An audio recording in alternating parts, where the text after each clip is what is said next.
Okay. Morning, good afternoon, good evening. Welcome. How's everyone doing today? Hi, Tuxedo. Hi, Jose. And Martin and Doom. Hey, Bill. Hey, Iconic Fab. Hey, PF Dennis. What else do we have here? Brain Twist. Hey, Taco. Good morning. Hey, the Reverend. And Steve and Hasios Prince and the Ranch Kid. How are folks? Maganati and Rick. How are you? Hey, Rod. Hey, B. McNichol. Clips and Malfrey. That's how far I'm going to scroll before I lose total track of chat. Hey, James. Hey, Lord Getface. Hey, Andrew. Cheesy Potato and Nurgle Rot. We are back on the Prusa Mini build today. But first, I need to tell you about my last couple of days. So imagine, let me set the stage. Imagine any relatively quick printer that you have. Toolhead moving around at 10,000 meters per second squared, maybe 20,000 meters per second squared. It's kind of neat to look at, right? Well, imagine a 230-pound man traveling at 9,800 meters per second squared for 10 feet. That was me on Friday. I'm fine. But holy moly.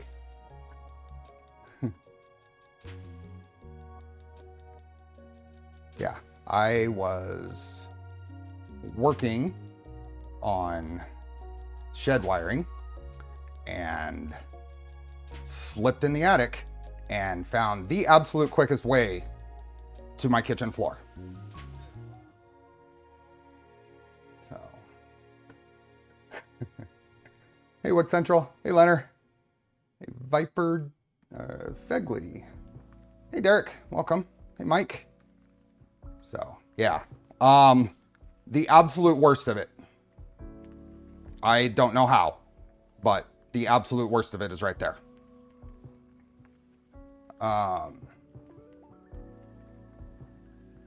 Yeah, I slipped on a joist, and there was some more to it than that. I won't get into too many details. Just a thing slipped and I fell. So, now I have more to fix. You did that once, but it was over the bed. That's nice. Fortunately, I did hit and break a piece of a cabinet on the way down, but it happened like that. I have no clear recollection of the sequence of how I fell, because I have like a bruise on my inner thigh. I have this. I have a scratch on my stomach here that looks like an animal scratch. It's like 4 scratches going across. I have no actual recollection of the sequence of events, but I know I landed and I took a mental inventory. I'm like, okay, there's no sharp pain and I didn't hit my head. So let me see. Let me see if I can bring up a couple of contextual pictures. Just because, why not, right? Let's open this. Let's copy this. Yeah. Hey, Nevdar. Hey, Jack and John. Hey, Andrew. Oh, what do we got here? Derek, thank you for the gifted memberships. We're all victims of physics, yeah. Here.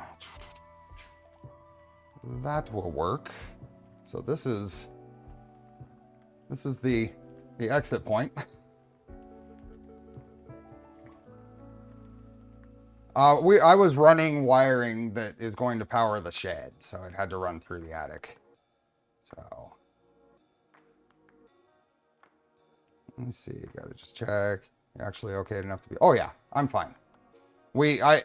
I took a shower, we had some lunch, and then we finished the job. So the bonus was, from this point on, I didn't have to crawl through the attic. I just put my ladder right here. Yeah, this top board here I broke off. Let me see if I have anything Yeah, that's fine. I don't think there's anything there that matters. This is my friend. That's me on the ground. That's where I landed. So that's where I landed. Quite a trip. That was my exciting Friday.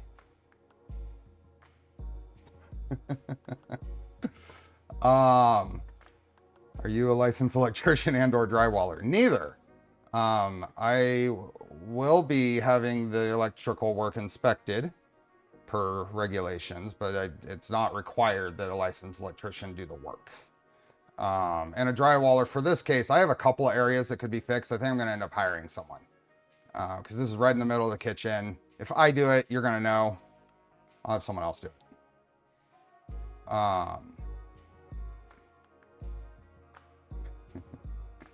The wife now gets a new kitchen. That is a new kitchen as of about 10 years ago. So we'll just get it all cleaned up. But yeah, I am fine. I have been continuing work right there. You notice that is huge progress. But that when replacing insulation in our attic, though it didn't fall all the way through, not for lack of trying. Yeah, I've put my foot through before. There's another spot where there's a platform up there, and there's in the inside corner, I slipped and put my foot through. That's another area that can be fixed. It's temporary patch now, but that was ages ago. That was like 15 plus years ago. So I am lucky I didn't break any bones. Like I said, I don't know how I fell. I don't know how I got a bruise on my inner thigh and on my arms and stuff. I don't know how much I tumbled, but I know I came out of it very lucky and effectively fine. So that doesn't look like enough insulation. You should add some more when you fix everything.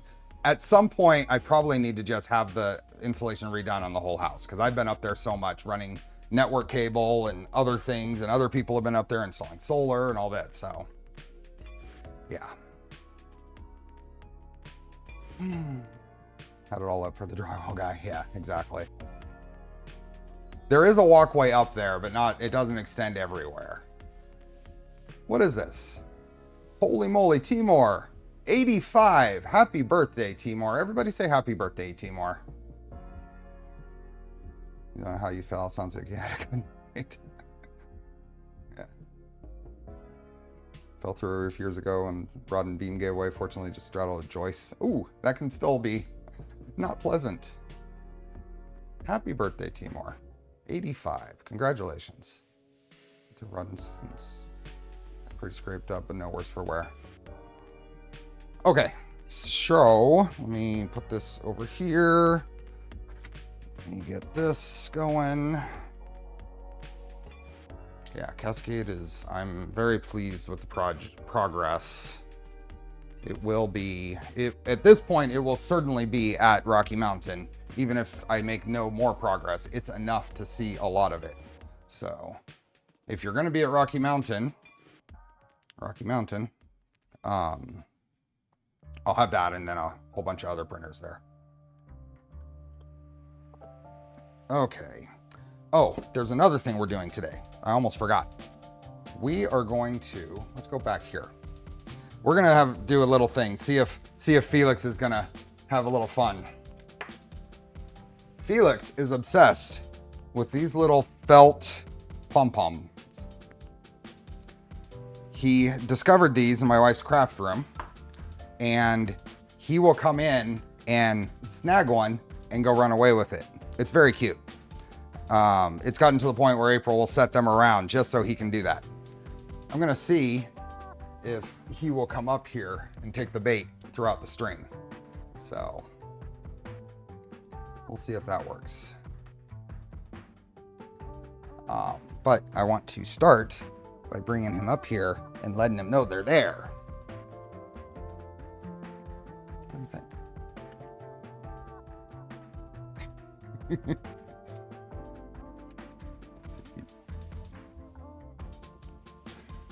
He loves these things.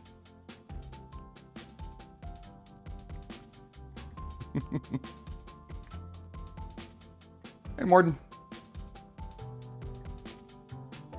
Hey, Stooge. Hey, Karma. Hey, Timur.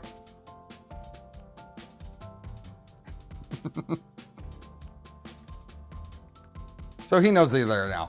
We'll see. I'll point a camera at it if he comes up looking like he's gonna go after one.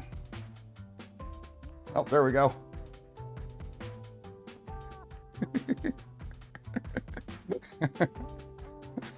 Or he's gonna empty the container right now. There we go. Now he's got a toy. That's okay. The cats will find them. That's all that matters. Roll them in catnip. They don't get catnip until they're a year old. They're not of age yet. That's only like 5 weeks away.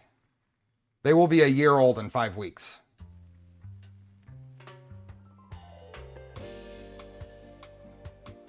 Hey, Bob. Put them on the floor for later. Yes.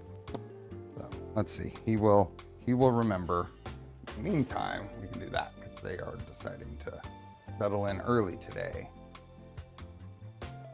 So that's what we will. Their first introduction to catnip, I will do on a stream. Okay? Just make sure that April and Xander are able to watch. Put a dozen out from the fridge and stove, yeah. So I ordered Piff through Fabrico over a week ago and haven't gotten any updates. How long does it usually take? I don't know. You'll have to contact Fabrico. So, hey Robert. Hey Mike, let me know how you like the A4T. I want to print one of those as soon as I get a chance. PF Dennis, thanks for the gifted memberships. Okay. So,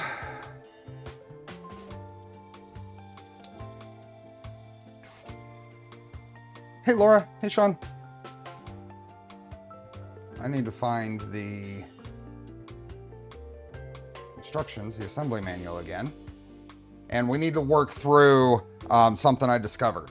So we'll see how this goes. Now remember, I need to go down here and find the kit assembly link.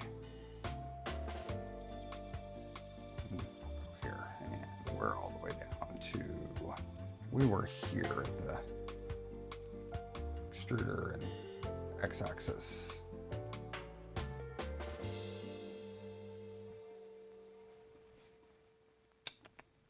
Make sure I'm not missing anything.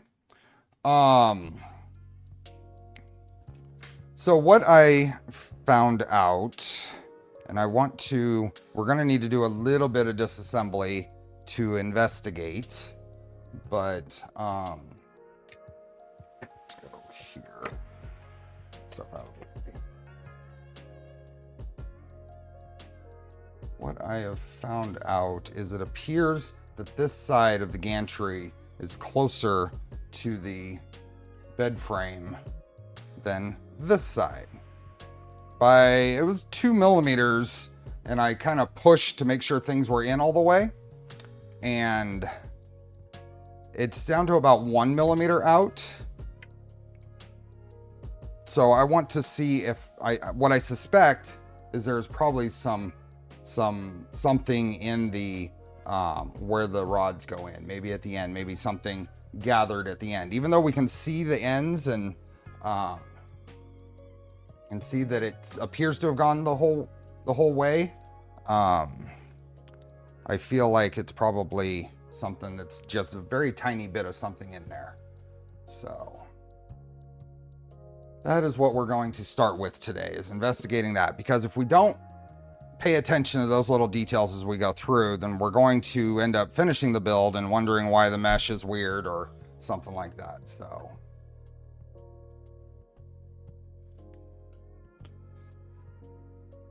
PF Dennis, thank you for 3 years of being a Charlie's Angels member. Thank you. It has been fun. How are we doing? So, speaking of all this and likes and stuff, we are our usual Polymaker filament giveaway is at the 3-hour mark. The link is in the pin post and the description.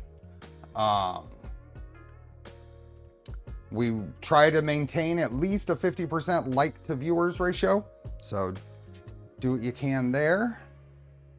And yeah, at the 3-hour mark, we'll do a drawing for a roll of filament. Tuxedo, thanks for the gifted memberships. Hasios Prince, thanks for becoming a member. Okay, what was I doing? Let's get some fasteners and drivers, and let's start taking things apart. I think the first thing we need to do is loosen our tension on the belt.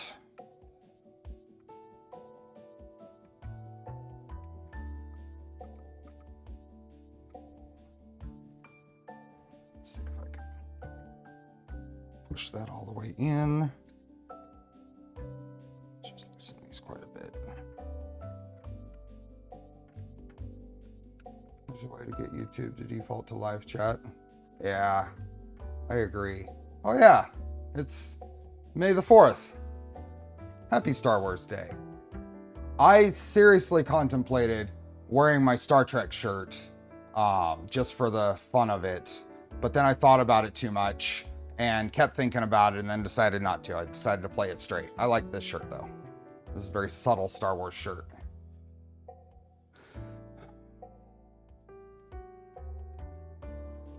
Okay, how do we want to do this? That is not loosening very much. Oh yeah, I gotta loosen these too. That'll help. Go. And then probably pull the belt out of here. Hopefully we can do this without breaking it. I think. Or can we do this otherwise? How far do we have to pull this thing apart to get the rods off? Yeah, it's got to be pulling the belt. Got to be pulling the belt. Here, Armor 3D. These are not the filaments you're looking for. Hey, Benny. What filament did you use for that pink hex tray? Nice color, really stands out. This is Cookie CAD's Pixie Dust PLA. We started this build series on Easter, so I decided to print a Prusa Mini sized. I wanted to print it on here. I printed it on this before we took it apart. So I decided to print it in PLA on that. BBs, welcome. 3 holidays in a row. May the 4th, Drinko de Mayo, and Revenge of the 6th. Yep. Hey, Rick. Hey, Clownhammer. Breath. Hey, Jack. Okay, I need to figure out which of these is going to be the better one to pull, because one of them needs to be pulled. I think this one.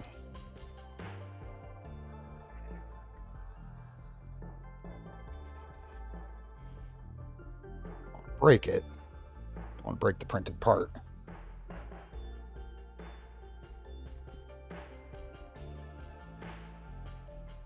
Get a grip on it. Jeez. Maybe I can get a little better.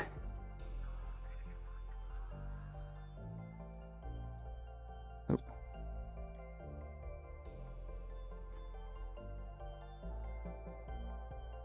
There we go. Okay. It looks fine. So that is going to let us get this end off. And we are going to pull the rods and do some exploring. This end shouldn't be causing it because this is just the tension end. So Friday I got a project. Discovered that it's 5 millimeters too long. What is a ProVerx 4030? I don't know. Hijacking stream chat and Discord. It's driving me crazy right now. Any suggestion appreciated? What do you got going on there, Nurgle Rot? Hey, Maker Viking. Oh, Saints Part C. That makes sense from the naming. Okay.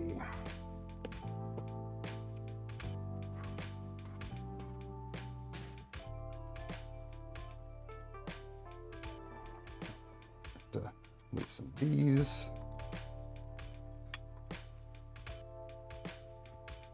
Thinking I can do all this without major disassembly. Derek, thanks for the super chat. I had a Prusa Mini Plus, gave it to my mom. It's been a year. She's using the bejesus out of that printer. It's a nice, solid little printer. May upgrade to PC CF if I learned it worked well for you. Yeah. Once we're done, we'll do the wiggle test. Hold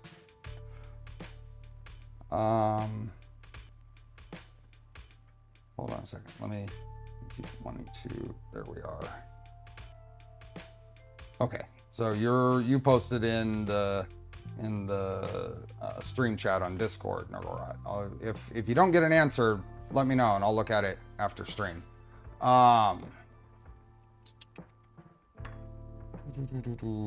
Okay, let's pull these out. Let's just go ahead and pull these all the way out. I kind of want to make sure that belt stays in here. So we're just going to do this like that. Get that out of the way. Then see if I can visually see anything through here. Oh.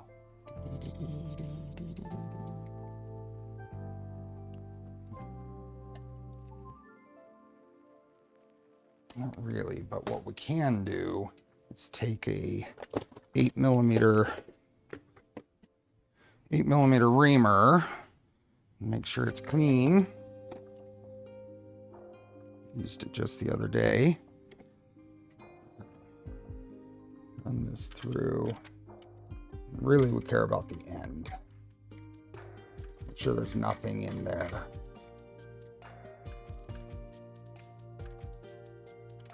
It's causing any.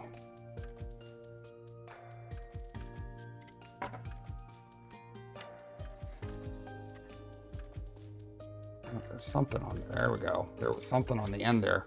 It wouldn't turn when I got it to the end.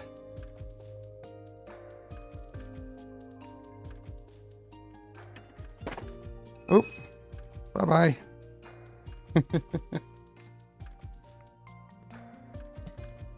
Okay. We will blow that out. Clean off this linear rod. Make sure the ends are good. And then put it all back together and take a measurement. I figured really, unless there is a major lean on the vertical, on the Z-axis here, I figured it probably had to have been this.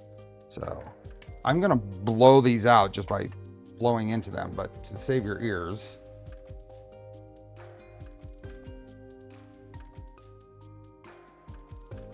There we go.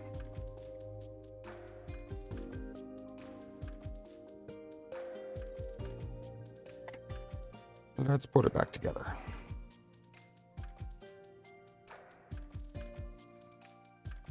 Goes through there. This goes through there. I'm just gonna go all the way back. Take a gander all the way back here.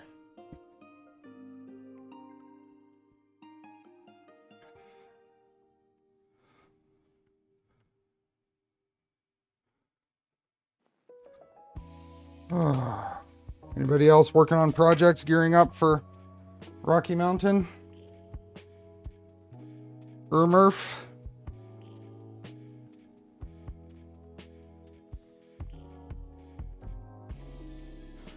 Oh.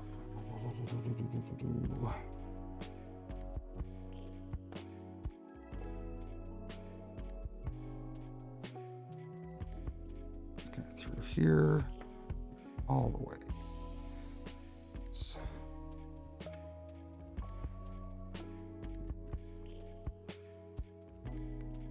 Go. Visually it looks good, so we shall see.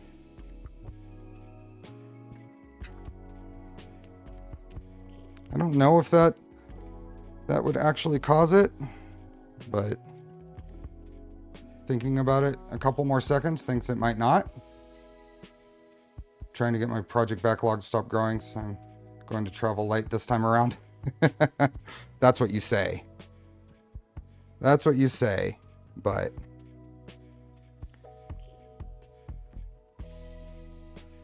thinking about that for more than a couple of seconds makes me think that what I just did probably wouldn't have had any effect.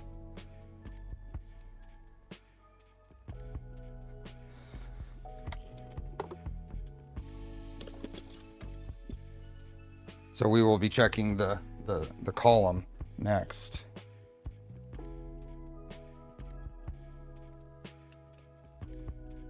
Okay, that's down in there. We'll tension this up. So.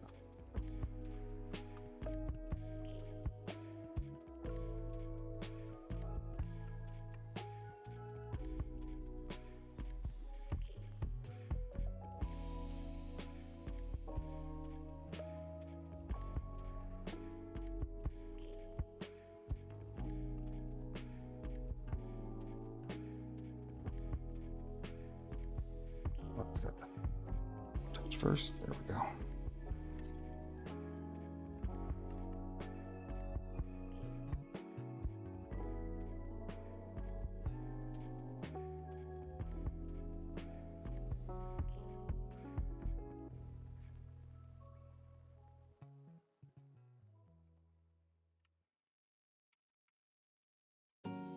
Here, we'll call that.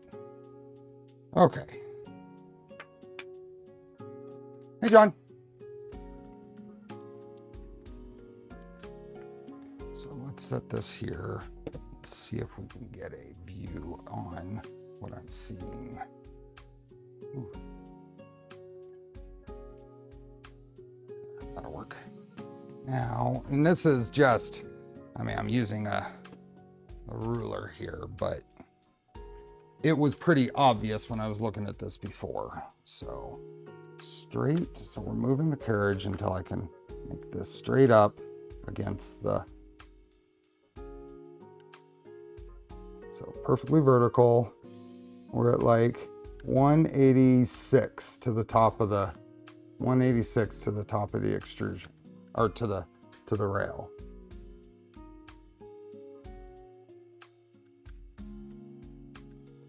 We're at a solid 187. Okay, so if that's the case, let's then look at, let's move this up way. Did you replace the belts with the newer ones or reuse them? I reused them on here because this printer has 20 days of print time on it, which is nothing. You got a spirit level you can put on the X-beam and then the bed. I don't know that that's going to be any more accurate than what I just did. It's going to be hard to see, I think. I can get a pretty good, I can get a pretty good shot of this to at least here with a machinist square and see. We're just kind of exploring, seeing what we can find out here. So if I put this here, we go to the, that is not vertical. See that? Okay, so how do we fix that? That is not vertical to the bed. That is quite a bit off, and that's what I'm seeing. That's what I'm seeing. So how can we fix that? How can we fix that? Hey, TJ.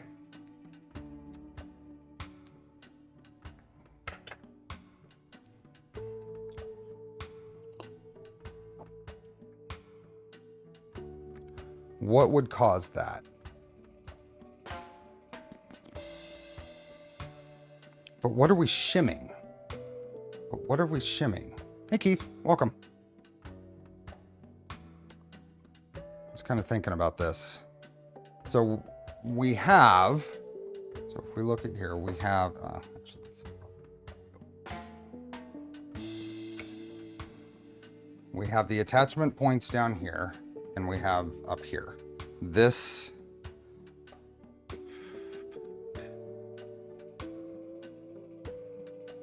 under the metal plate that mounts to the 3030. You're thinking here. We may be able to affect a change there. Let's see if we loosen these, because we spent a lot of time making sure all this was lined up. But if we loosen these, and right now, if I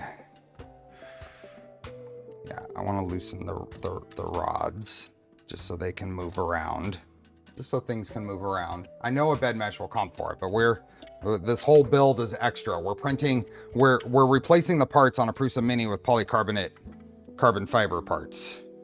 It's okay for us to try a little extra. So now with those loose, we can loosen the screws that hold the enclosure here. Now I'm gonna push down on this a little bit and tighten these back up. It is an overachieving Mini, yep. Without going crazy on mods. We're doing everything within the,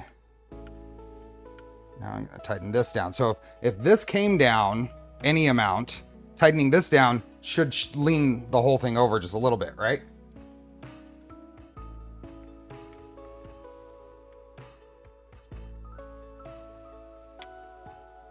Let's see if I made any change there.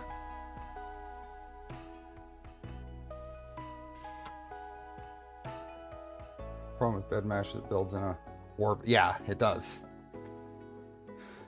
You want to use bed mesh as the very fine tuning. Oh, that is not any better. It looked like it. I wasn't straight on it.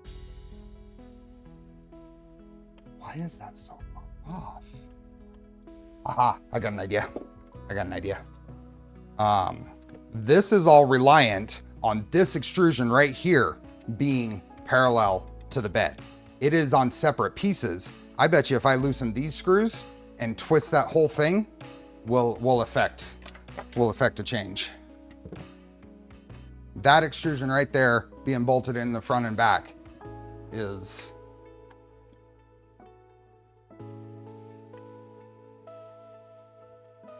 so I'm gonna loosen these.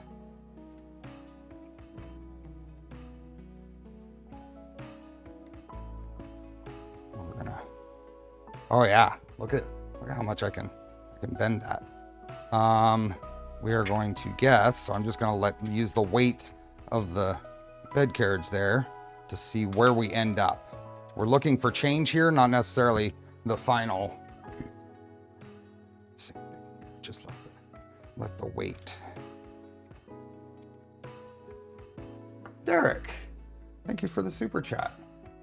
Again, I had a Prusa clone that I built with PC Blend, not PC CF. I had to retighten the screws. I was running it very toasty at 50C chamber. Maybe put it together, let it run, and then square it up and tighten it again. Could, but this is never gonna see any kind of exterior chamber or temperatures. Any kind of elevated, it won't be in a chamber. Okay, let's see what that did.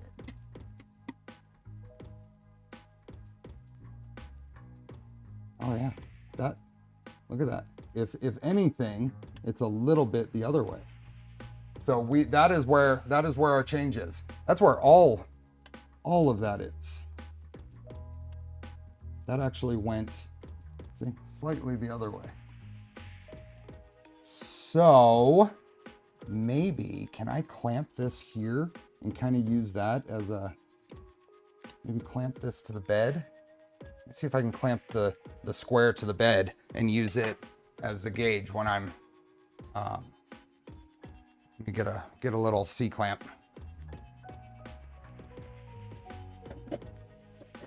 See if this will be enough. We'll clamp that to the bed. There is quite a bit of adjustment in that, but I'm happy. I'm happy to have thought of this extrusion is the core problem.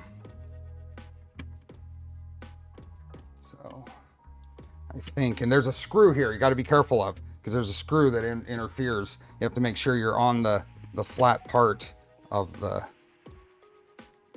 this, and I think I can get this under here. Yep.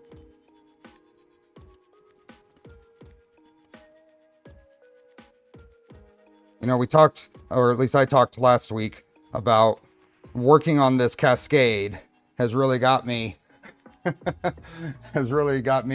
in the shim it till it's perfect mindset. A slight bit of weight to add to the extruder as well as counterweight. Could. You're in your mill trammed in, just invites you over for a little tramming and a drink. Yep, exactly. Okay, so I'm gonna set that right. It's over, centered on there. That is touching.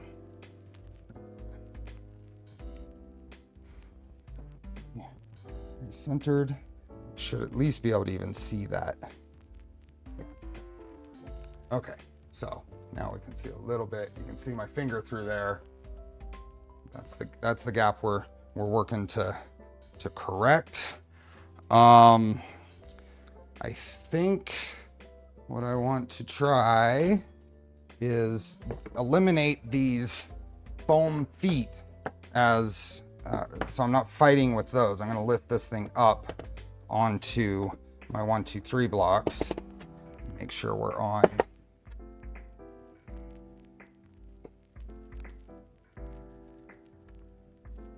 And also, before I go too far, I want to reverse what I did here. I want to loosen all this up just in case I did affect a bend in that flat plate, which we put on my surface plate and it was perfect. So I don't want to permanently bend that. So let's do this and get in here and loosen this.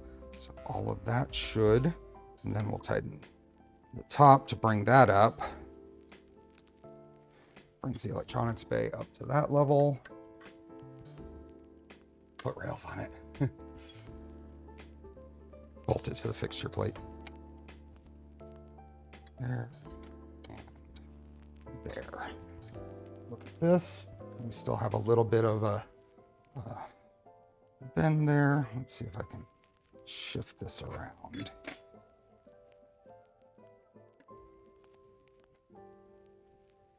There we go. Now you can see that.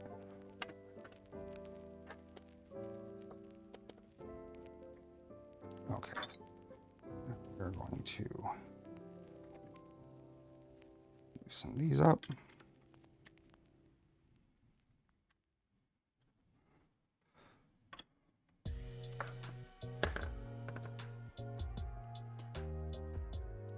Loosening them and then getting them back to just foam feet in theory, give everything the same alignment shift. No, there is a rigid metal plate that bolts to this extrusion that we're adjusting, and that alone, this is separate, ends up being separate from this. This is isolated. None of this from here over matters for what we're adjusting right now. So now you see the gap opened up, so it should be able to, I mean, I'm gonna put a little bit of weight right here. I'm not putting a lot of force on it. Let's see if tightening that up. No, I think we're gonna have to overcompensate. So let's move this out of the way. I don't really want to be pushing on this. So let's do that. Let's just do some adjustments until we're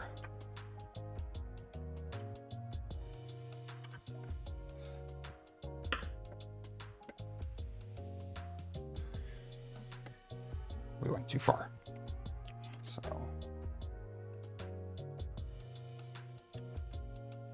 so this one down here, I'm gonna have a little snugger. We'll use a little more snug. We'll use that as a pivot point. Same thing as over here. Loose but snug. The top one a little less snug. Okay, so now should be able to come in.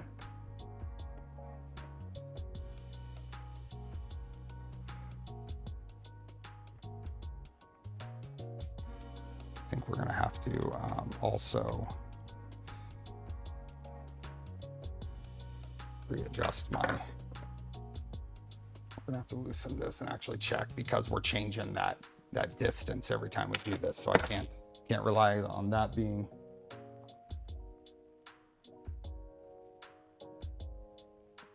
Yeah, I think that's there. Let's see. It's even a better view for me through the camera.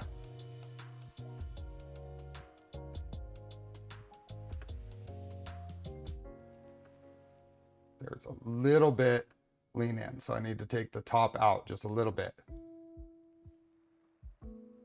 I know I'm getting back to the future hoverboard vibes from that hex tray. Yeah. So close. So that's what it's not really any useful, so we'll get this out of the way. So I'm going to have this somewhat snug. We're gonna try a little tappy tap. Hey Bill, I'm trying something else. I haven't actually finished threading that one piece because I want to do something with it, but I found a really small, I think this is like a 12-ounce dead blow hammer. And I'm hoping it'll work well for the mill. Being small enough and soft enough. Found this thing on Amazon. It's really nice quality. I like it. It's an actual dead blow hammer with whatever lead or whatever they put in the head.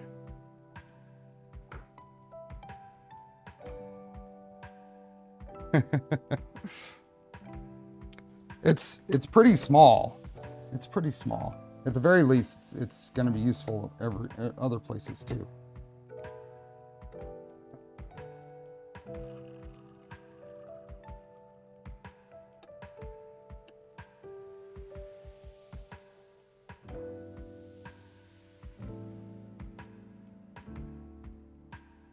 Very, very tiny bit more. Okay. Very, very tiny bit more. Did you thread that part? No, I haven't threaded it yet because I kind of want to, I kind of want to chuck it up in my little lathe and chamfer it and then put a thread on it.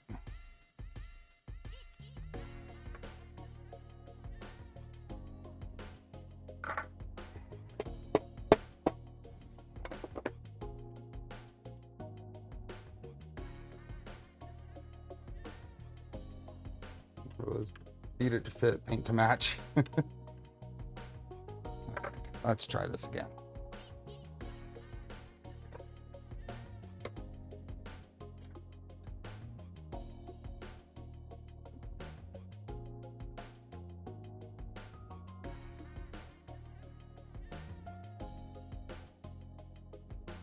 That is right there. I don't think I'm going to be able to get it any closer with this. Michael, welcome. Thank you. I don't think I'm going to be able to get any closer than that. That is where we are going to leave it. That itty tiny bit that might be left over, a mesh can take care of. But it was significantly off. I mean, almost 2 millimeters off, measured across the gantry.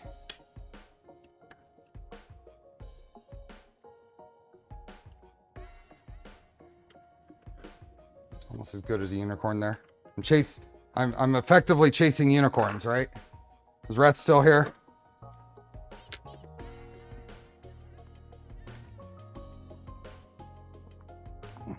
Awesome.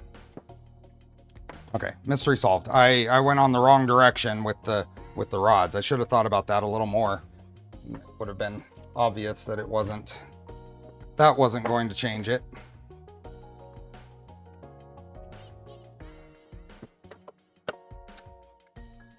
Okay. You're right. Just from a real quick, do the same test.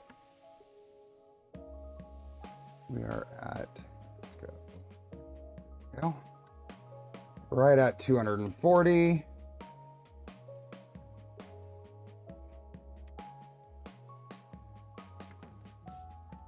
There, 240.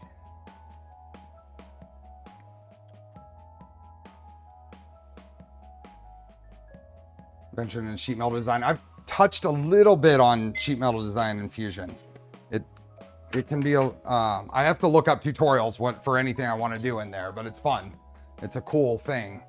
I actually modeled some braces for a workbench in the other garage, and my friend Plasma cut them out for me from the DXF created from the sheet metal workspace in there.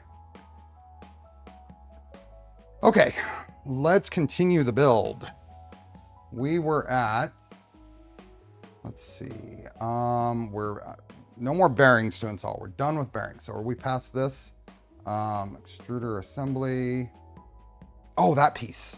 That piece is, I found it. I was missing that. I couldn't find that piece because I was looking for a blue piece, but I had intentionally printed it in the opposite color. And here it is. I actually had it. I just need to put it back in here. So what is that? That is a M3x25 that I think is still in here. It was in the machine. Positron is an enjoyable build. Yeah.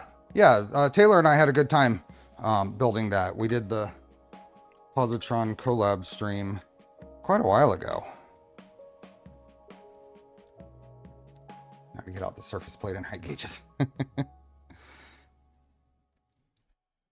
This thing out of here. And this little printed part I knew I had printed it, but now I don't have it. It's gone flying. Here it is. Could a narrow plate across the extrusion underneath square them to each other and result? Maybe, Bob. That's a good idea, I think. I think you would reduce the possibility of an issue. They're still not tied together, so there is the possibility of these being up, these being down, but still parallel. If you did that and then just pushed to bias the screws to one side, you're probably going to get really close enough.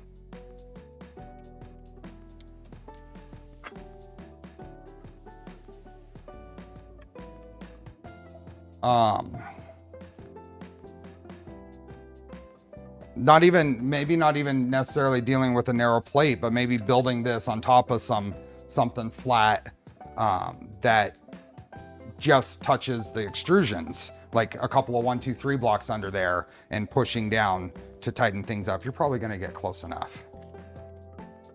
Now, isn't that supposed to lock into place? Or does that just flop there? I seem to remember that locks into place on before. It just kind of flops there. It's not hitting this spot right here. That's interesting. It's just an inspection cover, so if it flops there, it's fine.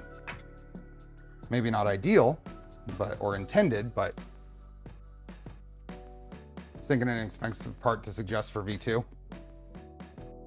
Yeah. That is an interesting, yeah, I'm glad we figured that out. Okay, that is on there. I don't think we had anything else to do. Yeah, it's just this. Why are there 2 screws? Why are there 2 screws for that? Am I missing a screw that should be helping that? No, they're both mounting the extruder, and then the extruder, and then gummies. X-axis finished. Okay, print head. This is where we get to have some fun with this new extruder. black is a nice accent in blue. Thanks. The black is Prusament PC carbon fiber blend. Printed on my Mark IV in the enclosure right here.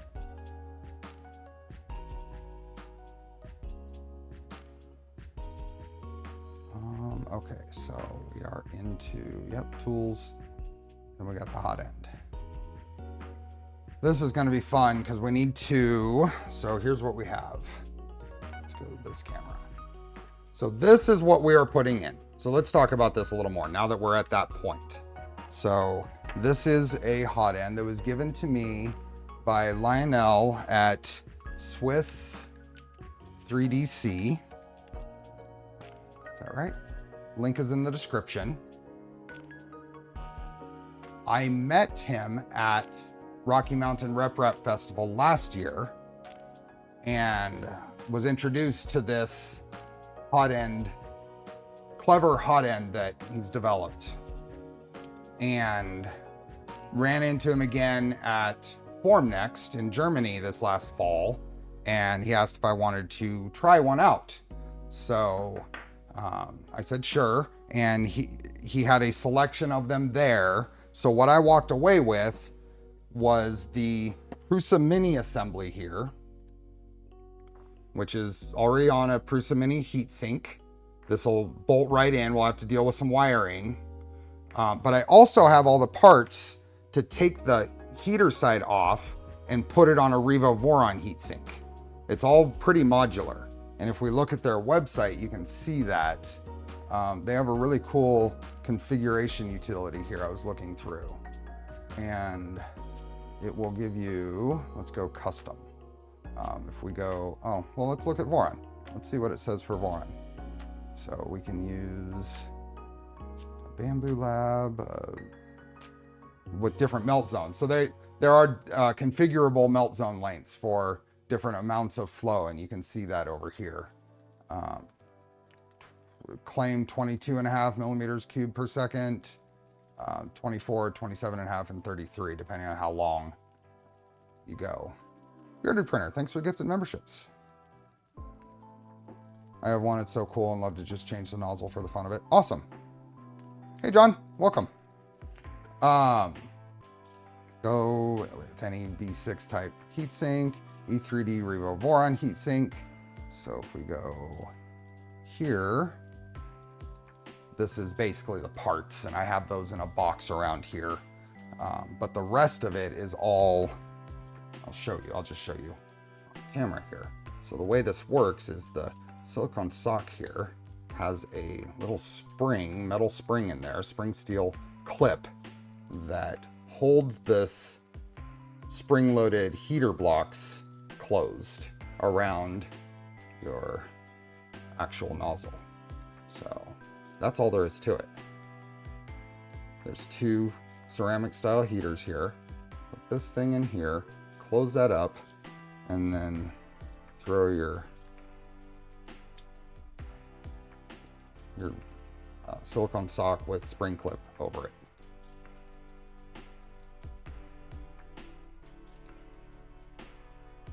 You know me, I'm a big fan of systems that don't require a hot tightening.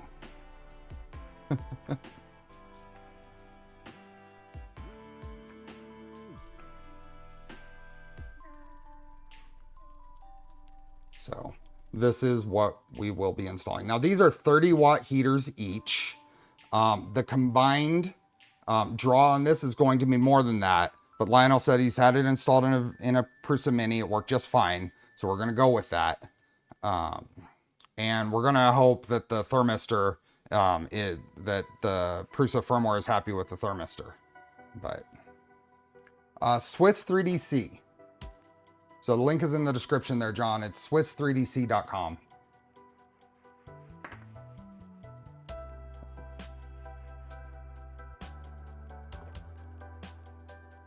Anyway, what we will have to do is combine, we'll have to get this mounted, figure out where the wires need to route, so that they are out of the way of the fans and stuff. So I think we're gonna have to do some figuring out, some custom setup here. I don't know if I want to make an adapter or if I want to just, maybe I'll pin both of these into a 4-pin connector and have one connector going up, but we'll have to do something with this itty bitty thermistor wire. So let's bring out let's go back to the instructions and figure out where we're at for this. So the very first thing we're going to need to do is attach the Hotend heatsink to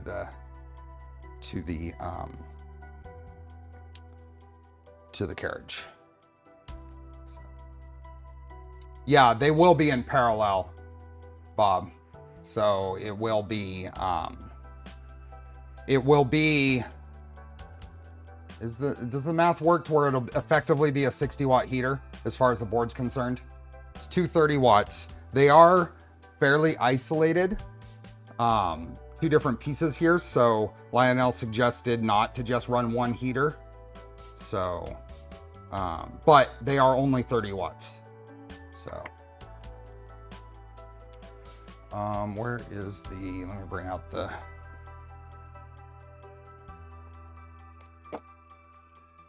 original stuff.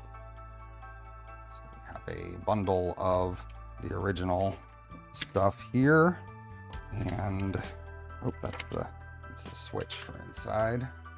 People still using resistive heaters? Well, these are still going to be anyway.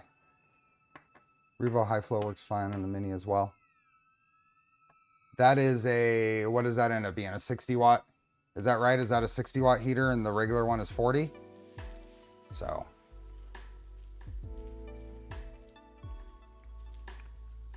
Okay. I don't know if I want to unbundle all of this and just rewrap it when I'm done, or try to do this in between. I think I'm probably going to be best off just running new, not disturb these wires and just run new. I think that's probably what I want to do. So let's pull this all apart. 60 and 40, yeah. So let's just redo all of this. It's painful in doing this, right? Because it's sometimes a bit of work to get this split loom on. I like the split loom, but it can be a pain sometimes. So we're going to use the fan as is, both fans as is, and the Super Pinda probe here as is. Mini needs a tube with a 1mm nozzle. Okay, so we're using that and that. And basically this, I'm gonna leave this as it is. So I can, if I want to restore this, I can. I will dive into my collection of wire. If I want to go trying this Hotend on a Voron or something, I can revert this back to the way it was. Or if we have problems with the thermistor or something. Really, this isn't necessarily about this Hotend on the Prusa. It's going through the process of checking out the way it's assembled, and it just happens to be that the Prusa is what I'm going to do that on. And then we'll be doing comparing the flow tests, see if we get a difference. I have all those results saved from last time. So we will do the same thing. Okay. I may need that for some lengths, but let's bolt this to there because I think that'll be easier to handle. So what is this? 2 M3 by 20s. These guys. Let's go back to this.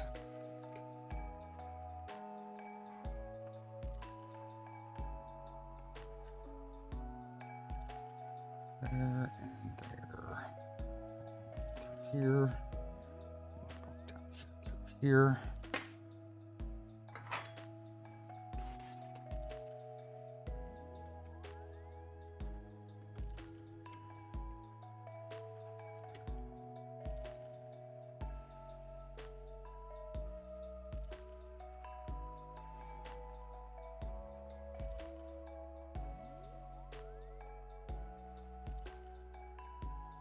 Okay. That's on there.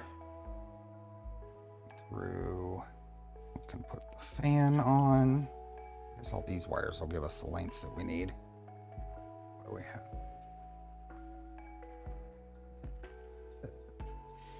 3 by 20 going through there. On the other side. Oh.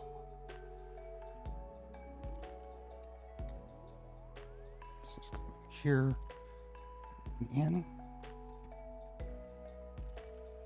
There we go. That is a nice tight fit. There we go.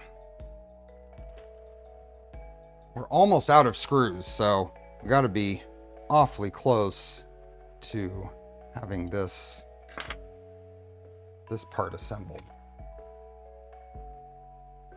The mechanical assembly done. Just get this in here. Smaller screwdriver. Use the screwdriver to get things lined up. There we go.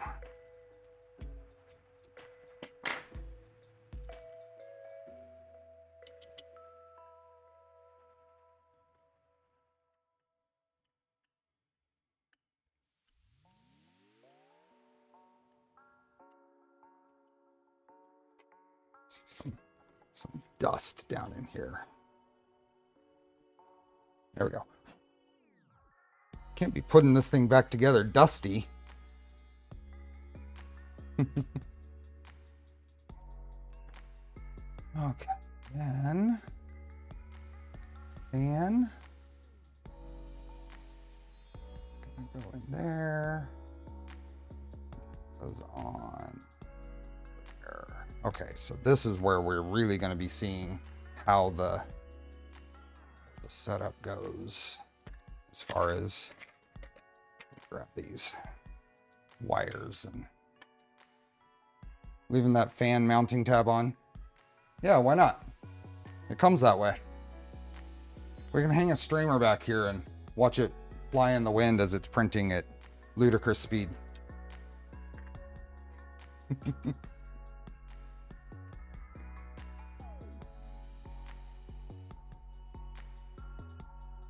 That's a little better. Okay, this is gonna go up.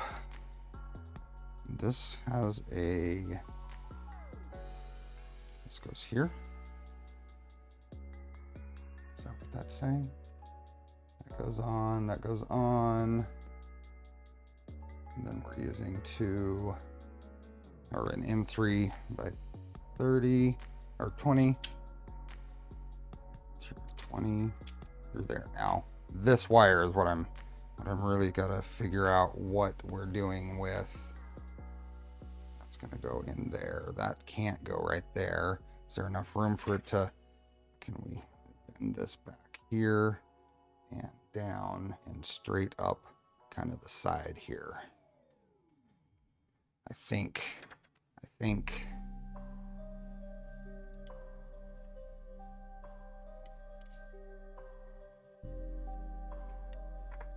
Let's see if that'll tighten into there with this in the way. Let's get that started. And I'd like to pinch this, not really pinch it, but I hope it just kind of lays in there. I think it might. I just need to get it in there first. No, we're not going to plaid. It is a mini, come on. Input shaper can only do so much.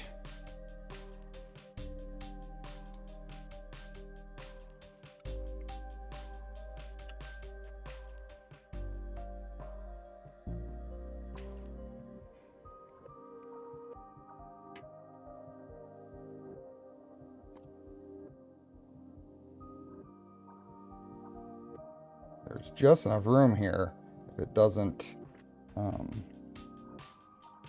push out. I think it's okay.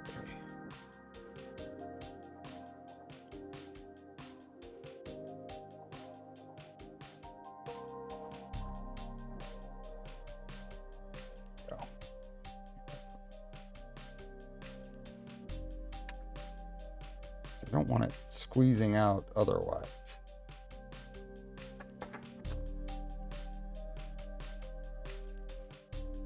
I think that's okay right there. See, Oscar is even sharing the bed. It's go.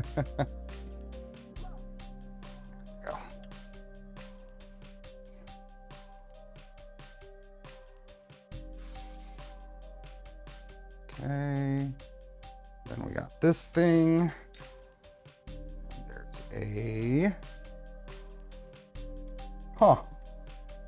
Why don't I have a, did I not recover a nylock nut? Apparently not. I should have a nylock nut in my parts bin here, but apparently I didn't recover that. Nope. Okay. Well, I have more.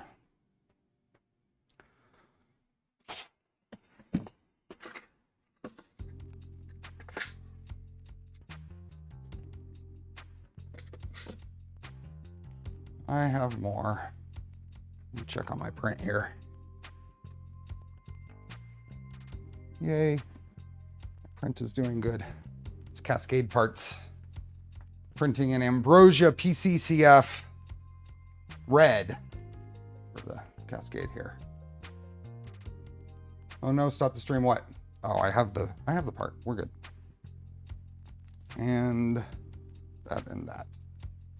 And then we are going to put that in there, and the heater wires go up through there. I don't think there was any real need to do that. This will be better for the fan.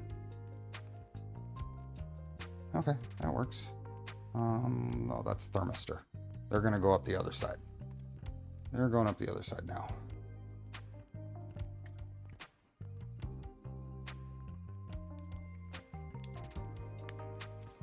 We just have to make sure we're not going to run into anything for sensorless homing. Good. Hey Gert, welcome, welcome.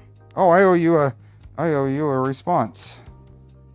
I'll get back to you. This goes here, and then we have a 20.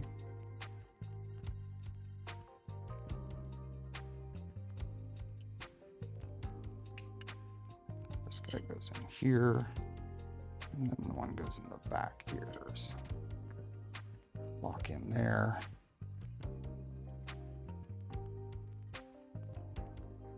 What do we got there? Hey, Keela, welcome. Thanks for stopping by.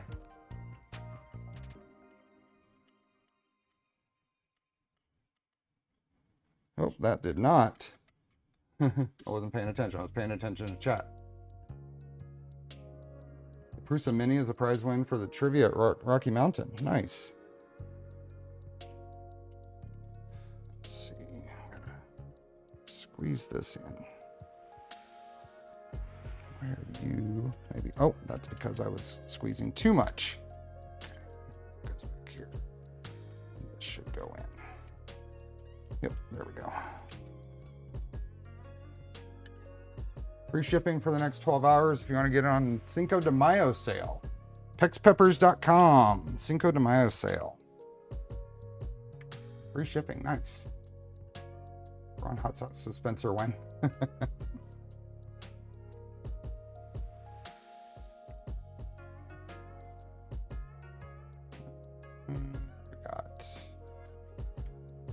And then, what was it we were supposed to put in? 3x12 and back.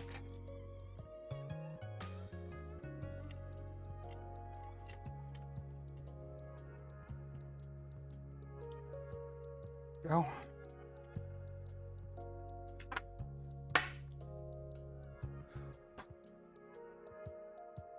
Latest Chrome appears to have either a memory leak or a resource leak. It's crashed twice already?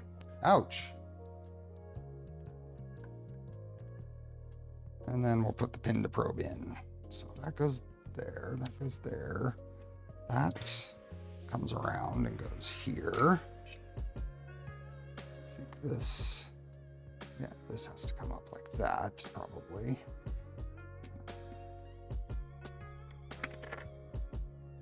keep that general distance. That's there. And then a 3x12. The last, I think I dropped one M3x12, so we might have one more to put in. This guy should go in here.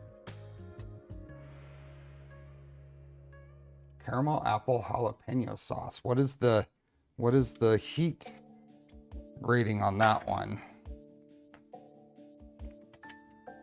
I'm a big caramel apple fan.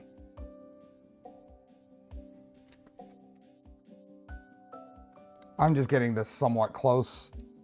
This should be a zip tie or so up from the nozzle. I'm just gonna get this somewhat close. Right there. 2.5 out of 10. That sounds like about my speed.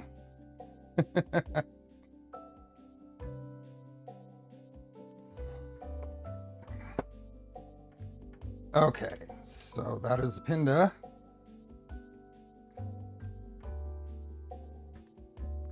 I am a hot sauce weakling.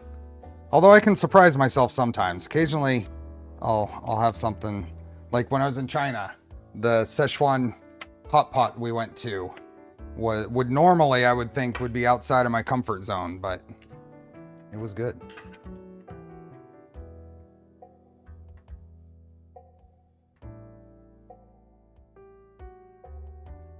Okay, that, then, oh, what is that saying?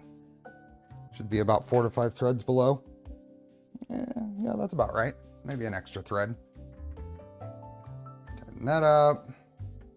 And then this is the bundle that is gonna come through. So before we can get too far on this next bit, we need to figure out what I'm doing for these heater wires.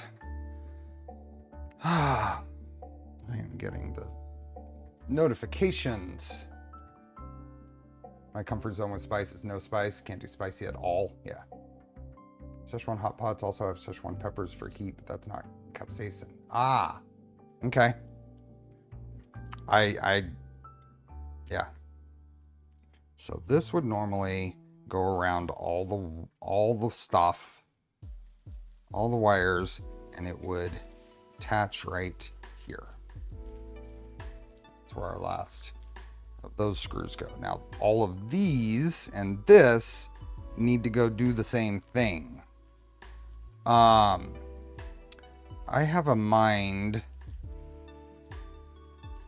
to send these maybe all the way to the electronics board and combine them there. Combine them in the electronics board. Actually, we might even be able to just double up the barrels in the crimp here. Or double them into a ferrule and then crimp it there. The wires are small enough. I think we can get away with that. Let me grab my miscellaneous wire or other wire. Let's see which one is gonna have. Maybe I'll do PTFE wire, because I have some 20 gauge PTFE that's gonna be thinner than this stuff overall. And 20 gauge PTFE is gonna be more than enough for this. I can do, what is this? This is a harness. I can steal this. Yeah, I can steal this. Steal that from, because I'm never going to use this. Never going to use this bundle. I think this is from an old LDO kit. I'm just going to grab the 20 gauge wire out of here and cut it up.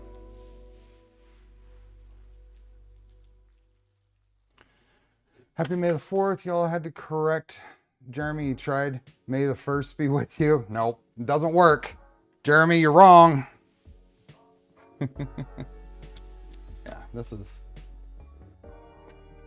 about nearly 6 feet of wire here. Should be enough.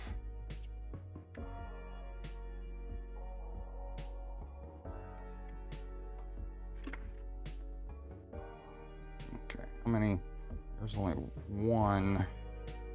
Is there one? Nope, there's two 20 gauge wires in here, so I'll have plenty of wire.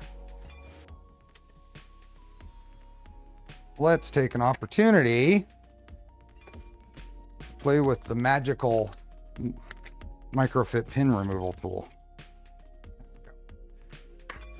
You guys have seen this. It's been a while since I broke this out. This is the J-Ready DA removal tool. And this is absolute actual magic for depinning microfits. So there's our two wires. We are going to grab this bottom corner. Now I could just cut it, but I like to reuse these.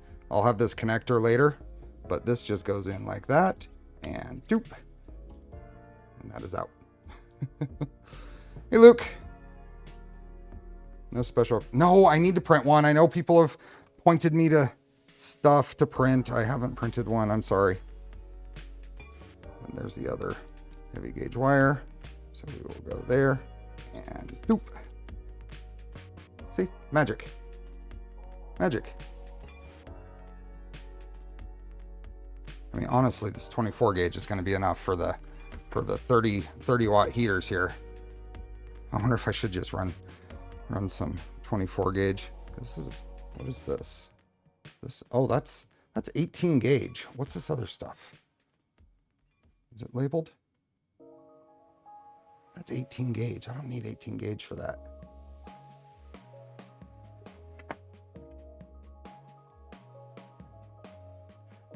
For this is so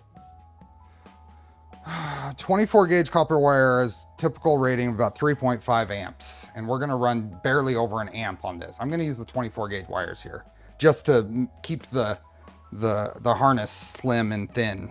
So we'll take the 24 gauge wires out.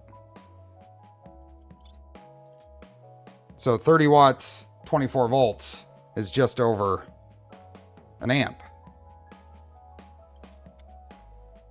So, hey, Scott. So we will pull all these out. Might as well, since I've already had some fun with this tool. We will continue. These are, so a very rare plug here. I do have an Amazon store and these are in it. The link is in the description. I don't plug it often, but there it is.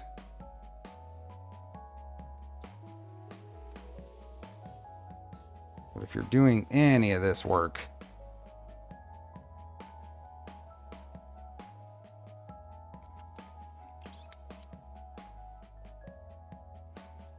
these are very much worth it. They're not very expensive either.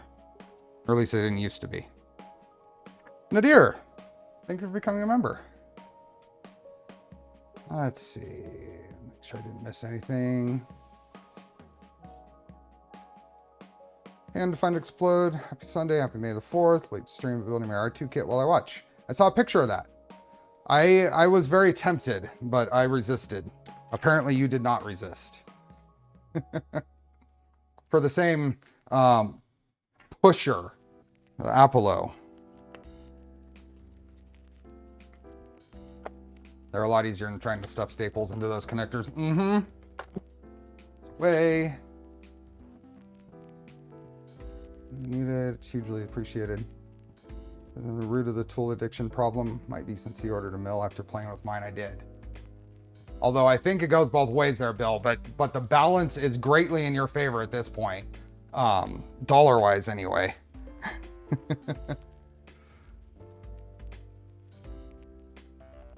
Okay, where's my, oh, they're there.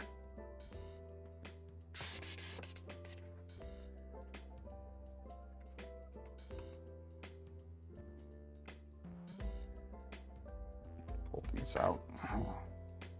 There's some loosely attached zip ties here.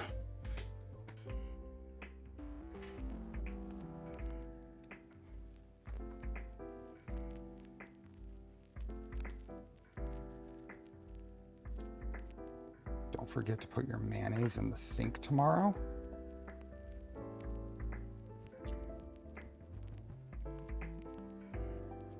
Uh-oh. I've caught the cat's attention. There we go. Here are our wires.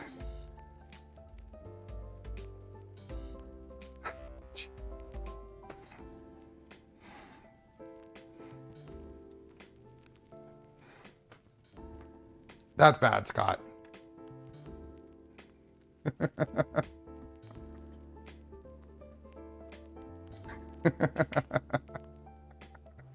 Thank you, Keela. Thanks for the gifted memberships. Job, Scott.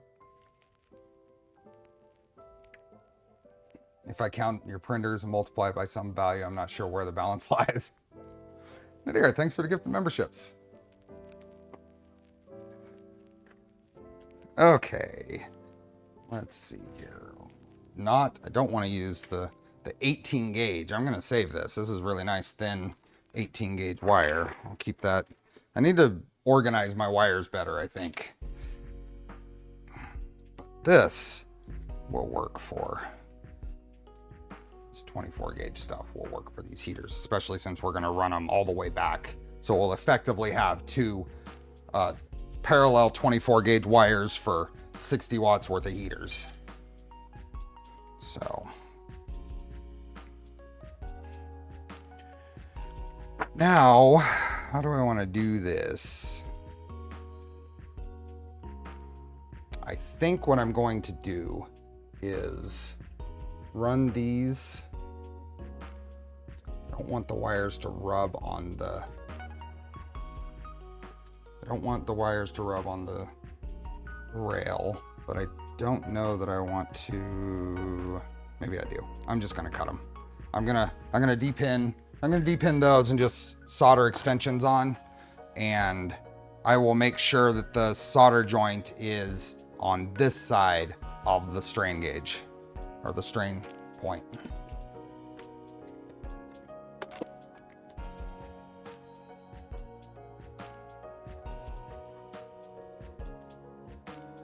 Now, since I started watching machining YouTube. Oh, same here. Same here. Just going and using bills put me over the edge of the decision.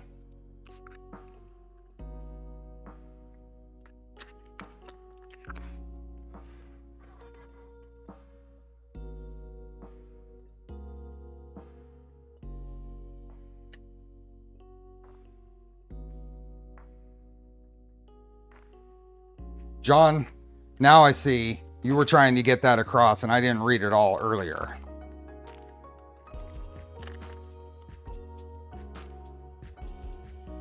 Stephen B, this is Cookie Cad's Pixie Dust PLA.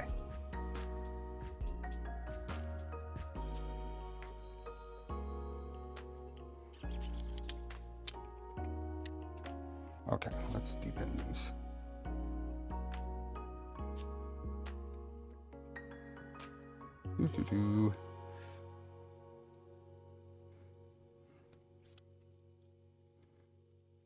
I mean, truly magic.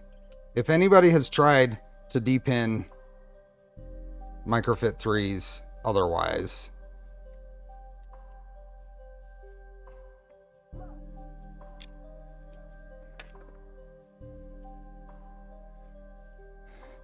this is a J-Ready DA removal tool. Amazon link in my description. Goes to my store. It's on there.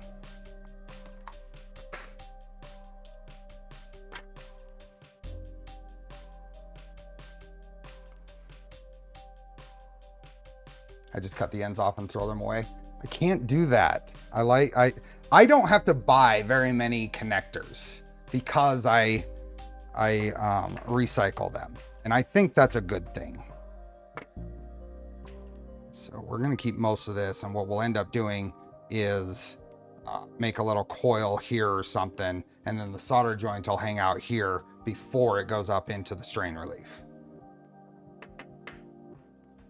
Yeah, I have to buy I buy pins. These are DigiKey genuine Molex Microfit 3 pins. I just ordered some not long ago. It is worth it to buy the genuine stuff. They're not that much more expensive, and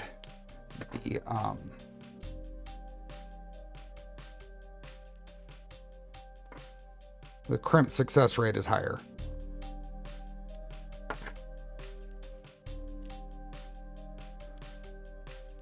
Have them all kept in a bag. Don't have the tool and worry to try to deepen them without it. I do collect bins of, let's say, stuff I need to process, connectors that need to be done, or heat set inserts that need to be removed.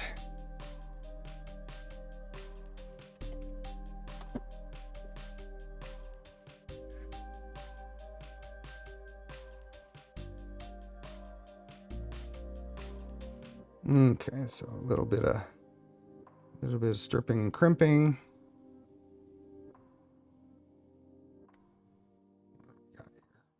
Wow.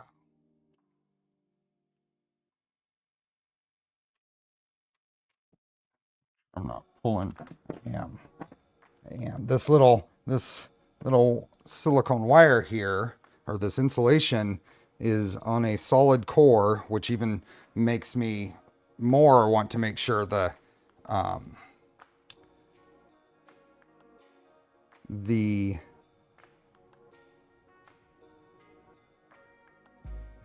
wow, let's do that. The solder joint is before the, there we go. It's before the thing.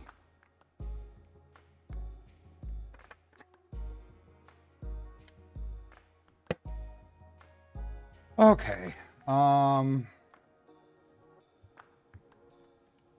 Yeah, this is solid core wire out of those heaters, and this insulation on it just pulls right away.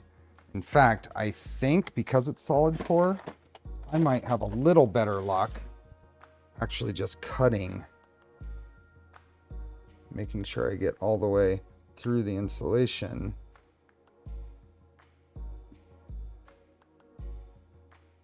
Yeah, that was.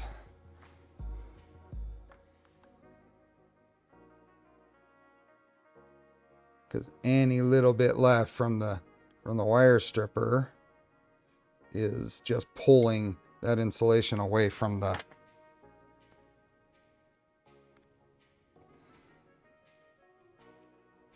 So now I have those all stripped back. Just pulling that insulation away. Hey, buddy. Let's do that view while I look for my heat shrink. Where's the heat shrink? It's over in the cabinet. Yes. Is it treat time? Is that what you're saying?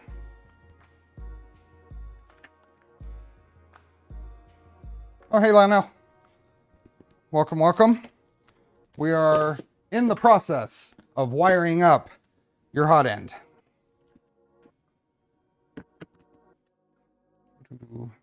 He is inspecting. Oh, what? Hold on a second. What just happened? No! No! No! No!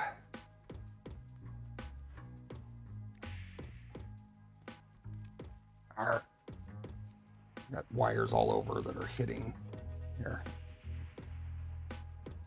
Ah, that is a bummer. Look at that.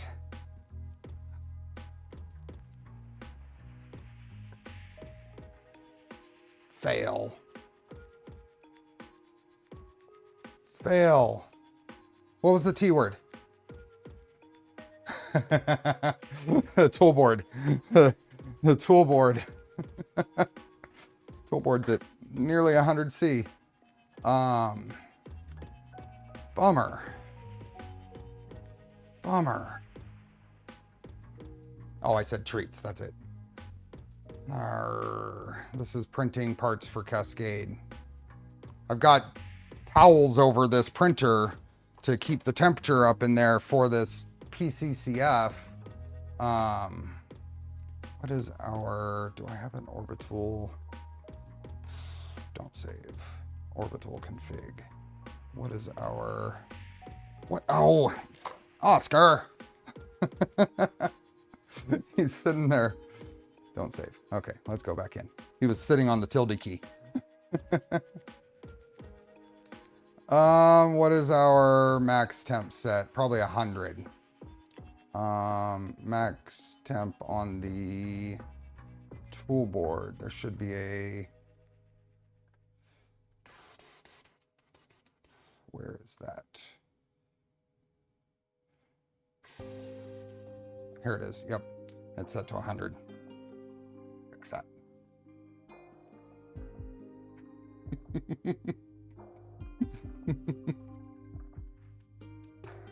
It's not a fail. Not a fail. It's fine. It's working fine. It printed for many hours yesterday. I'm just going to restart this print with that little change, because I need these to print, and if that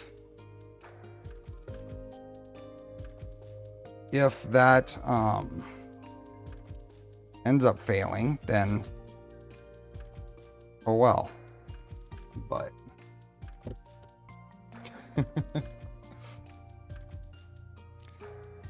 fortunately, the orbital is a quality board, and if any are going to survive, I think it will. This is the print so far where it failed. Safety functioned as designed, and I just bumped the safety margin. I do need a high temp printer.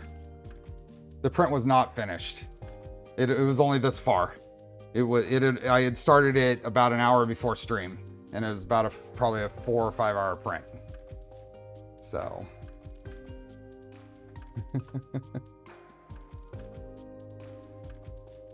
I do not have a fan on there, and I am running the chamber a little toasty. I don't know exactly what the chamber is hitting. I let it sit there heat soaking with the hot end off, and the hot end was indicating about 64 C. So, okay, I will start that after it cools down a bit so I can get the print that's off of it on. So, let's take that opportunity to introduce the critters here to a new treat. Let's do treats real quick. You want a treat? You want a treat? You guys want a treat? You haven't had one of these. This is new. Neil, are you here? Yeah, the GPs. I'm pretty sure these are from you. I'm just opening them.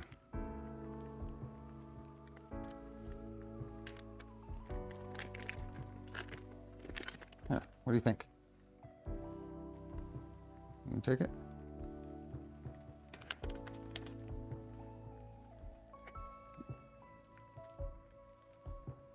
Hey, that's my finger. Here.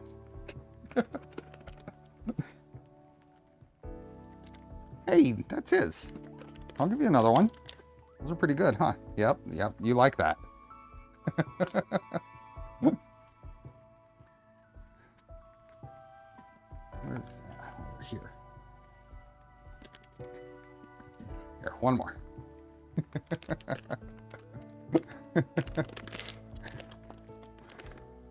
Oh yeah, that was a hit.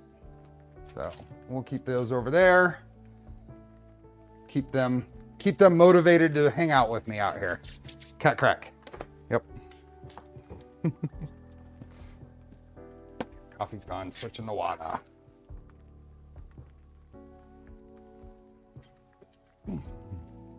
What PCCF filament do you recommend? Interested in trying with my printer. So I really like this stuff. This is the blue.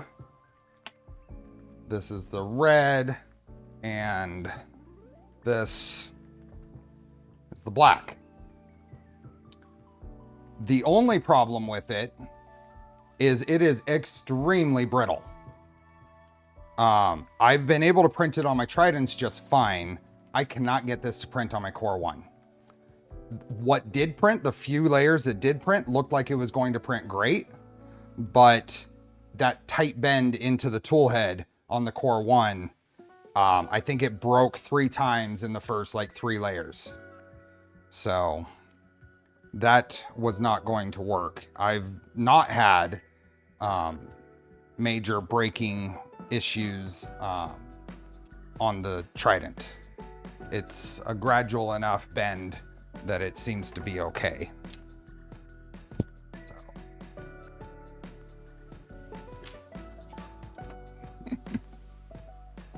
But anyway, the only PCCF I've tried is the Ambrosia stuff, which if you can get it to not break, it's great. Make sure you dry it well. The Prusament PC CF prints fantastic on the Core 1 and the Mark IV. I haven't actually tried printing the Prusament stuff on a Trident. And the generic PCCF off of Amazon I've had mixed luck on. So, is it just the filament or is the part brittle? It's just the filament.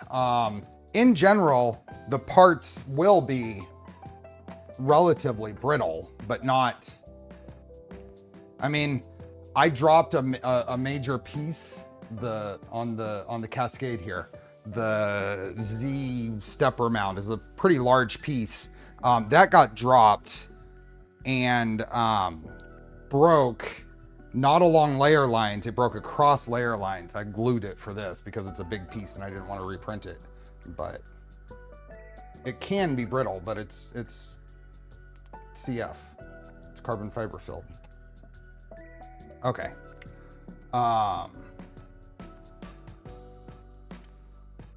But these parts have turned out really good. I like them. I am happy that I did it. Let's get to soldering and back to heat shrink. Miss anything?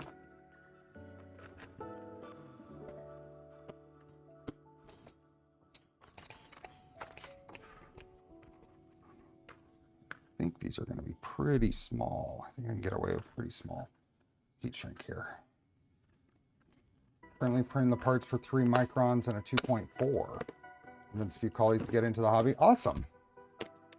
I have done similar. I built 2 2.4s for a friend, and I've printed other parts for folks. I've used 3DX Tech. I haven't used the 3DX Tech stuff. It's always been kind of a little pricey. This is Ambrosia's brand, PCCF, and the red that I showed you, that red and the other black. The black on this printer is Prusament PC CF.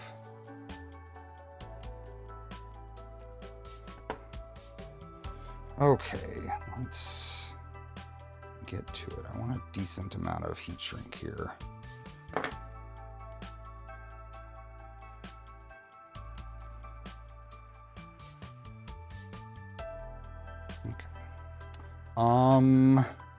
I think once these are soldered, I will label them.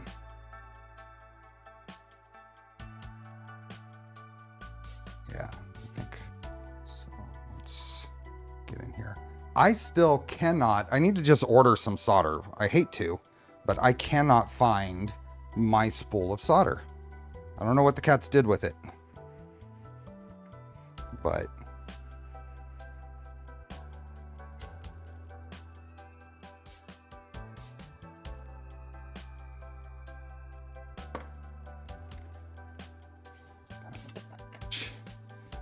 make that much on the end here.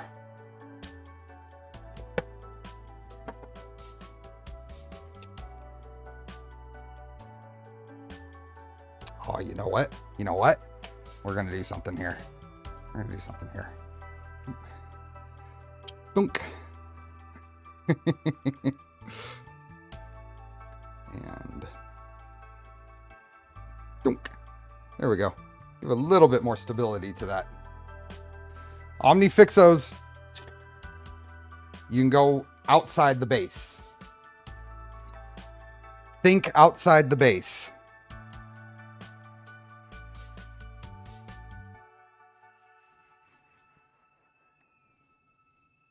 Printing their 40 parts ABS. Have they gained like half a kilo lately? That's a good question. That's a good question. I haven't looked. They stayed pretty stable at about 10 pounds for a long time.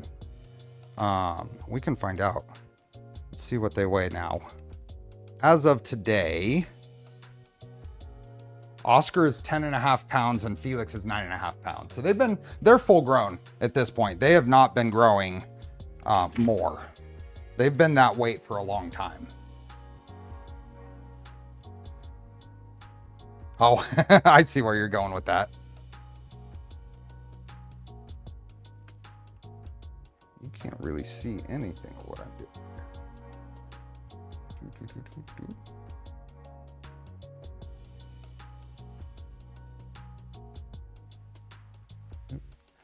That'd help if the iron was on.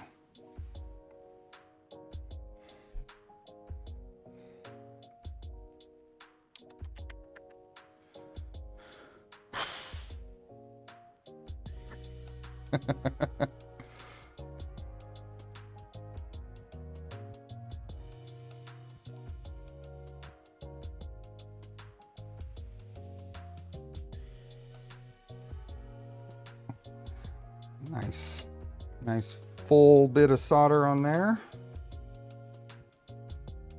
Now, how long is this wire versus how long do we need? So if we figure we need about the same to go to the end of the thing, and then, oh, we don't necessarily have enough to go there and back.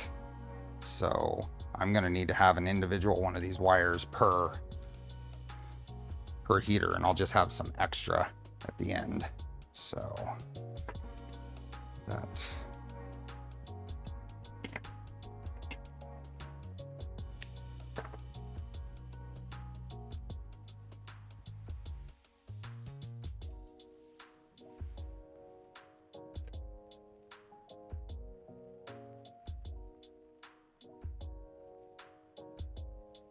If we don't finish this with testing and stuff today, we will finish next week, next Sunday.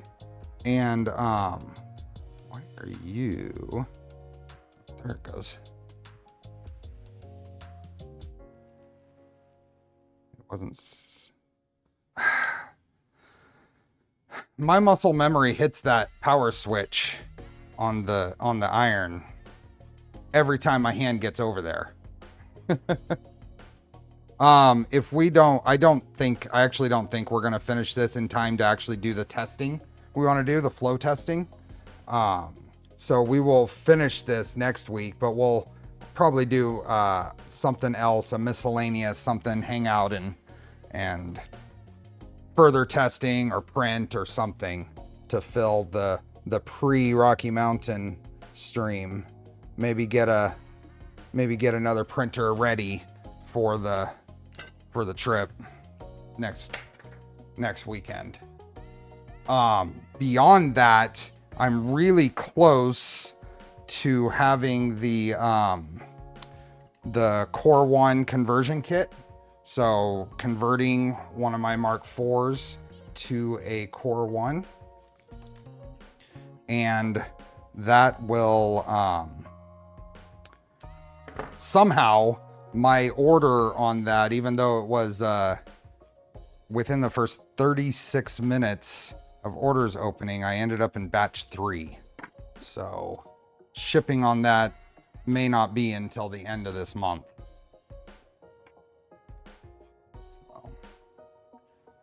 You bringing your dragster? I'm not planning on it. It's apart right now. It's not disassembled. It's in components, but it's not. It would take too much of my time to get it ready in the next week and a half, and I've got this thing to finish. So the next major project will be the Core 1 conversion, Mark IV to Core 1 conversion. In between I have a couple of one-day things lined up. Like we're gonna swap out the power supply on the VZBot. Yours cleared customs today. Awesome. I'm really not annoyed because it doesn't really matter, but it kind of annoying. Annoyed without being really annoying. Annoying without being really annoyed that I had such an early order and it's delayed. What I think is this time around, they probably went off payment processing time instead of order time.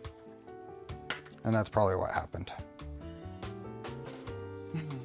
Okay, I need two more 24 gauge wires out of here.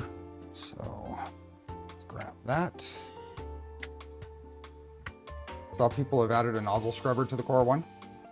Interesting.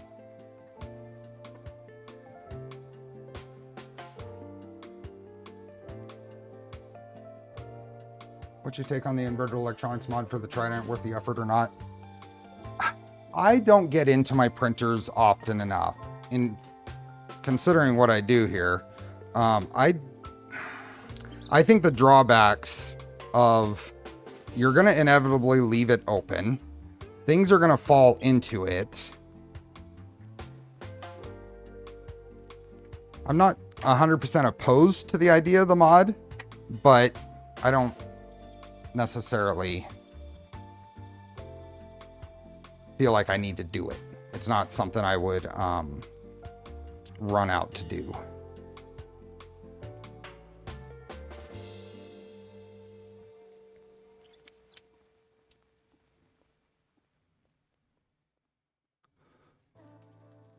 Hey, Dr. Dave. Okay. Oh.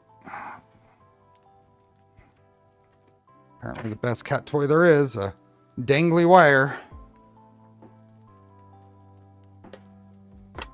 There. Oh yeah, Discord link is in the description. Rubbing something into the power supply would be nasty time. So I've always been of the mind that I don't think it's a good idea for that reason for the reference build. Because people are not going to pay attention to always having it in place when it's on. If someone changes to that, then they're very specifically doing that rather than just going by the build guide.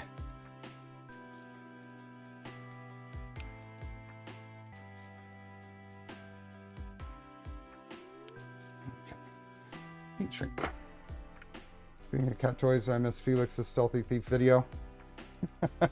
He has not been back up here. He knows the felt. Oh, there they are in the back here. He knows they're there. We'll see if he decides he wants one. Improve accessibility to electronics is a reason for the mod. One must not forget the bed can get in the way of working in there. It can.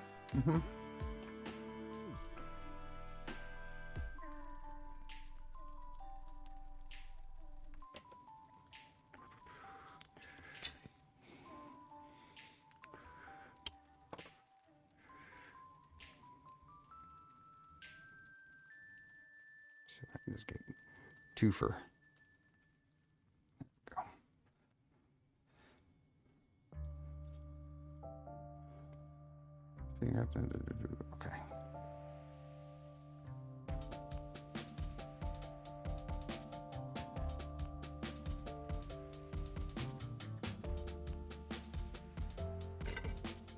I think this, yep. This silicone wire on here likes to pull away from the heater. Okay, that is fine. Where's this one?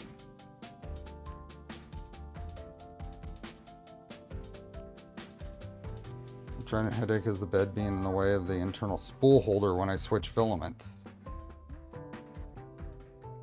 I like the idea of an internal spool holder, except for exactly what you just said.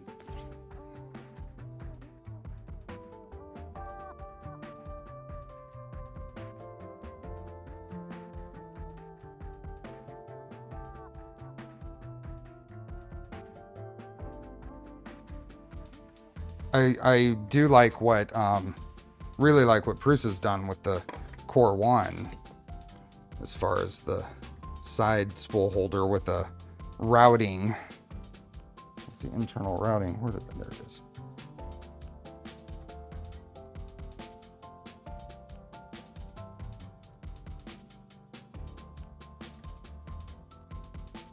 That's good.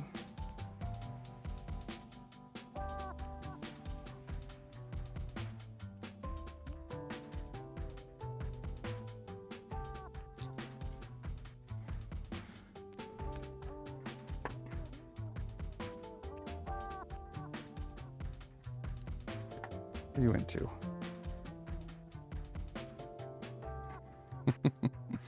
Busy, busy kittens.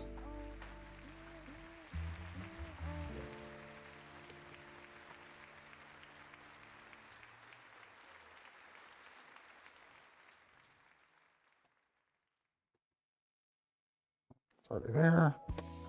Put some heat shrink on.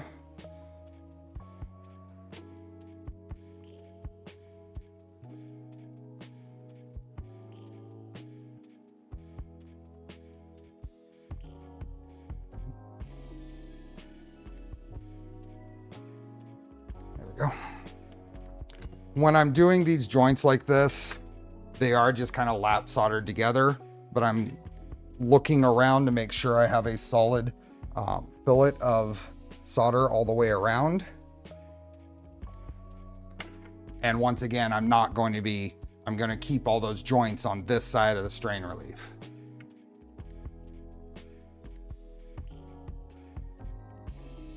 See you, Stooge. What I'm going to do for wire identification here is I think I'm going to take these like that. Let's see. This comes around. Maybe do a little loop like that. I think I want to twist them. Let's melt this heat shrink on, so I've already lost it on the, let's go. So this goes there and there. Need a battery. My heat gun.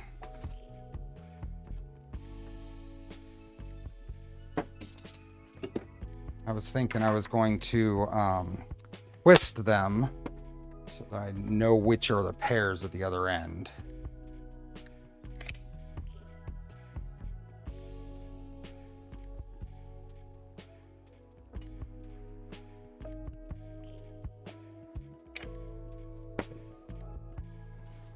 So that's that, and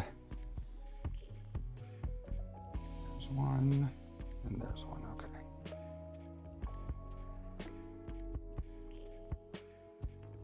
Heat shrink, and heat shrink. Piano dear, thanks again.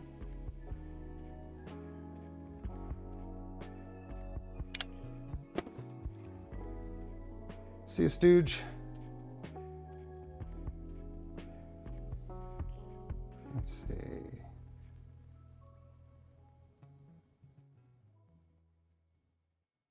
I was looking at that, Stephen B, as far as a spool inside a 250 Trident. I think it could be done.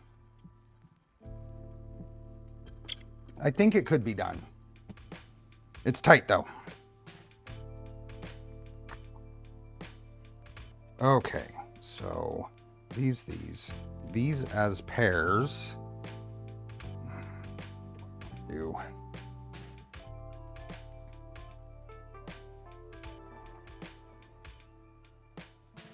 I don't think my drill is out here. I think it's in the other room. I can't really effectively twist these without it.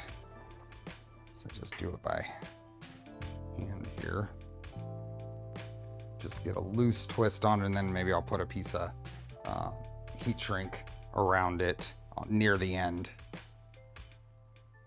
Do a little bit.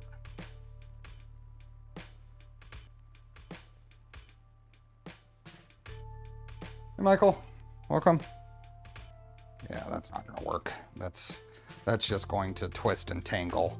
Okay, we're instead, since my drill is in the other shop and I don't want to go get it, we're just gonna put a piece of heat shrink around the ends, so then I know which ones they are. At least have the pairs.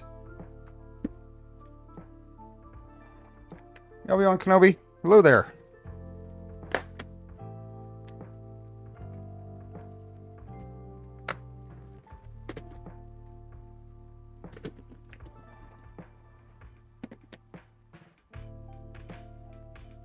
So we'll put it fairly long here. So now on the end of here,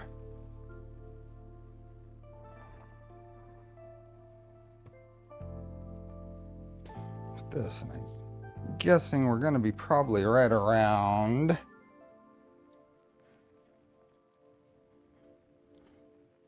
there. Is how long that's going to end up being.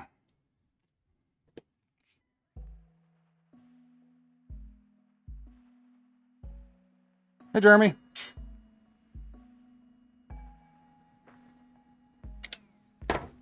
Jeremy, we were all laughing at you for saying May the 1st. It's not just Keela now.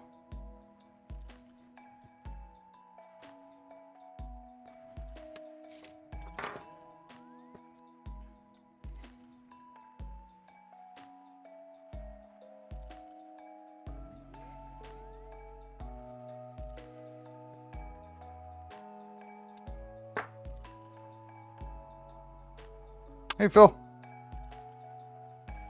Good morning. Okay, where is this one? Okay. All this is going to do is help me identify the pairs instead of... So I don't hook an entire heater up to each side of the output.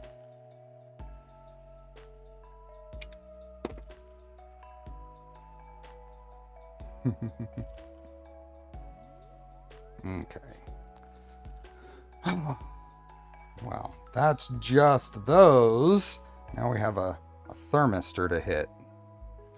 And that thing is, look at the wires on that. They are super tiny.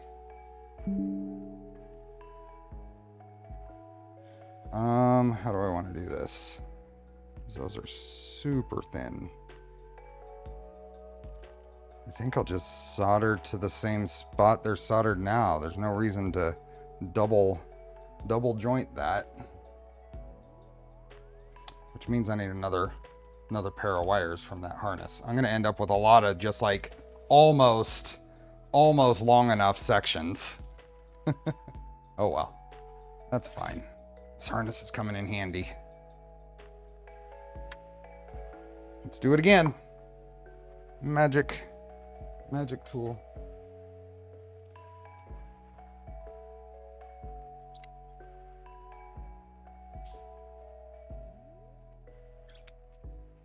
Taking over half of this harness. Actually, 2 wires I didn't use. They were the heavy gauge ones. So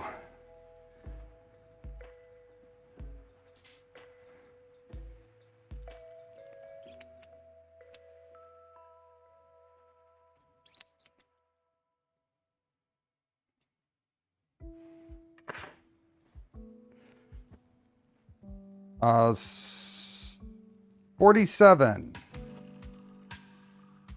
That right there. That was shown off at Rocky Mountain last year. And there are a few of them built now. I'm in the final stages of building mine. There are a few of them built now. It's not ready for release, but I'm taking this with me to Rocky Mountain.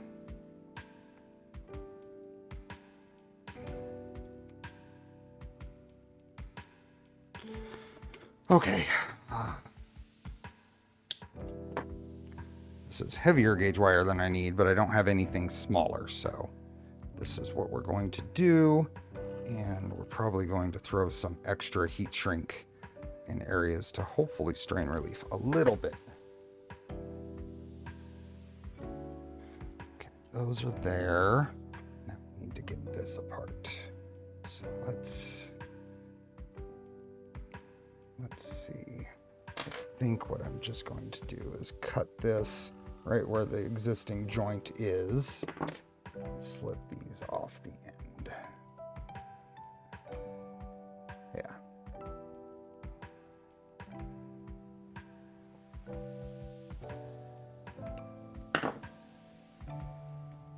There we go. A little bit of stripped wire there already. So. Ah.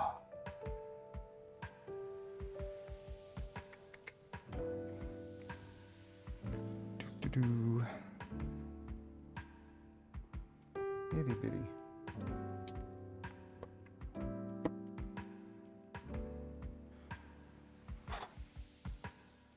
Check my email. Let me check my email. Our window open. Here. What do we got? What am I doing wrong?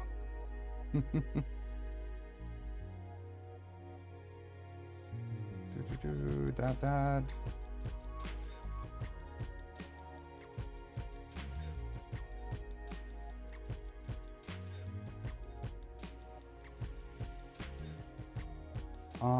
Plastic between the heat sink and the fan. There's a special, oh. Heat sink and the fan. Oh, I see. Cut plastic, leave space. Okay. Let's see something here. I'm checking email from Lionel right now. Hey, Projects and Dad Scratch. Welcome. Any fan spacer mod. Let me throw this on. Let's see what this looks like. Do I have a Prusa Mini? Save this. Okay. So Lionel just sent me a file. Let's look and see what it looks like. Just throw it in here. See what we have. Cascade, some mini, this guy. So there is a little spot here. So this little spot is opened up because, hi Sven.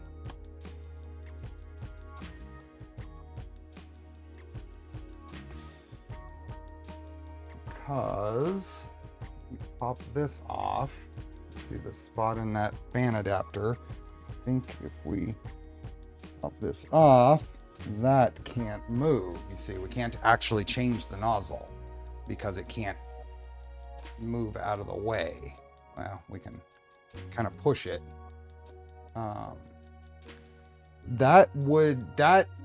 Let's just note, that needs to be cut away. I'm not gonna swap it out right now. I don't need to swap this nozzle for this build. I'm gonna leave this particular nozzle in there. You see how this all works. I'm not gonna take the time to swap that out though. There is, and it is on their website for that, but that is good to note, but it will work fine just like this. It just what makes changing the nozzle out more difficult. I may change that out later, that part out, but right now I'm not going to take the time. We've already taken a lot of detours on this build. That's just good to, I think that's just a good thing to note right now. So I would want to do that in the same PC CF, and I don't have anything really set up, and it would take longer to deal with that than I want to do right now. So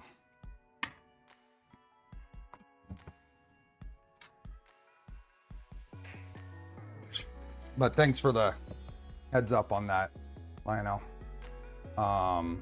We may be able to, if we went over to, let's see, the configurator, and is this where we want to be? No, is it the, where were we? The full kit, Prusa Mini. What is this? Let's just go somewhere like this. I'm just seeing if this is in the documentation here somewhere. Is it out here somewhere, Lionel?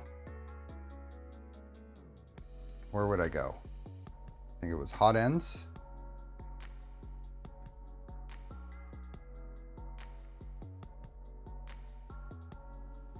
Trying to figure out where that was. I thought it was here.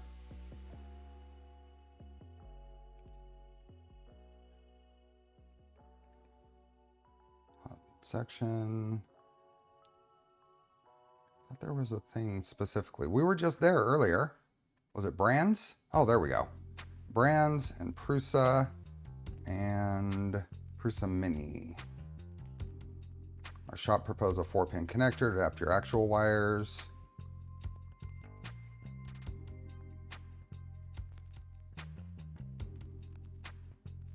This is a Swiss website.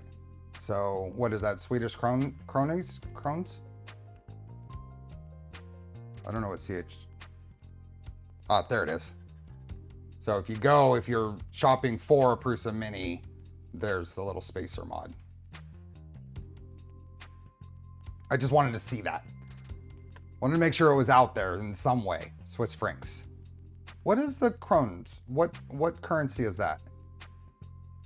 We used to do a lot of talking about currency names, but I don't remember.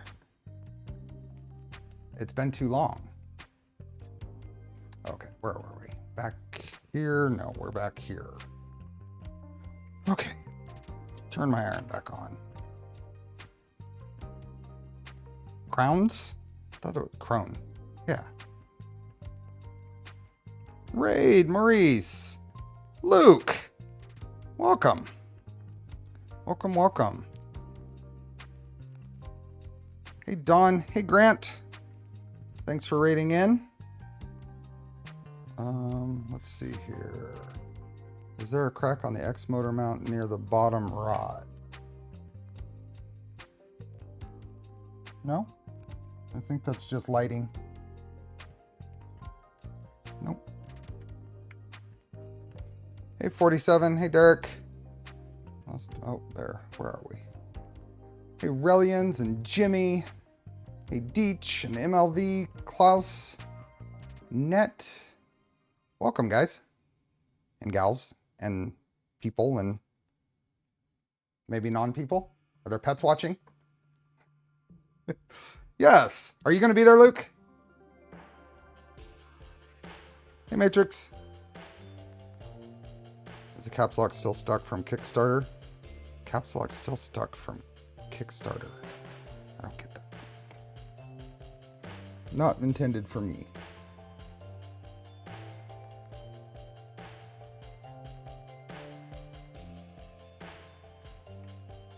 Okay, let's... I want to put a larger piece of heat shrink over the whole thing when I'm done.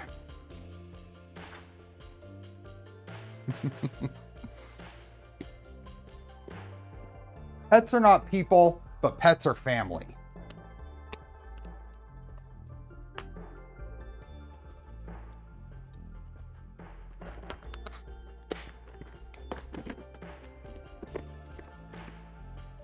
I'm gonna open the door for Felix. Felix really wants out. You didn't want to steal any felt balls. Oh well. It was an experiment. We'll leave him there. Maybe one day he'll come and get them. Okay, let's see.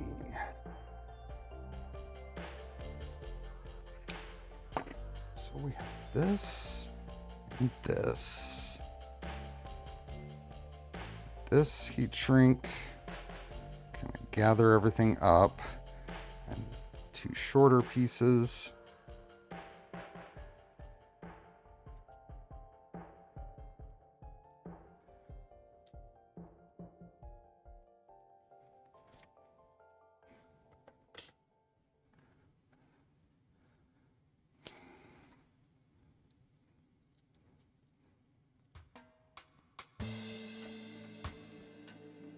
There we go.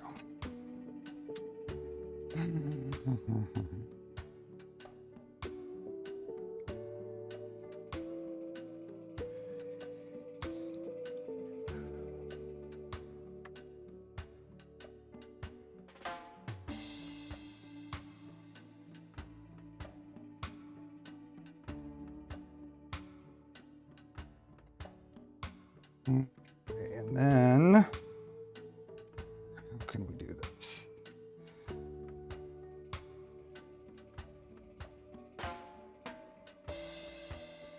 I got an idea.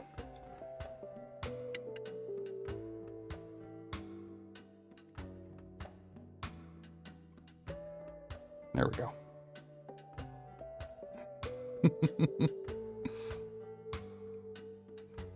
I got some stability there. The OmniFixo, don't limit yourself to the base. Many things are magnetic. I've stuck them to meanwhile power supplies while working on stuff on the Phoenix.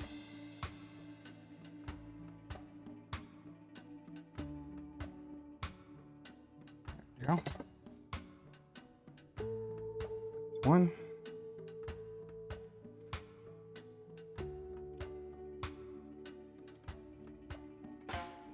UniFixo.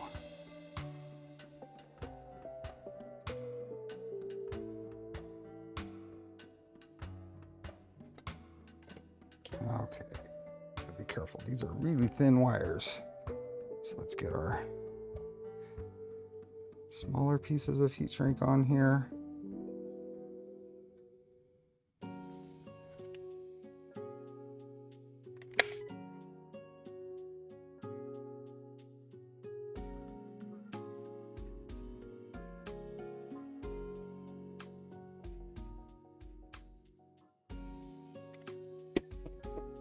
And then we're going to tie that together with a bigger piece.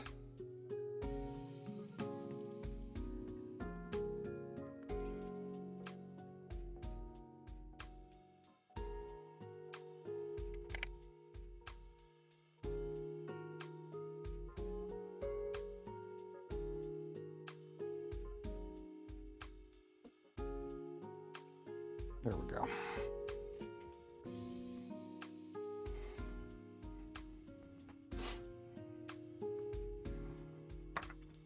Okay, so now all of these, I'm going to take this one around here, this.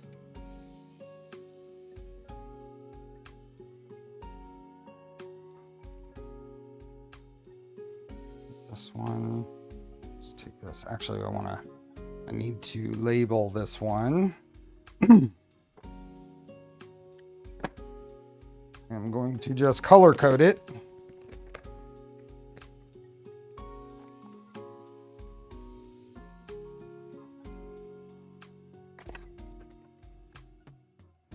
We are going to call the thermistor as blue.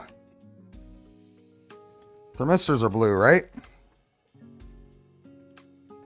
I feel like I associate that because of the E3D wire color for most of their thermistors through the years have been blue. So we are going to call thermistors blue.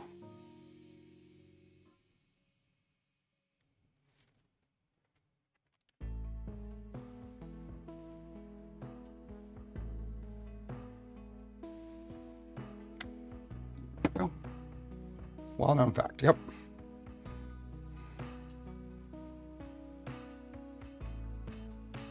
Okay, this can all go back over here. Okay. Now, Got all of the wires everywhere. It's there. And this one.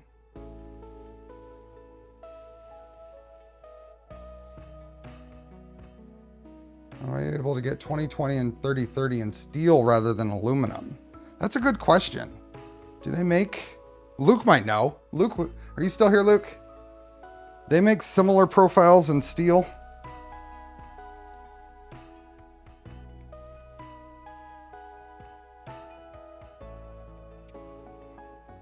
Okay, this comes around and through there. So this comes here. This comes through. This comes through, and that comes through. That one goes here, and then through there. So now this one is all set. To go around just like that.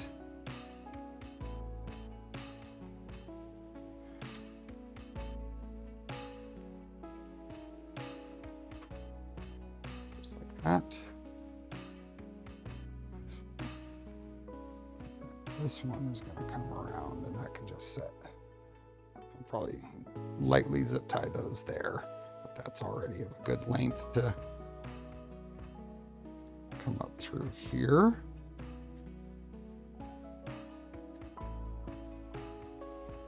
This one has a little extra length here.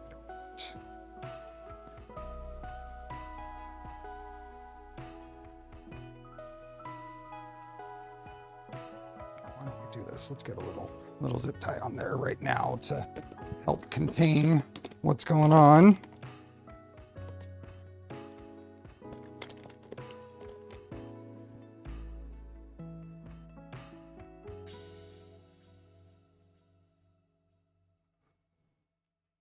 Extruding steel in those shapes is way too... Oh yeah, for sure.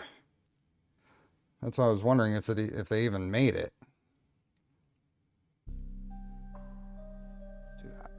Force that to come around like that. It's just this one. I wonder what I want to do there. Do I simply want to loop it around itself? You can do that. It's not going to be super pretty here.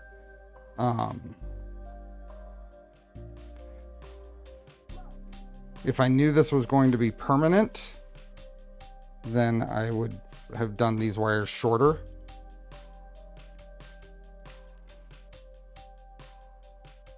But I think these coming through here would be okay.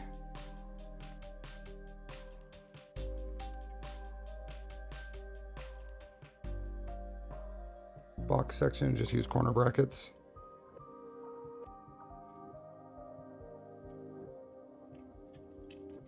That one shouldn't be there. There we go.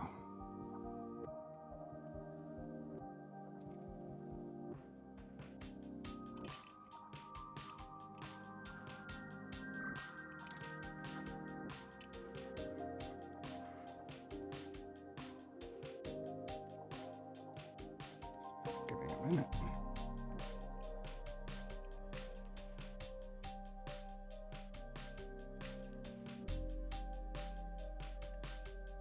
Just a little loop right there. Let's cut through there. That's right there. And then I think a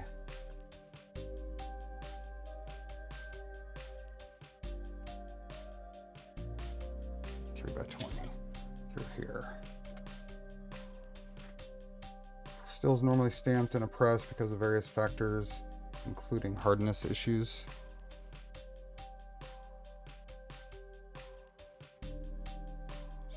Let's just thread in across those.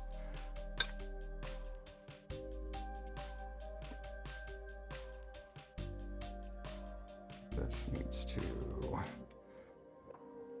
go underneath all of those, otherwise I'm going to tear up those wires as I go past.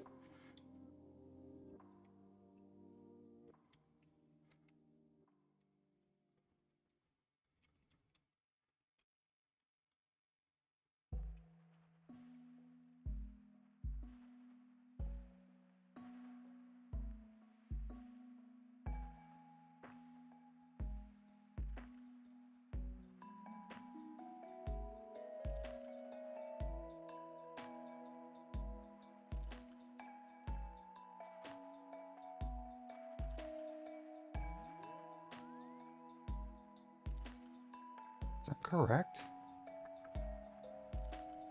It seems like it's, yeah, it's upside down. Got this little adapter piece upside down.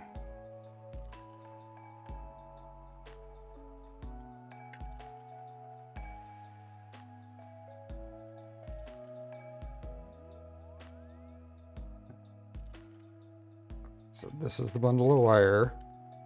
I'm going to do this, and then we're going to put it right back in. I think that's what was going on.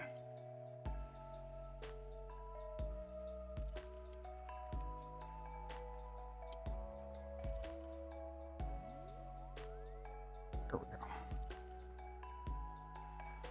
Looking at chambers around 120C printers tend to be made from bent steel. Yeah, I can imagine.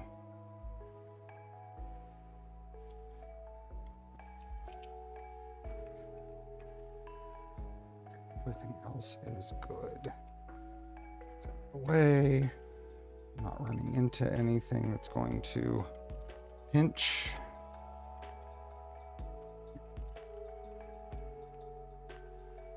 Okay, we are on our way to everything being much better. Where is that one? That one goes all the way around. That means that this wire here, those are all okay. Don't like that particular zip tie. Hi, Con.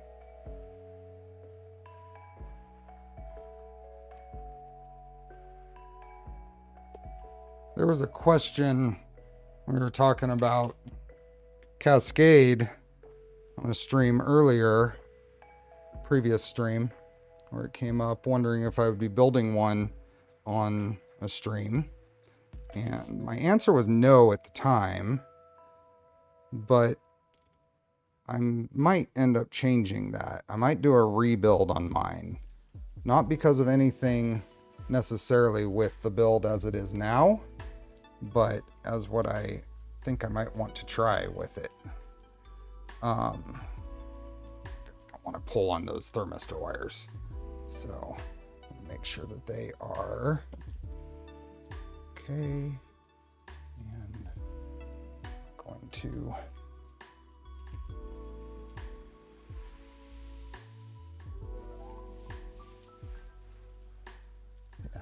go.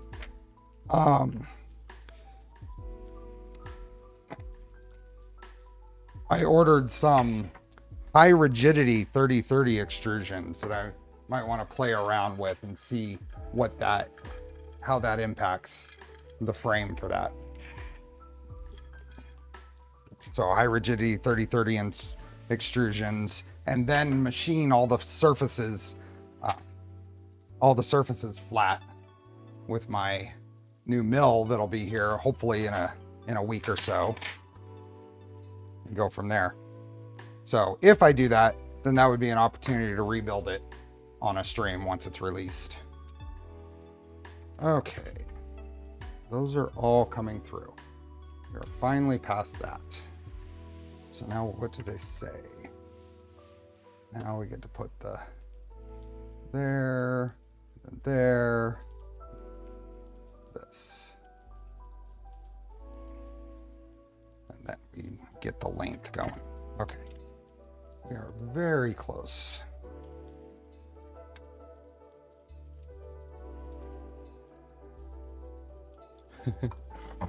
All the tangle of wires. Nope, that's my stream deck. The Cascade extrusions dampen with a, no, they are not. No.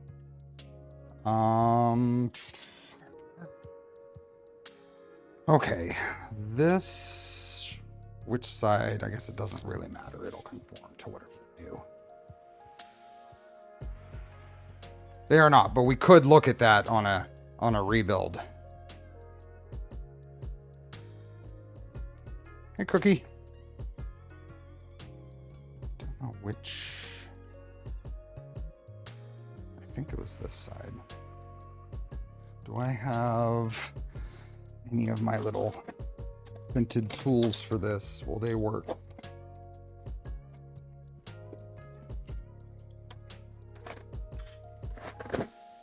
Let's see if this will work.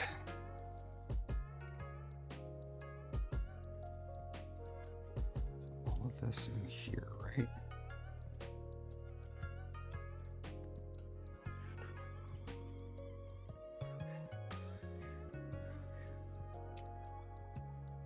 Like that. This up and over like this.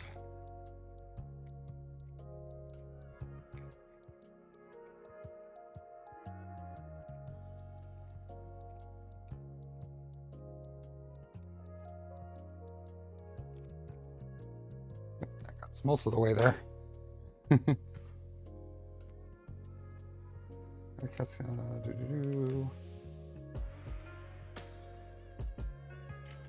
go.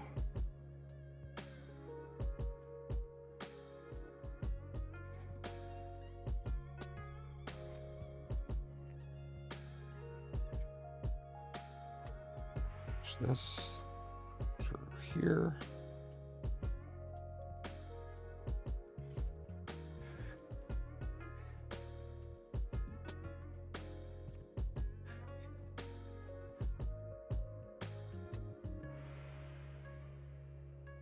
Just get a little bit through the end there. Is that useful? Where can I find it? I downloaded this, I'm pretty sure, off of Printables. There were several sizes. I did tweak it a little bit, but this is downloaded off of Printables.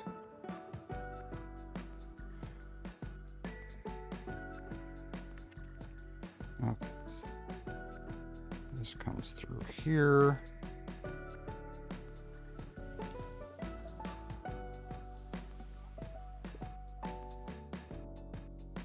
Looks like cheating. Mm-hmm. Now I only have to fight with the end of it here.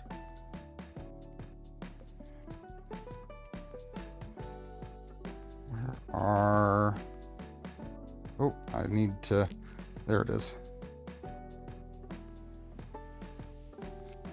And the pieces for the heaters.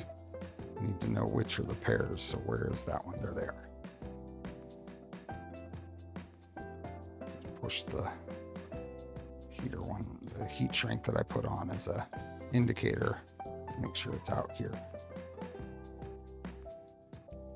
It should have one more. Where is it? Okay, so that's the thermistor. Get these out of here. There is a heater. And there's the other heater. Okay.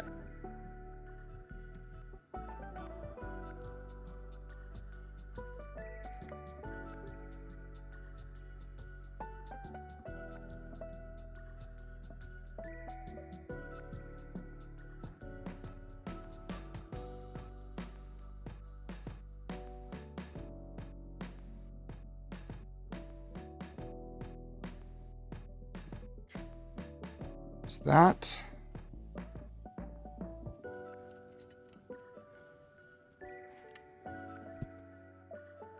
Now we need to incorporate the X wire in here somehow, I think. Oh yeah, we take it out here. That's there. And is there a zip tie that goes on the end here?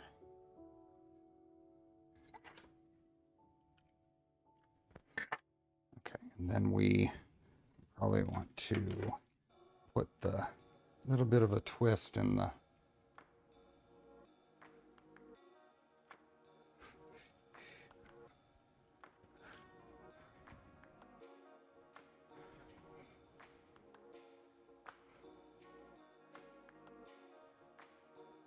twist in the wire. This makes sure that it doesn't, no wires can come out. See, so there's a, you can see the twist there. We'll follow that all the way through.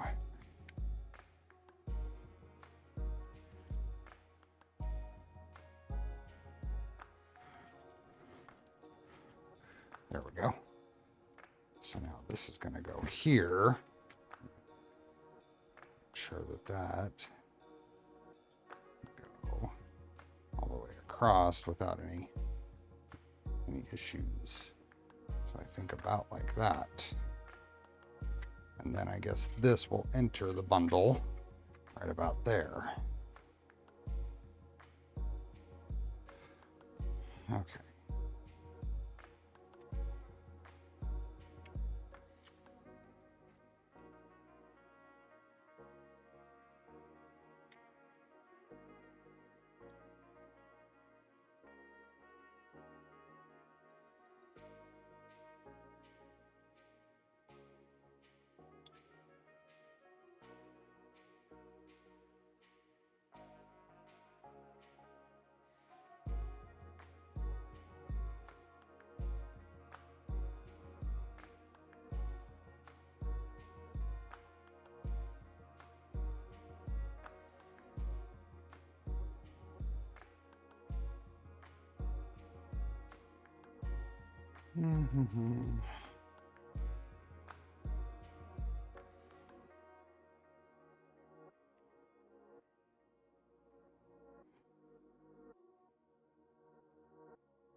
Okay, now we'll it's over.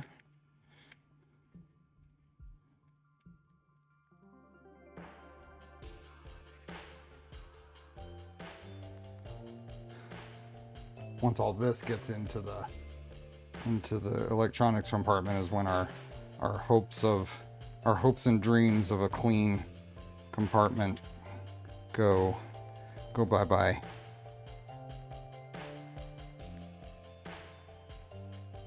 There we go.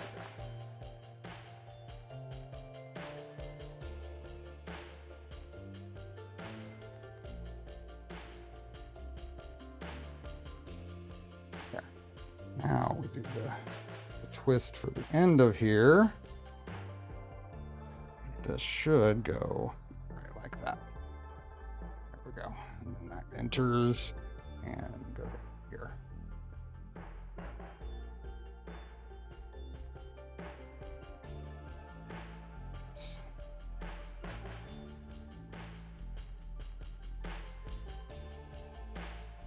Okay.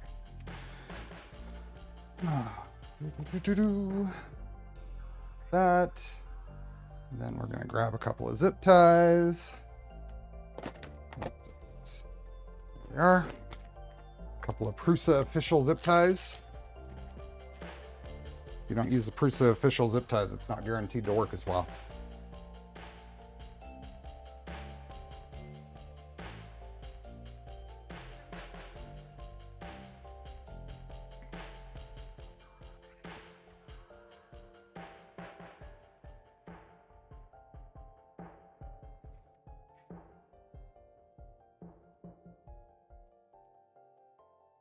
About that, I think.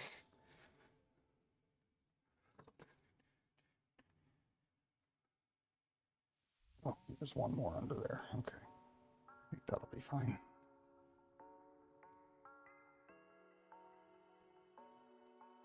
Time for a gummy bear? It should be.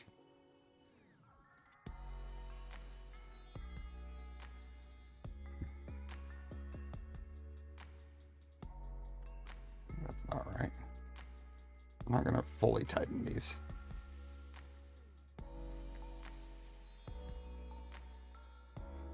Be able to still shimmy those around. That looks pretty neat. Looks pretty neat. There's one down here. Oh, where's that? There it is.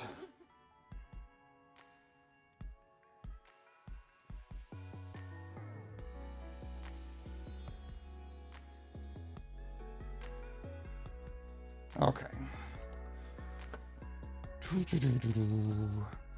What is this? Rotate the zip ties head to the left. Otherwise, you might have issues during the print. Slightly twist the sleeve. Sleeve will evenly wrap. Yep. Next. We got that. Put that in there. Then put that on. Then over there. And then we get gummy bears. Only 4 of them, though. Okay, so what it's basically saying is, where did that go? Toolboard. I mean, where did the PTFE go? It was right here. Where, oh, where? I just had that. I just had that. Oh, there it is. Okay, so I'm reusing the one that came off because, like I said, 20 days of printing on this. To know which side is which, only one of these has an interior chamfer. This side does not have an interior chamfer. Interior chamfer goes to here.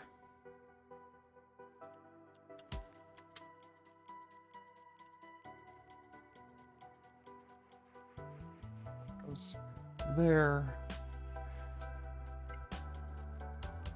To here.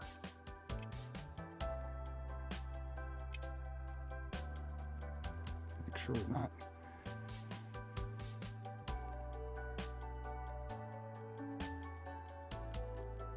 Hey, Don. Okay, with that, I think we can pull this down just a little bit. Get those to follow about the same curve. Yeah.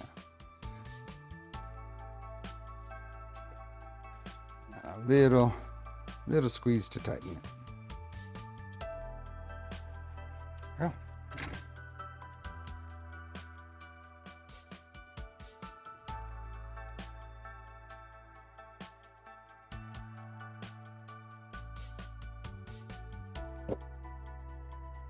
Okay, that is on, that is going, that's looking really good.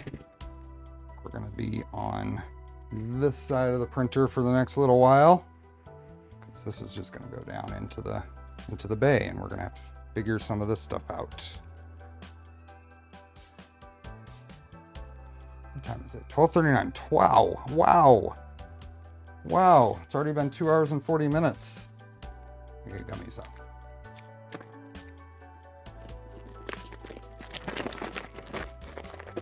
Well sealed.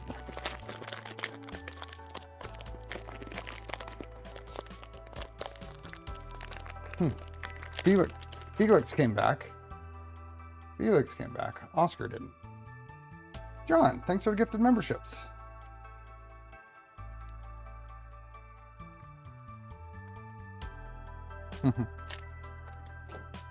I'm having 5. They said 4. I have extras. I'm having 5. Okay, what's next? Oh, they want us to do the bed next. Well, this will be easy. I do need to swap out this piece, though. Need this. That over there. We do need to swap out the cover. This guy. So let's do that.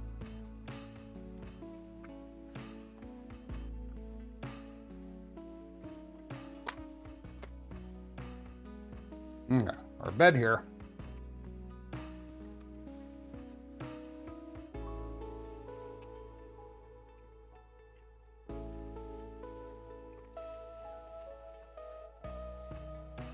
This out of the way.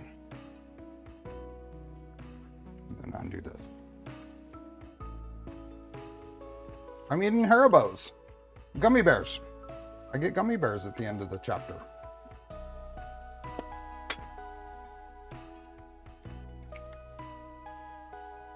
So then our PC CF pieces.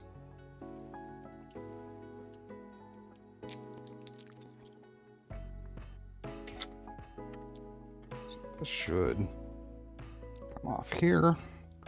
I'll do these. That. It's a little dovetail joint.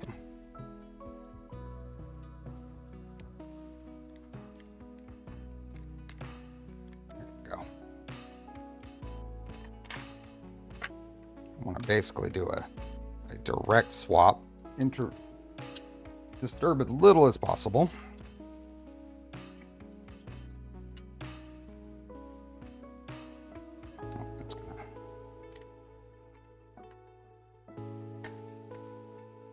set in there. This is going to go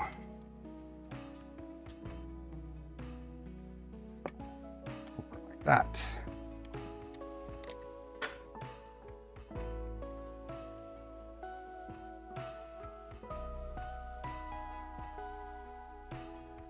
There we go. Easy peasy.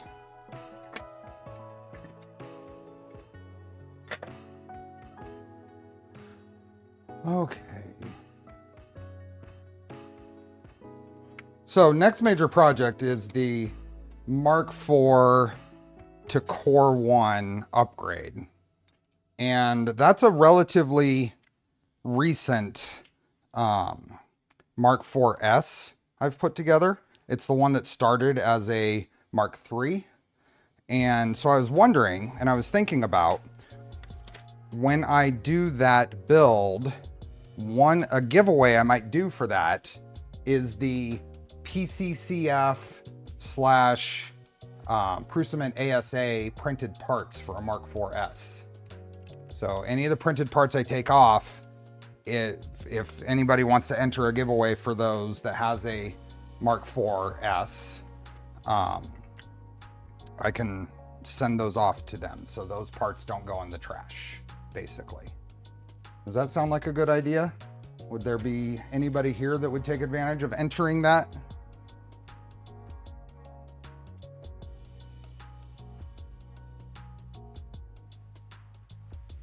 I'm batch 3.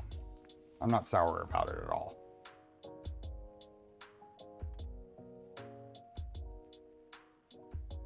Okay, that goes there. That's gonna go on there. Put our screws in, starting with the center one. And then I get more hair bows. Cool. What does it say? Center screw, then first screw, then the last screws. Okay.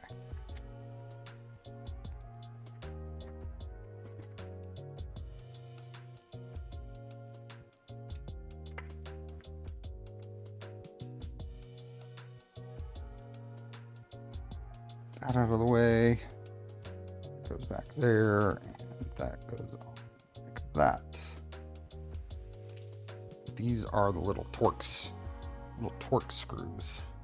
So let me grab a Torx driver.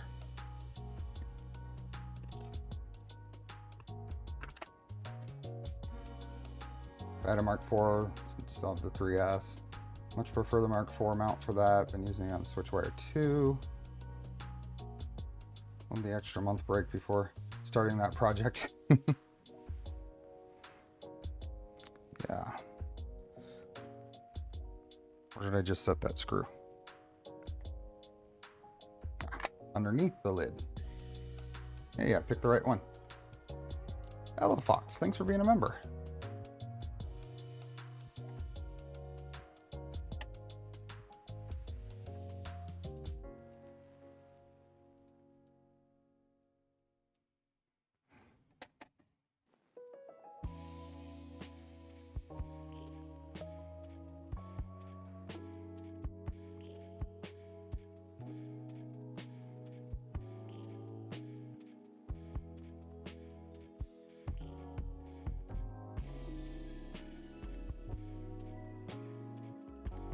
John, thanks for being a member.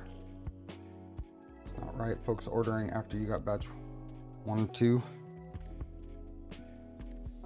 I think they changed, I don't know this, but I suspect they changed the way they order orders. I'm fairly certain it used to be by order confirmation, and I think this went by payment confirmation, which is the easy explanation. I know when I ordered my Core 1, I was in a single-digit number of orders, and I'm sure I wasn't in single-digit orders for payment processing. Okay, now center, and then sides, and then corners.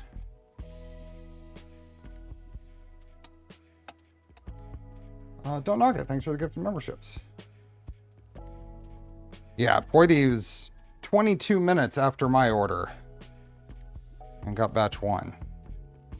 But my payment confirmation, which I was using a Prusa credit code. So the payment I had to pay for was shipping. Didn't go through for a few more hours.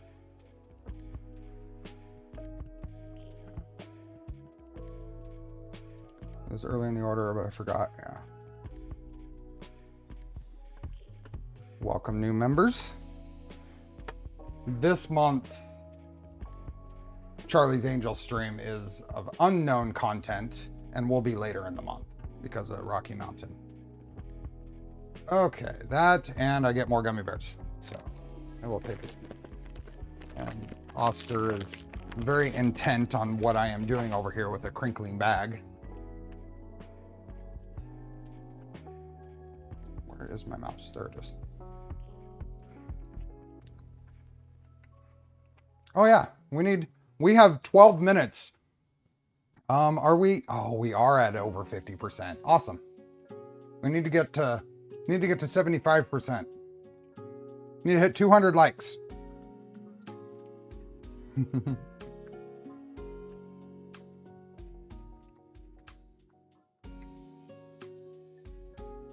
You don't get gummies for a rebuild. I went and bought gummies. So they're not Golden Baron. They're just Haribo. Okay. Getting close. This is already done. We did this early. Oops. I'm scrolling through the instructions, but the instructions are just a display. We did this in an earlier stream. Hey, I get more gummy bears for just installing the screen. What's the difference? Probably the sugar they use, Tuxedo. Probably all in the sugar. Either sugar or glucose syrup. Well, this is not high fructose corn syrup. It's glucose syrup from wheat or corn, sugar, gelatin, dextrose from wheat or corn.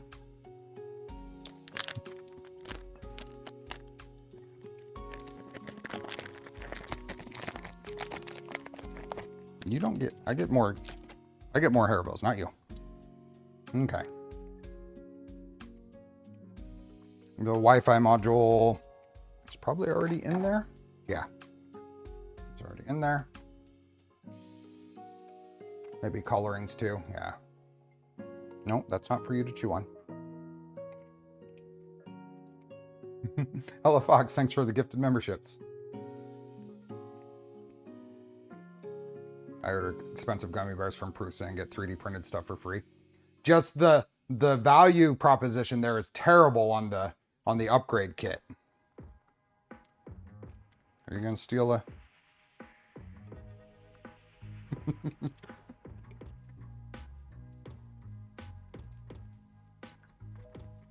No?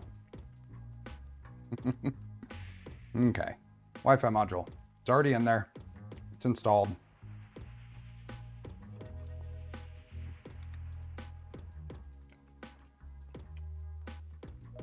I also think it's fruit flavoring they use. The taste of the red bears are different, in my opinion. Okay, this is all set up.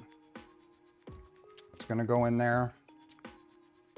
Snaps in and then plugs in. I guess we can do that. Okay, it's gonna plug in there. Then the filament sensor, okay. Let's do those steps that it was just talking about. Maybe we go this view.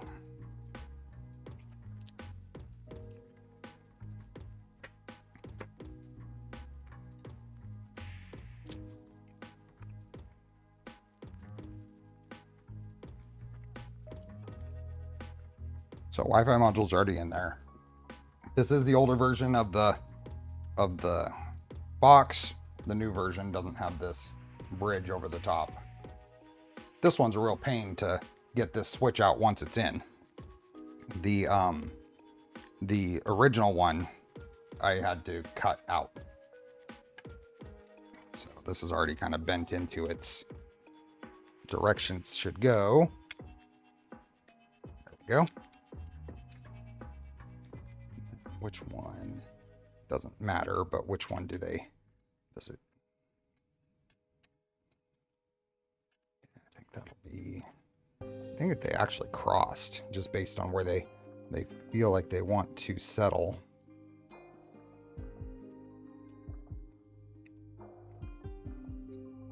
Maybe I'll just rebend them. There and there.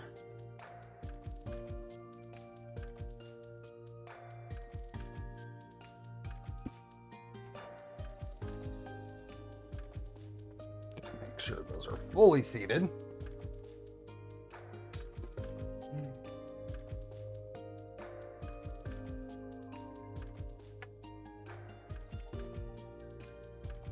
Okay. Then we have our filament sensor box and sensor here. And I had found all the things I was missing last time, like the 150 millimeter PTFE that's supposed to go up in here. Is there a chamfer on either end of this? No. So this guy goes up in there and it can stay right there. And I think this screw here, I thought there was a screw that tightened that down.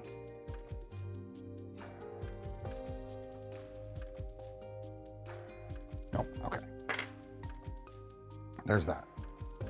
So now we have these parts. There we go. Okay. And then the actual sensor here with wiring. So let's pull this apart.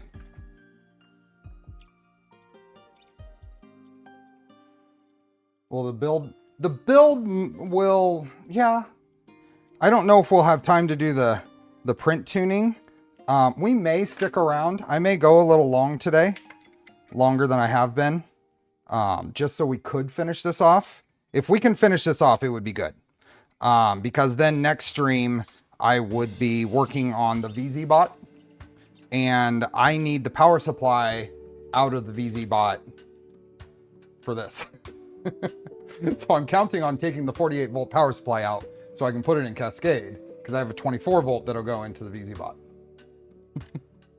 So we may go a little long today in order to finish this, if things continue to go reasonable. I don't think we have more than a couple of more than 2 hours left in this. We are 27 likes away from 200, if we could hit there. Okay, so this comes out of here. Now we've got the magnets and board that's in there.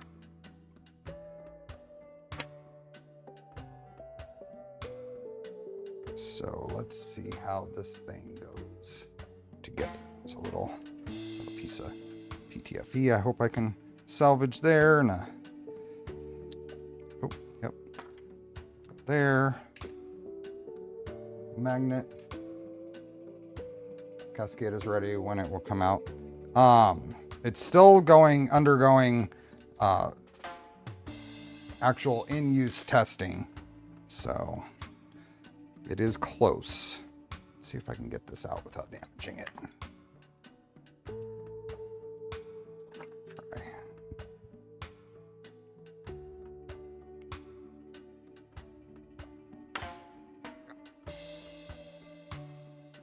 Out.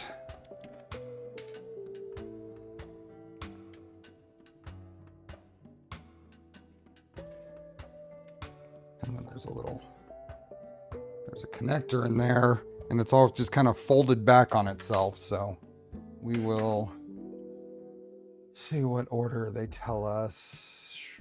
That gets folded back and then it gets in there. Okay, so that's the next thing we need to do. Let's get this out of here, and hopefully I can grab the edge of this connector and just kind of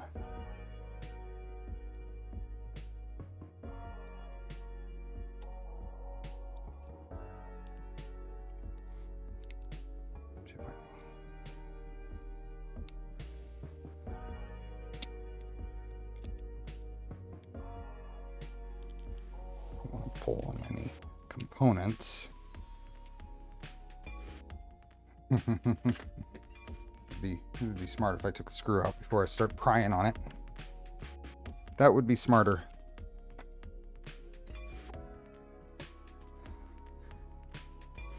I'm glad I didn't pry very hard. That was all just exploratory prying. Any idea on ballpark cost to Cascade? I don't actually. I don't have any idea. Well, that comes out a whole lot easier when there isn't a screw holding it in place.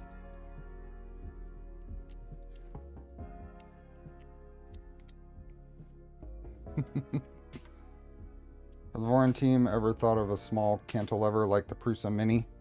No, not really. Not that I know of. Okay, so we're going to do the same thing. That wire has to go into the channel first.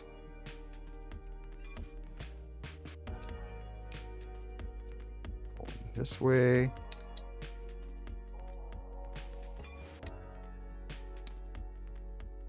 There we go. I imagine the screw can go back in here.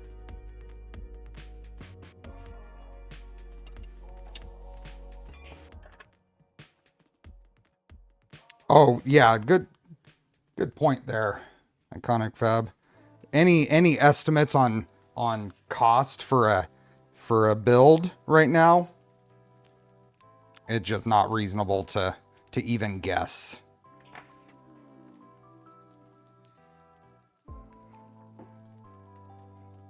Shift this back up in here.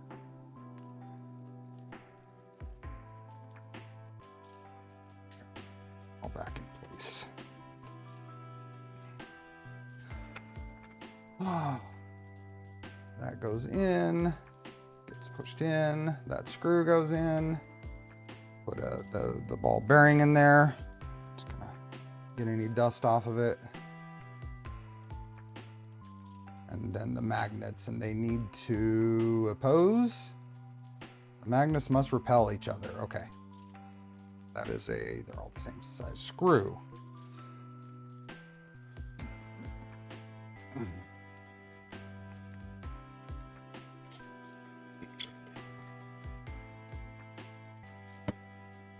What is this?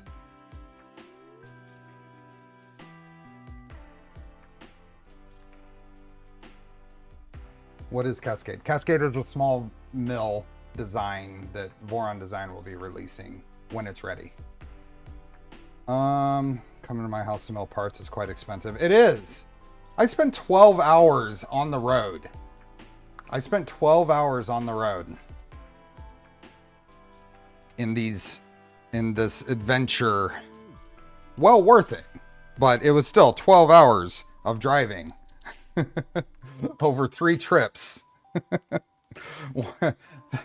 which is 4 hours more than I expected it to be because I forgot to make a part. But oh, we are giveaway time. We are a minute past giveaway time. You guys are so enthralled in this. It was fun. It was a blast. I mean, it was a blast enough that I ordered my own. Okay, filament giveaway time. Polymaker Filament. They let me give away a roll every stream. Huge thanks to them. If you are in the market for Polymaker Filament, there is an affiliate link in the description. We are going to go over here to Wheel of Names. How does Cascade compare to Milo 1.5? No idea. Well, okay, so here's a comparison I can give between Milo and Cascade. The Milo, the build surface does this, and the spindle does this, and the Cascade, the build surface does this, and the spindle does this and this. There's the extent of the comparison I can give you. They're roughly equivalent build areas, cut areas. Demlar, I forgot to say hi to you earlier. I saw you here earlier, but I forgot to say hi. Both make a mess. I will say the one thing you can say right away without having used both of them is that the Cascade will be easier to enclose. That's a pretty big thing. But as far as the rest of it, I can't comment. I don't know. Let's get rid of all these.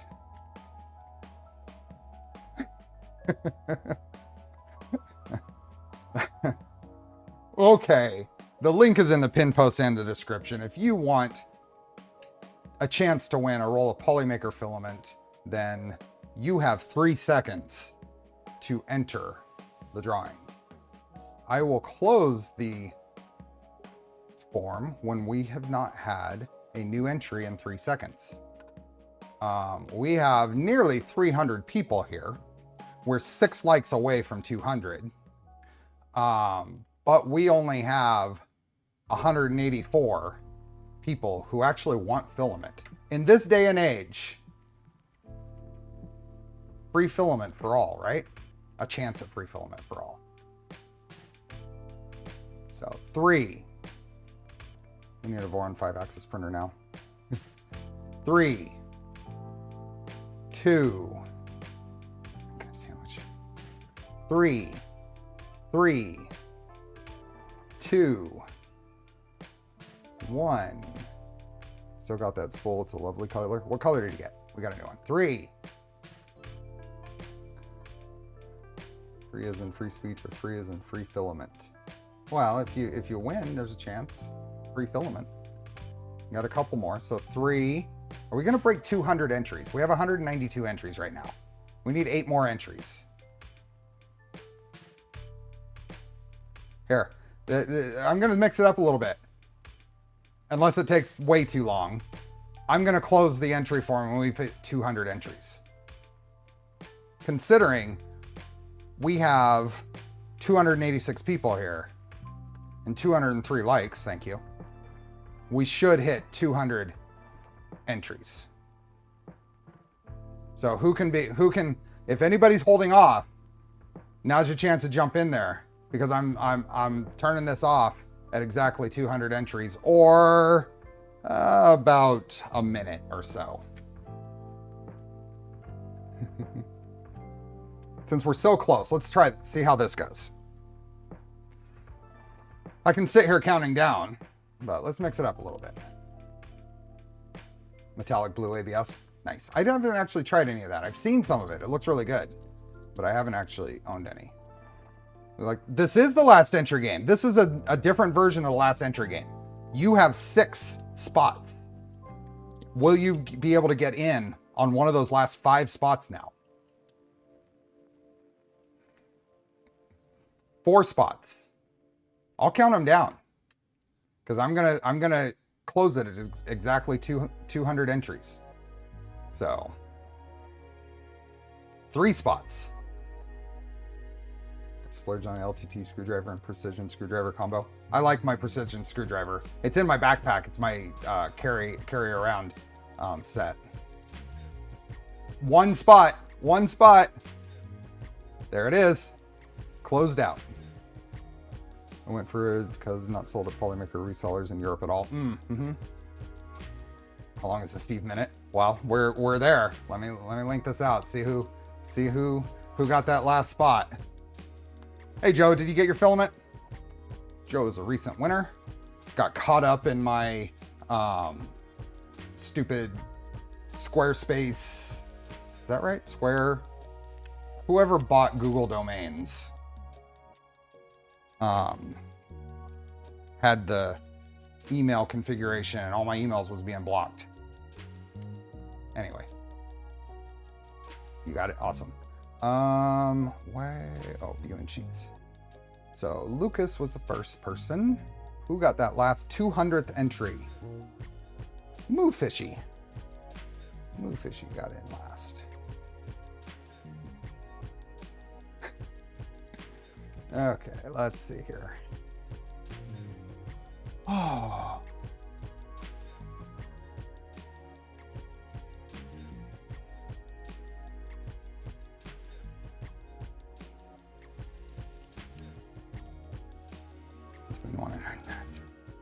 Let's do.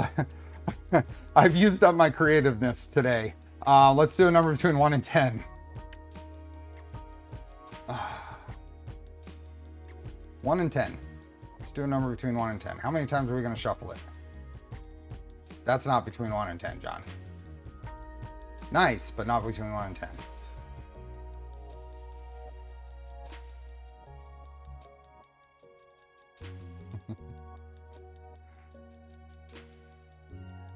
Okay, it is May the 4th. Tuxedo said 4. Let's do 4. 1, 2, 3, 4, and spin. Who do we got? Who? Gundams. Gundams 145. Congratulations. You must be here to win, so say something in chat if you are here. You have 2 minutes to respond. Gundams, congrats. Are you here?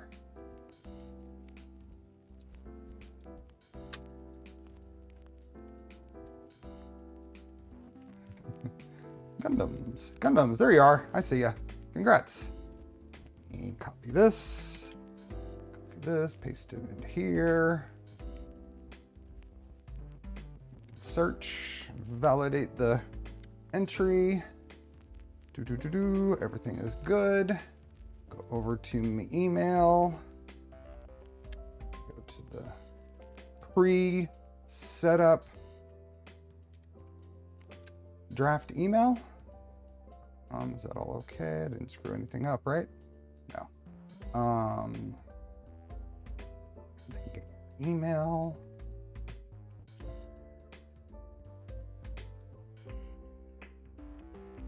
And email is sent. Congrats.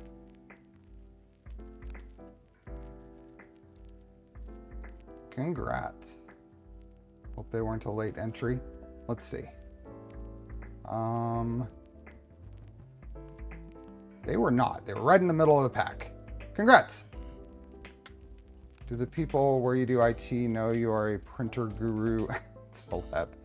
I am known for being very interested in 3D printing and making, and many people are aware that I build stuff in front of people on a camera.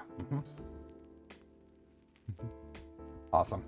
Let's turn this, unpin the message, and delete the description link.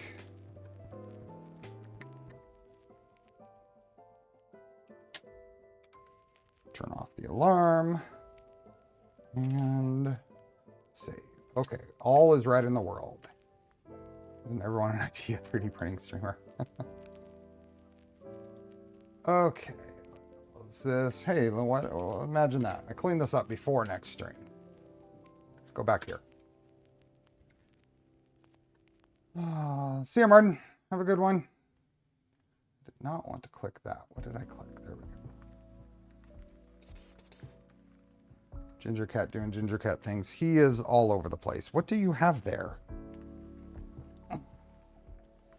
He had a tools bag from some Prusa kit. Social will being an IT person in public. Always claim to be a truck driver. Save tons. It's a good point, Tommy. Good point. Good point.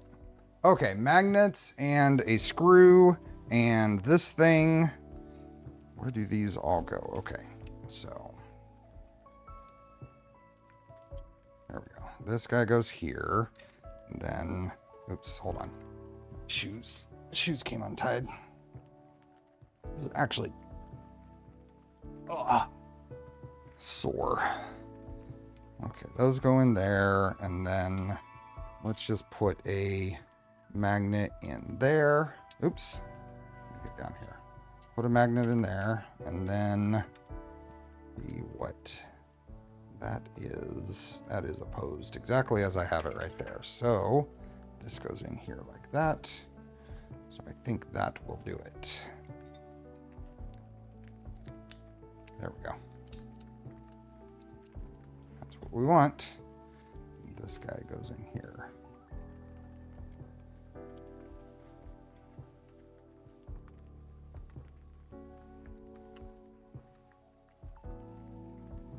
This is threading into plastic, but it just threads in enough to not bind up.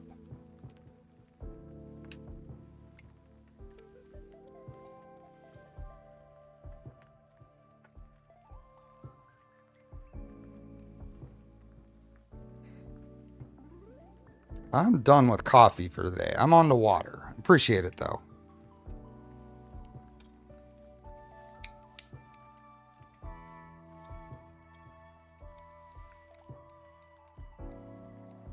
That'll do right there.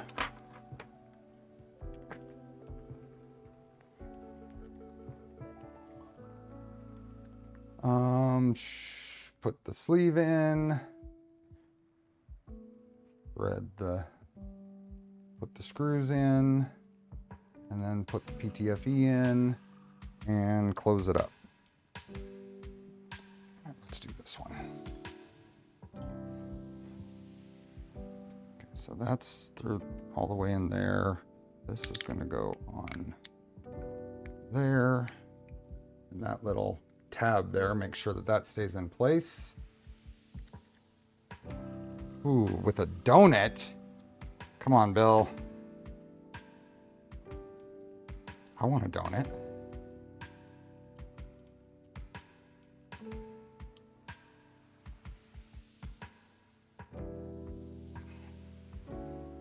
Threading into. Is that a? I see sprinkles. I see sprinkles. I think that's a donut.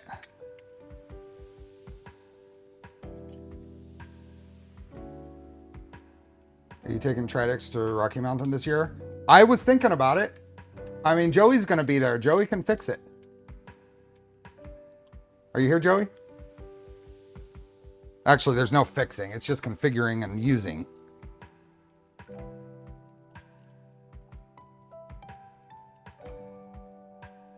Those are sesame seeds. No, I'm interpreting them as sprinkles. Although personally, I prefer an old-fashioned donut to something like that. Old-fashioned donuts are probably right there with my favorites. Let's see here. Let's see how this is going to fit. We want the chamfered side. Hopefully it fits. Otherwise, I'm going to do some in situ reaming. Oh, it goes over here. Oh, they both. We got it going on both. Which side does that go in? That goes in. Yeah, that goes in this side. Okay, I need to ream that out. Well, maybe it'll go in. Let's see if that'll go in. Nope. Nope.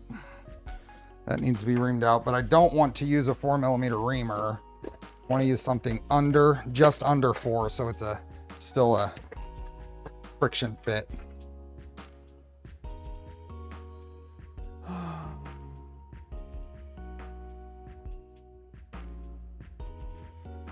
I think I've had Tridex there every year to Rocky Mountain. Which one was it? Was this in the 20? What's the? Oh, close. Got my little drill index here. 4. Let me show Bob Carnes what a big hammer is. What a big hammer.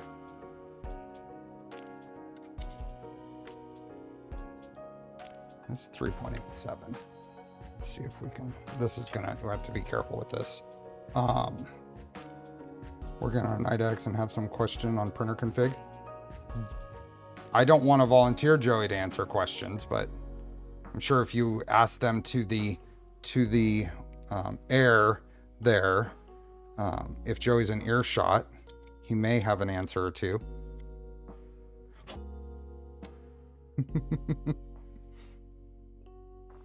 About the OSEC plates, I really like the texture, but for ABS, I have to use some Vision Miner to get a good adhesion. My OSEC plate I've had for a long time, a couple of years, and I don't use anything on it. Let's see if that helps go in. Yep, there we go. Nice. Fairly firm press fit in there. Okay. And then I think this goes over here.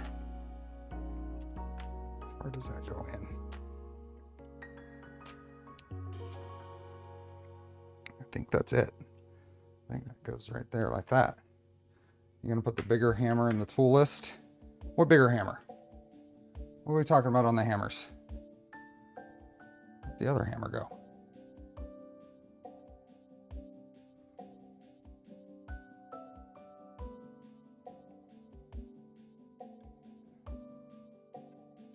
Oh, that hammer in my tool list. If I decide that it's actually good, I haven't actually used it for what I intend to use it for. I think it feels like a good quality hammer. It's got nice Delrin ends, and it is a dead blow. It has, yeah, but it feels like a nice, what is this? Vertex. Yeah, see? It's a dead blow. Are the ends interchangeable? I don't know. It wasn't super expensive. It doesn't feel like it. It doesn't feel like it. It's a mallet. It's a dead blow hammer. Okay, this is all set. We're gonna finish today. I gotta get back on track. This goes in here. Clamps to that.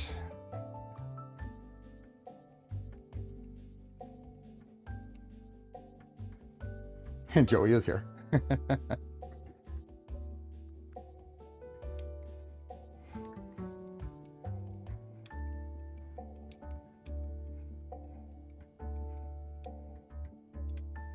we go. Okay. That goes there. Oh. That's not even close to. That's not even close to where it needs to be. Let's go here. That went in about, it went into about that bump there. It did not go all the way in. I think I'm gonna need to ream that.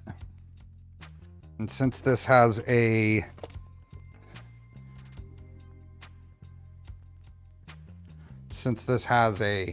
clamp for this part, I am going to actually just ream it. That way I don't risk damaging anything in there. That clamp is fully loose.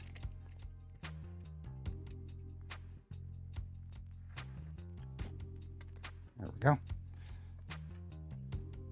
Oh yeah, that makes a difference, see? Whoop. And I can see it all the way at the end. So I think I wanna aim this, angle it just right, and then tighten this down.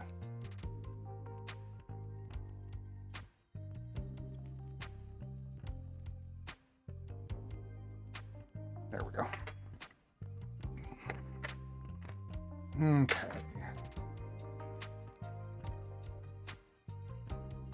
So this is now one with me and one with two from Modbot. Awesome.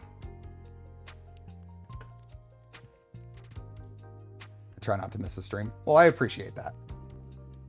I appreciate that.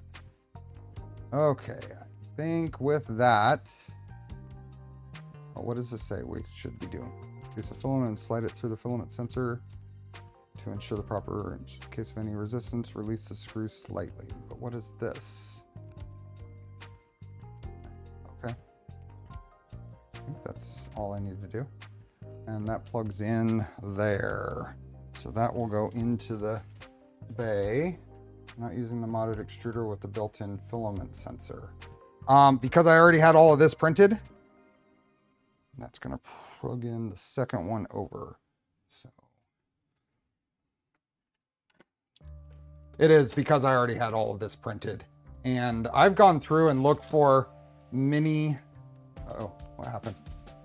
Oh, I hit a, there we go. I've got things tangled. There we go. I've gone through and looked for mini mods, and it just gets a little overwhelming. And I already had all this printed, so.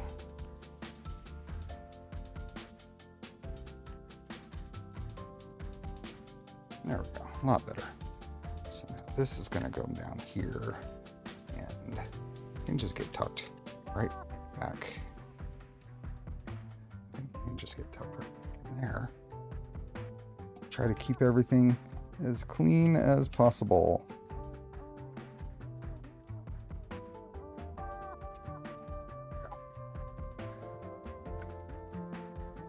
Do you also prepare workstations for people? I'm an IT manager, so I used to do that, but now I coordinate activities around that and other things.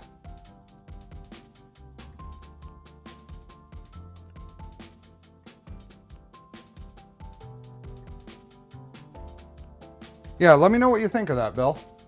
I thought it looked good, so I ordered it because it wasn't too expensive, and I think it'll work well. We'll find out once I get my mill, because that's my intent, is to use it to set aluminum in place. Because copper would be the proper hammer material for steel and stuff, but to keep from marring aluminum, you need something even softer. So. Been running the Bondtech IFS on my Prusa Mini, and it works great. Cool. Have to love Prusa PCBs, so well made. Yeah, good quality stuff. Not brass. Brass will actually bounce. Copper is the actual material, at least according to Blondie Hacks. And Quinn, if you haven't watched Blondie Hacks as a YouTube channel, it's a worthy watch. She uses the exact same lathe I just ordered. Between her and Bill, that's the reason I got that one. And then she has a lot of really good informational stuff on small shop machining.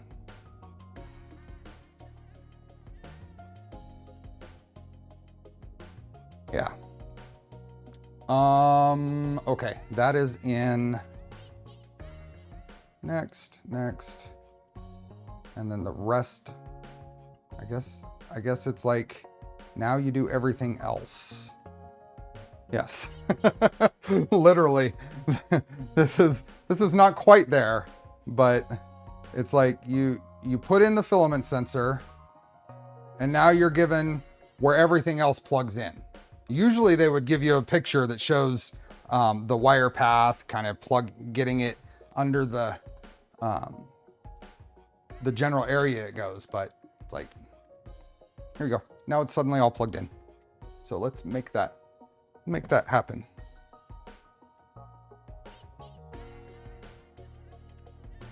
Kept mutual cleaning, or is it a mutual cleaning, or is it a standoff? How is this supposed to go? Is that like that? I think we had that fun time with when we originally built this.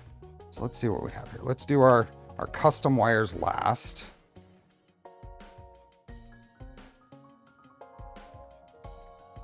Let's do our custom wires last. Turned into a standoff. Let's do this. So we have, it's going to go there, which means this is E. The rest of those all plugged in, yeah. So I'm going to take this under here. I think that just goes right there, so.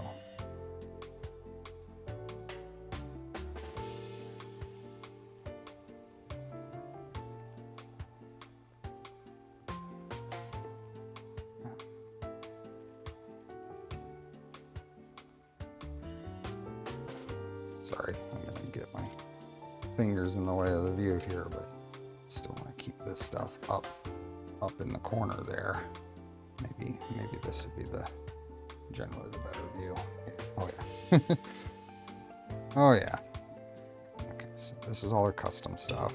And then this is the fan. This goes right there. This gets bent out of the way.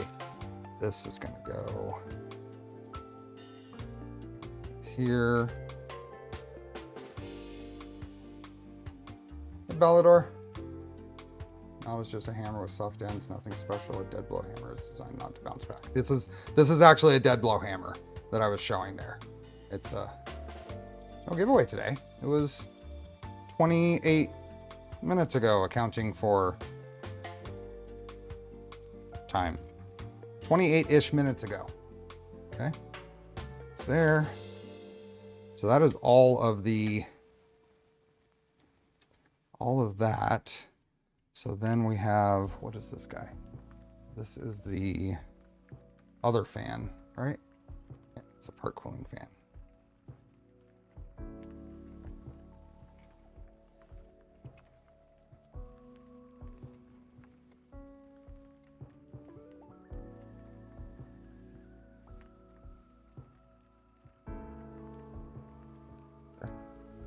There, I can't actually see it, but I know I'm in the ballpark.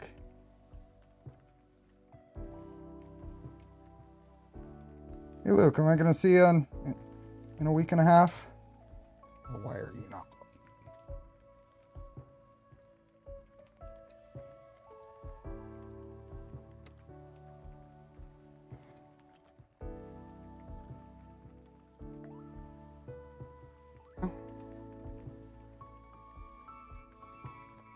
That's not bad. It looks worse on camera than it does from above. Oh, you were just saying, okay, yep. I must have missed something in chat. Is that mandatory to twist cables to cancel out? It depends, but probably not in most of these cases. It's mostly for just wire management. It's easier to control a twisting of wires than individual wires. It's looking pretty good. The only things we have to plug in are the heaters and the well, and the bed stuff. Where does the bed come in? Oh yeah, that comes in from this side. And there's a piece for that, right? Is there a piece for that?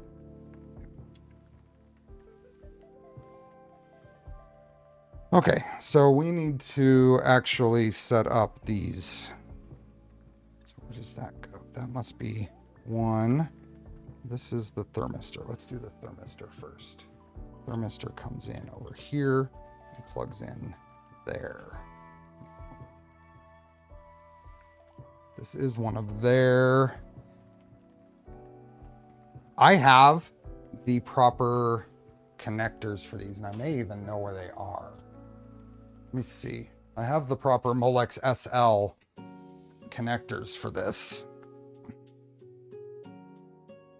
thermistor. I think they are right up here.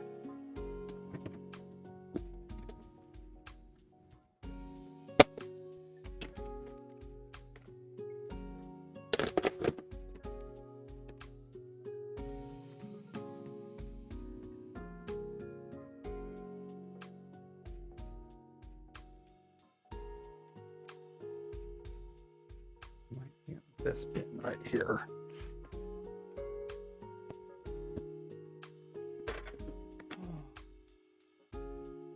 How small of a box I can fit wires into. Yeah.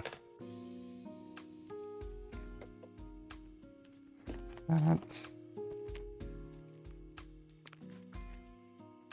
What's this? I think it's that.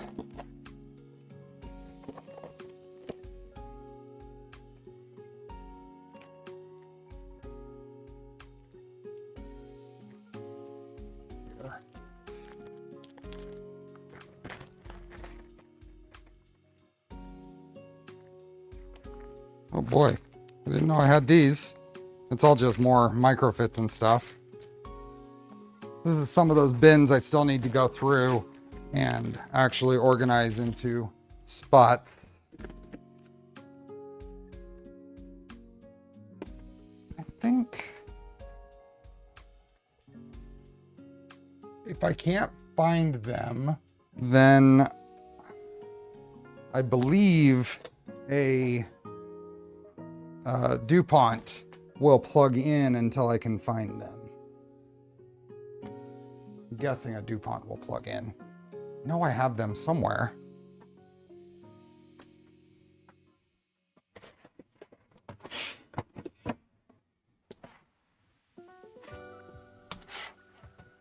Guess I don't immediately know.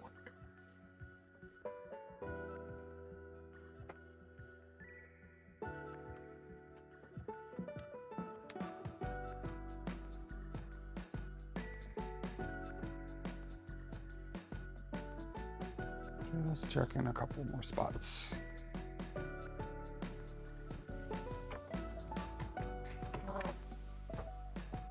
Okay, we're gonna go DuPont.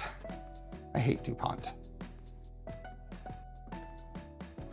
I hate DuPont. So we will leave a little extra space here and cut this off. And here.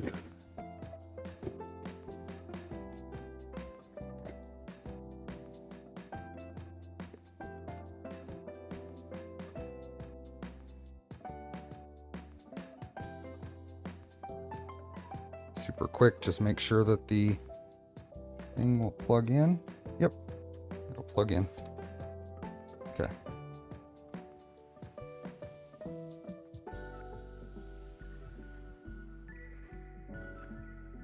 Especially since this is a non-polarized connector, it will be okay.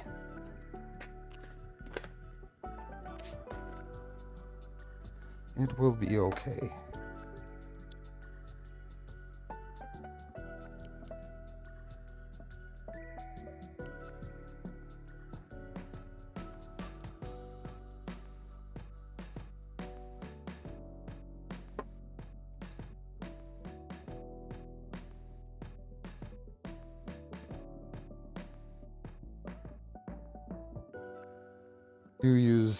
This is the SN025. I am not a super fan of it, but it works. Barely.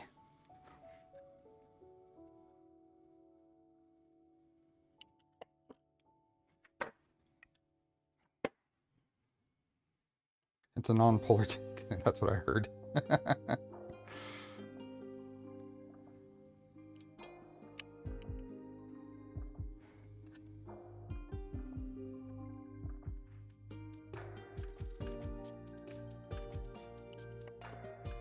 Okay. That and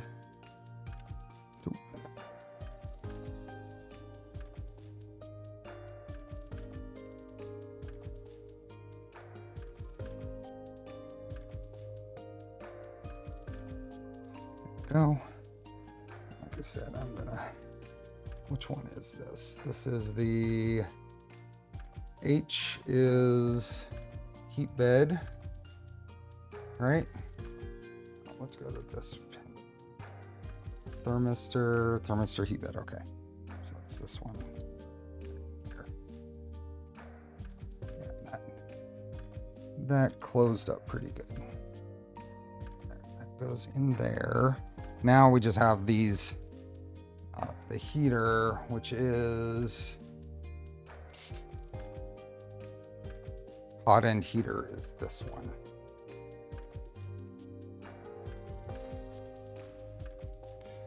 So we have our pairs here. So I am going to strip these off and crimp them into twist them and then crimp them into a ferrule each. There we go.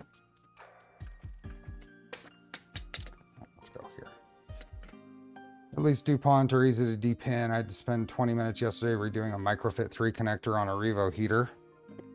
You need one of these. Phil, did you see this? Have you witnessed the magic that is this JR Ready Microfit depinning tool? This is worth showing again, Phil. Look at this. You get glasses. This is magic.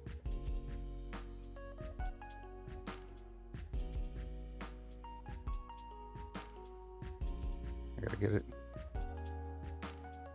Okay, in, depinned.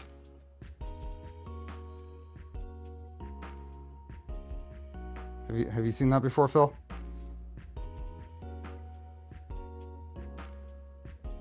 You get it. You get the little tines there into place. There, in, depinned. It's in the mail, but needing one for male and another for female sucks. I mostly agree, but when it's this easy.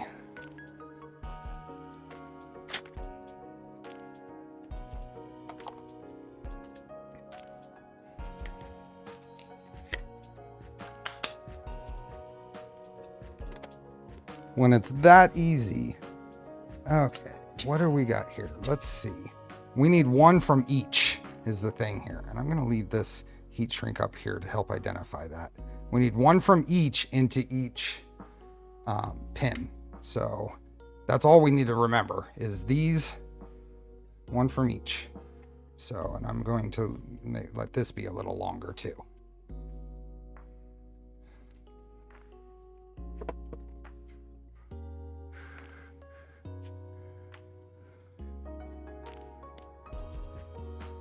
Okay, all those can go away. So, one from each. Used to replace that awful wire stripper. This? Are you talking about this?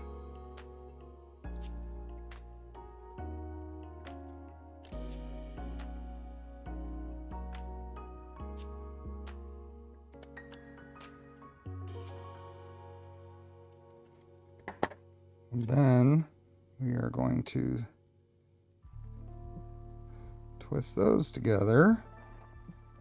Okay, I think we want one of these guys. Yep, that'll go right there. I can get away with this small gauge wire. I hate those with these?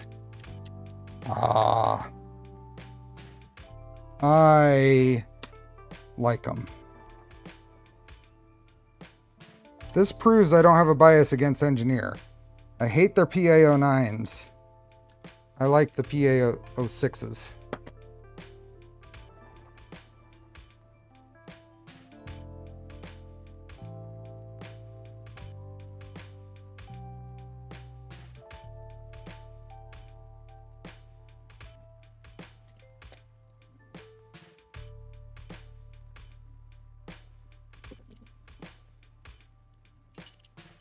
Okay, so that should be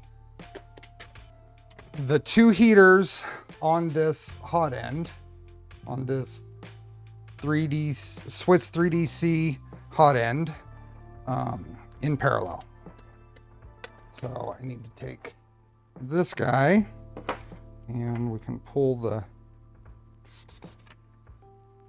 this connector off the end. What do you use to crimp the pins with? This is just are you talking about the ferrule crimper? This is just an Iwis. This is the 4. I have the other one too. I don't know which is better.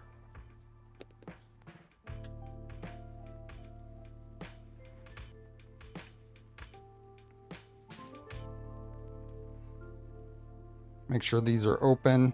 Something to be that some people get caught on. When you have this style of, oh, come on, focus.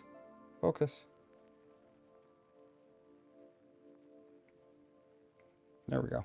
This style of terminal block, it can be easy to accidentally put your wire underneath the part. Oh, come on.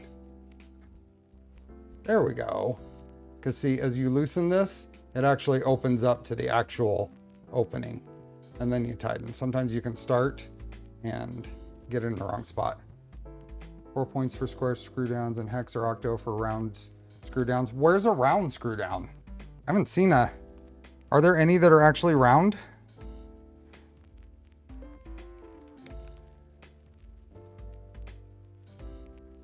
I tried the 2820, I just can't get behind them. Maybe it's user error, use a bunch of iWis, other crimpers, though they're great. Now, is it that you can't get behind a manual crimper like the 2020? Or do you actually, have you used like the Engineer PA09s and like those better? Or do you just like the ratcheting version, which is valid, that's fine. I'm just curious.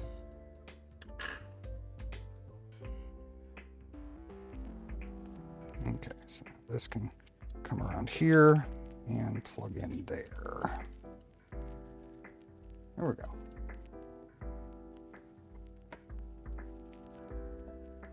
So Hotend, and now we just have the bed. Does it actually tell us what to do for the bed? Yeah, we've got a piece that we need to put on there.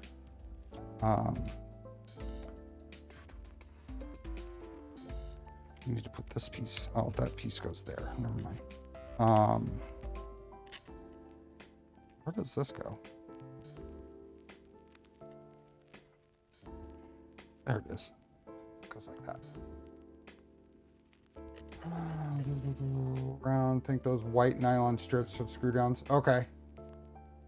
Just had a better time crimping with them. Okay, that's valid. I think that there is a manufacturing change over time on the PA09s, which would explain the discrepancy in experiences.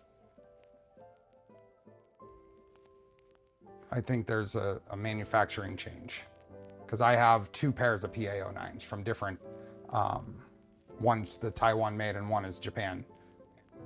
Both of them suck compared to my iWis's.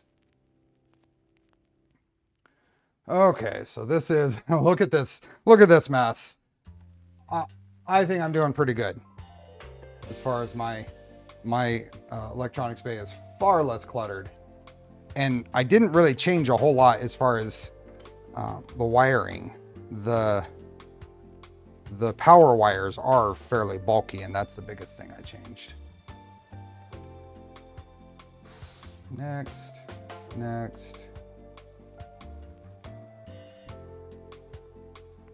Oh, the bed goes through there. Okay, so this has got to go, here, and then this is gonna come around, plug in.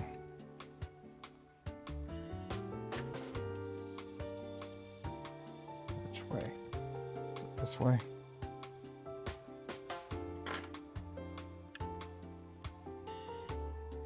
That goes in there. So this down and around that. This goes straight across everything and plugs in right there. That'll go there.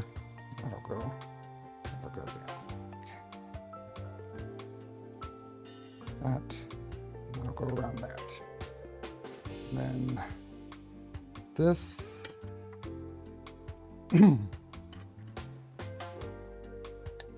This is gonna go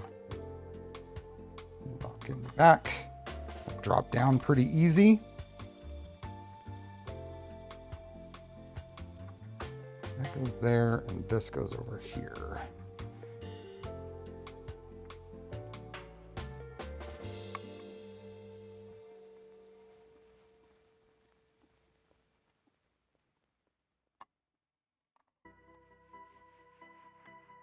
All.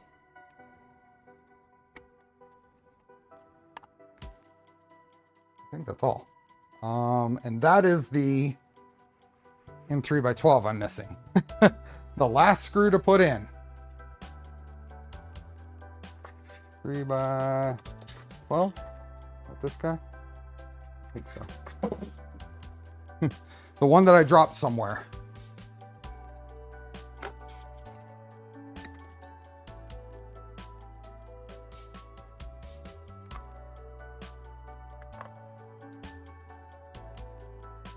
Actually, I should use this one. That'll get in there easier.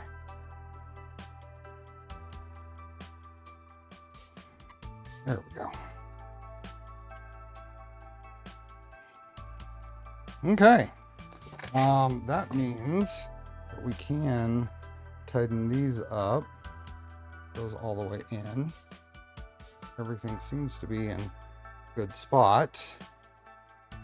All the way over. There, there, and there.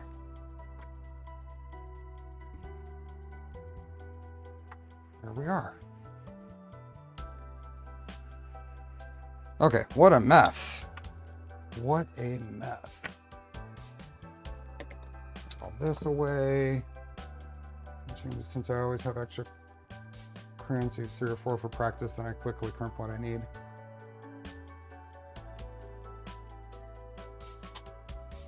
Okay. And then finish this off. Which side? It's this side.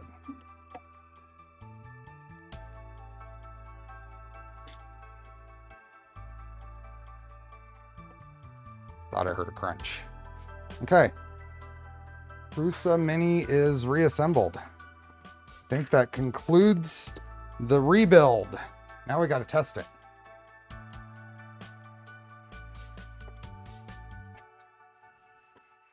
Now we have to test it. Hold on a second.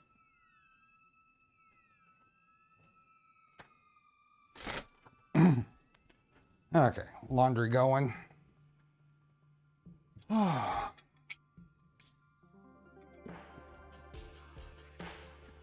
Yeah, I didn't have to push down on the cover to get it in there.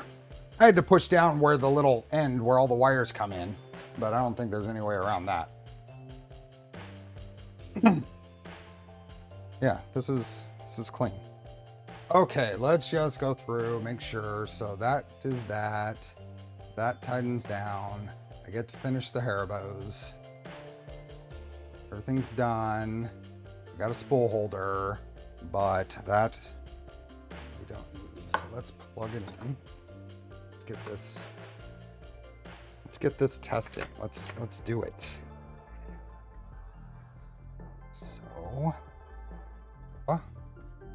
oh, I had the power on. Got fan. Fans going. Both fans went.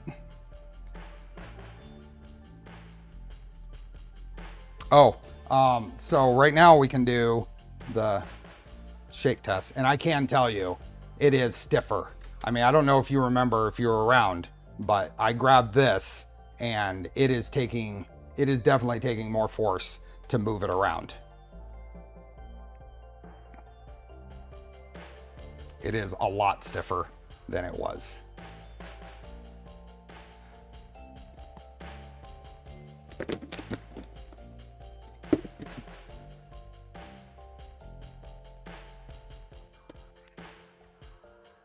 I knew it was going to be because when I did grab it before we had this on, and I just did this part, and I'm like, that's better. Okay, sitting. I do want to, oops, not sitting. Clean the bed. It should still have residue of nanopolymer on it. So we need to make sure all of the things, so we're gonna go through the self-checks that should be on here. Okay, let's go to, is it under settings? Or is it under control? Are there any calibrations? Calibrations and tests. I do want to do all of these. So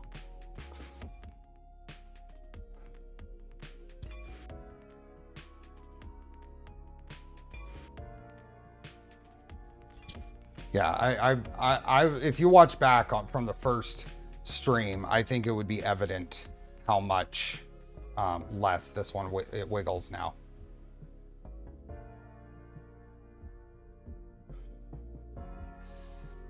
I want to go through all the checks just to make sure. So, and we need to for the, I think for the hot end. Okay, calibration running. So we want to continue running. So now it's going to do, okay.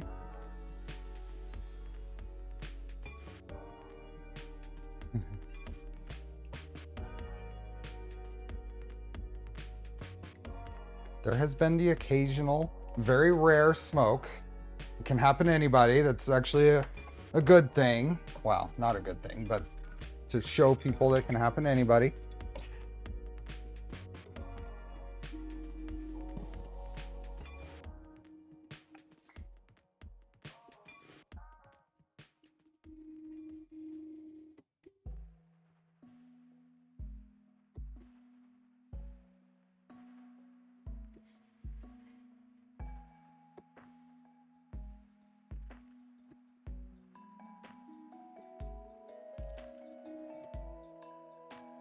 Okay, passed. Printer may vibrate. Oh. During the test, the heat bed extruder will move in full range. Oh, I'm pretty sure it's low enough that no matter what, that's going to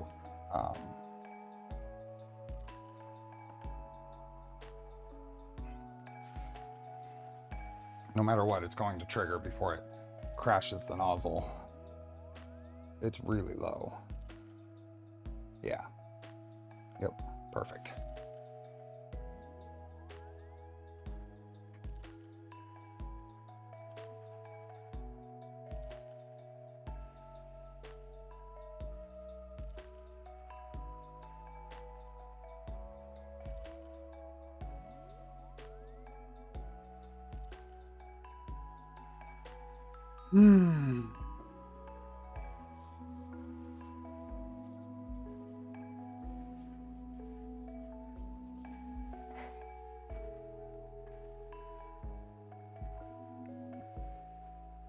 Okay. Now it's doing heater tests.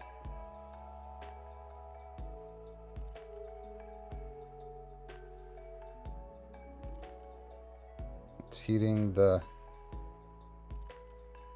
bed to 100°C.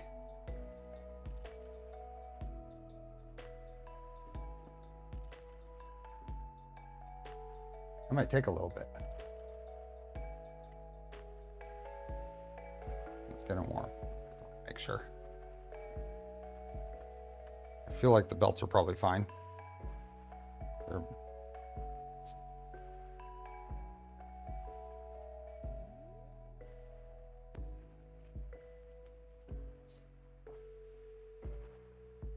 It is heating the hot end as well. Heater testing. The nozzle heater passed. Now we're on to the bed is testing.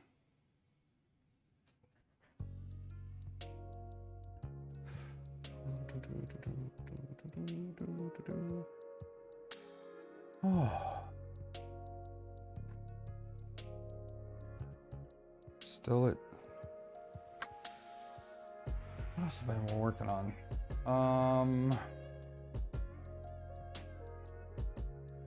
Mostly the Cascade. I'm going to, the Cascade gets a 10.1 inch display. So the build calls for an assembled one as a kind of a display module, but I got the bare display, and I think I'm actually going to put the Pi in here.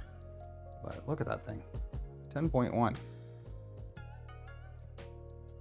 So I need to model a housing for this.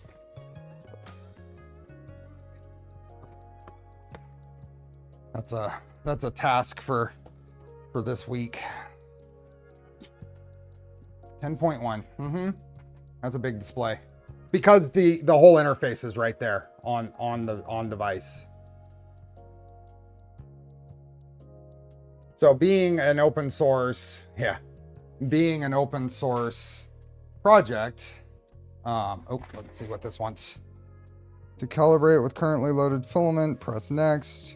To load filament, press load to change filament. Let's go, get all this out of the way and get my same filament we used last time, which was just Polymaker Natural PLA. PLA doing its PLA thing.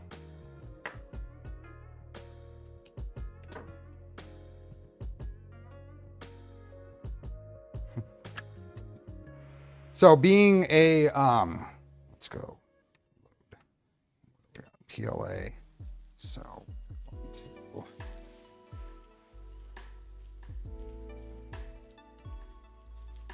That is really tight. I need to figure out why. But hopefully, yep, that went through. Hopefully it's not too tight. Probably reusing and bending this PTFE. I may have to replace that. Anyway, your choices on control systems for this are as varied as what's available. So the particular setup I'm going to be trying first will all be run on the Pi. So, okay, what is it doing? It is waiting for the heater to heat up. So because of that, you need to actually be able to use the touch interface.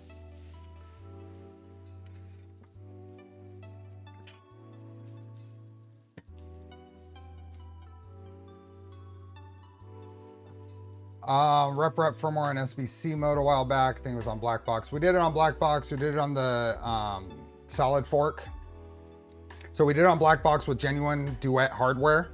We did it on Solid Fork with Mellow Team Gloomy setup hardware, Mellow control board and stuff. Let's say more.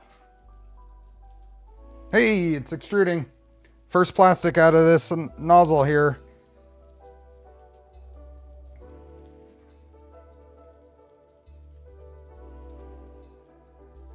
So Ballador, that would be the recent Solid Fork build series.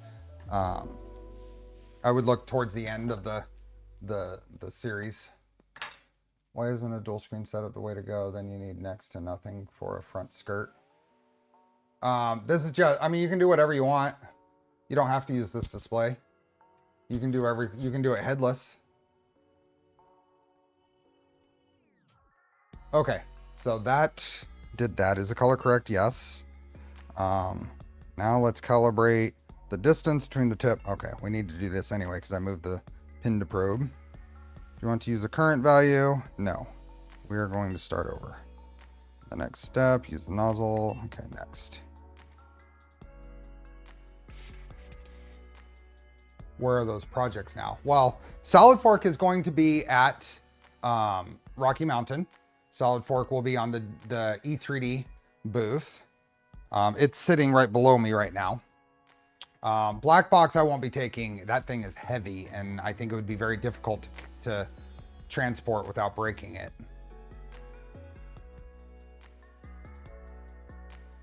I haven't been using it much. I want to. Nothing to do with the printer or the setup. It's all just time and stuff.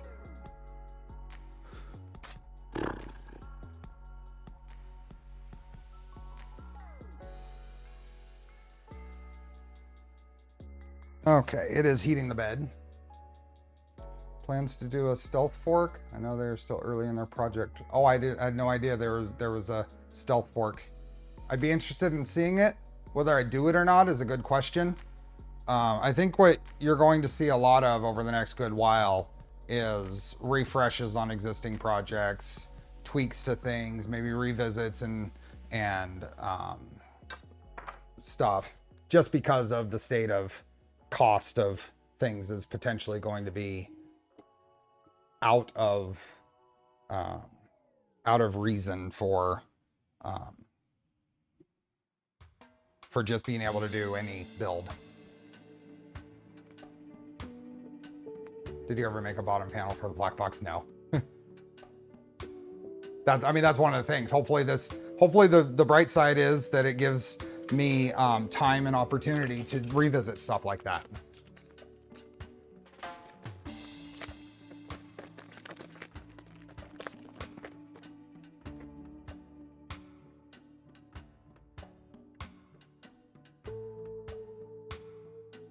That is one of my biggest things, is I want to take the time to sit down and work on black box. And I will, it's just a matter of when. That's just near the top of my list of things I really want to work on. Okay, it is going to be doing its thing here in a minute, so I'm gonna have to pay attention.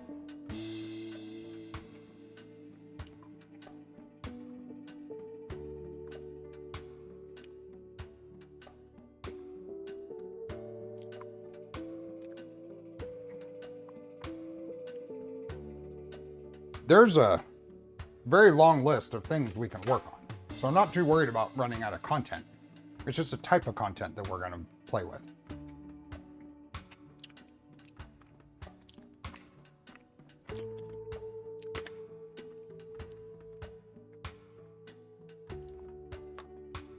Okay, this is, you know what? I feel like I should raise that pinda and redo this, because we're like 2 millimeters above the, can I stop this? We're like 2 millimeters above the bed, which is a bit excessive. I think I've got it too low. I was too concerned about crashing the nozzle into the bed.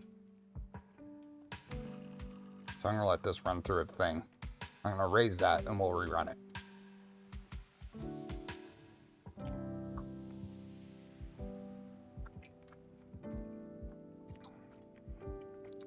It's low enough that I'd be a little worried if I ever have a print and something's curling up a little bit, it would cause an issue.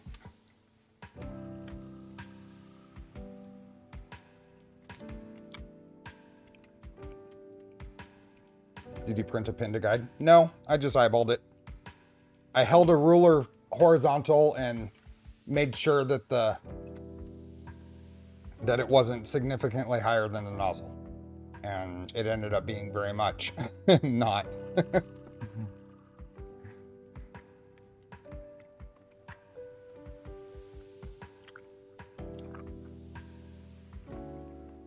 Put that back to 0.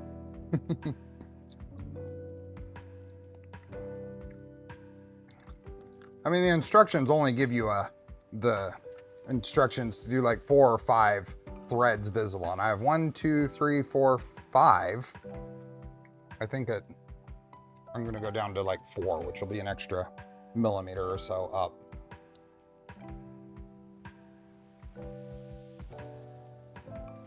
Oh.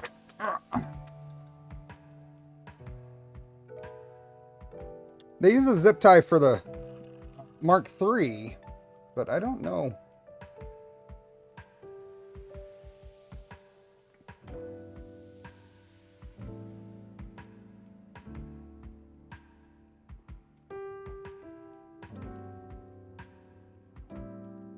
Let's go right.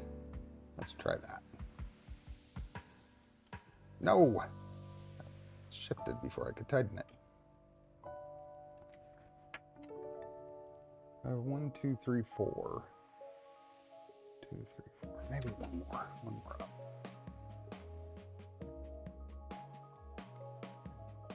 There, right there. You tighten down right there. There we go. Did not stick at all. Okay, do you want to repeat the last step? No, because I want to rehome it. Let's go first layer calibration, Next. Let's calibrate the distance. Next.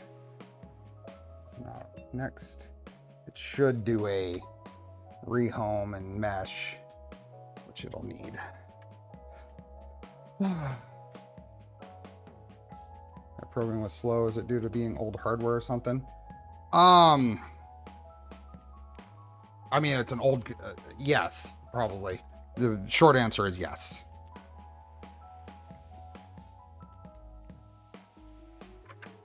I don't think there's any real reason why they couldn't go through the homing and probing sequence a little faster.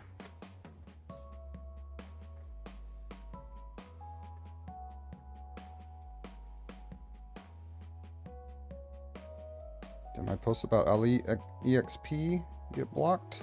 I don't see blocked messages for some reason. There's something about my setup. I've gone through and looked. There's something about my setup that doesn't, it doesn't show me moderated messages. Okay, I'm gonna be.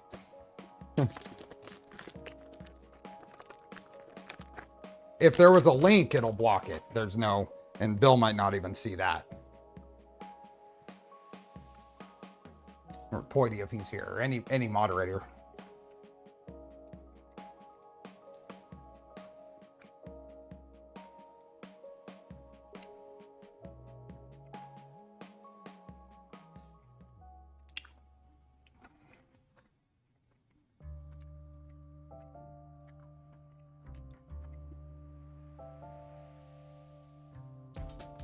These are Haribos that I purchased on my own, since this is a refresh build.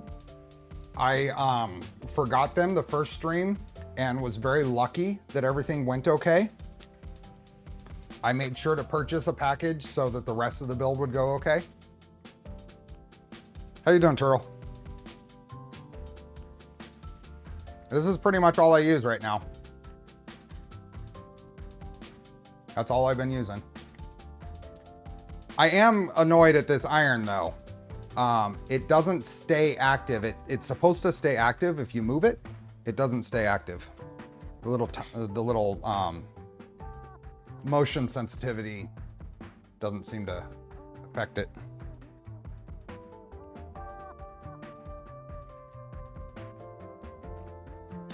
It's a love-hate. Mm-hmm. Mm-hmm. Are we about ready? Here we go.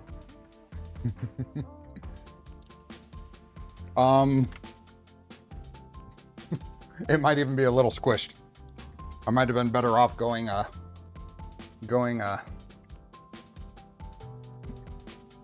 don't know. I don't think it's a little squished. But I probably should have gone a thread higher, because I might just leave it right there at 0. I might just leave it right there at 0.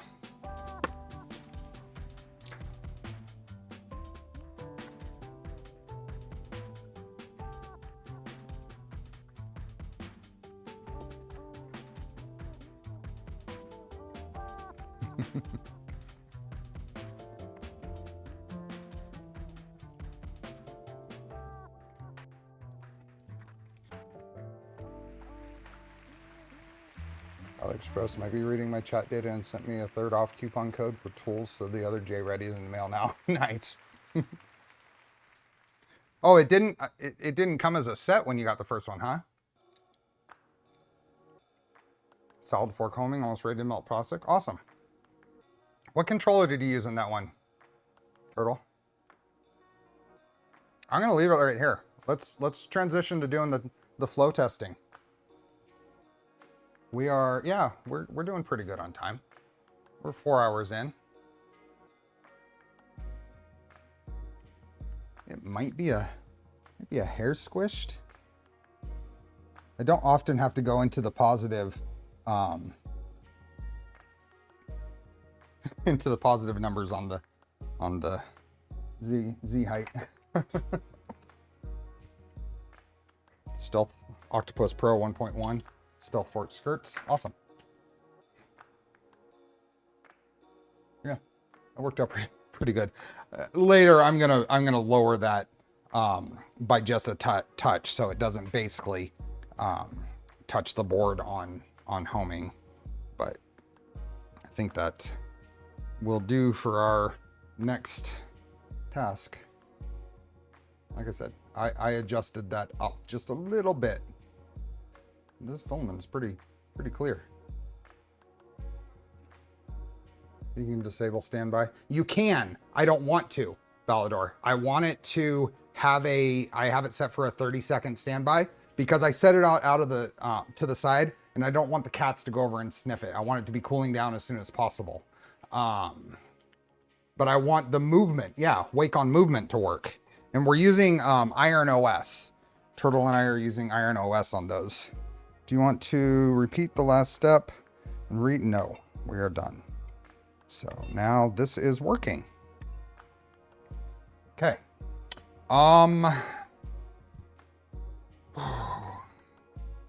Oops, sorry about that. I should have switched. I think we can just go, oh, we don't have the USB plugged in. Where is that? Here it is.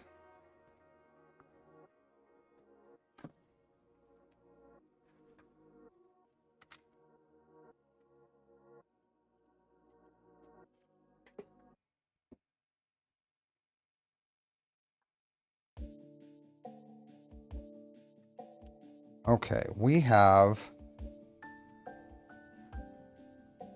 should just be able to rerun the same G code we did before, right? I'll run both tests. This one, and I'm glad I named it because this test here is the 200 to 220 temperature for flow test. So let's just run it.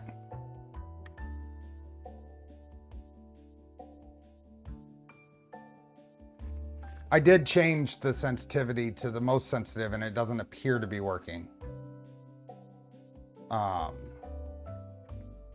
It is a TS101. It's not a pencil. Apparently, Iron OS is really geared. I mean, all the features are enabled in the pencil. Print.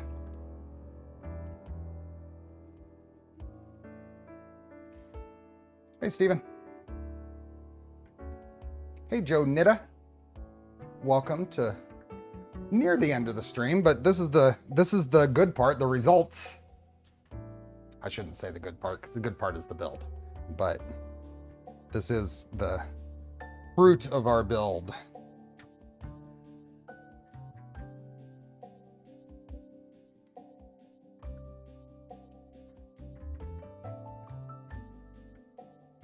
Full hardened stainless steel nozzle needs a little more temp.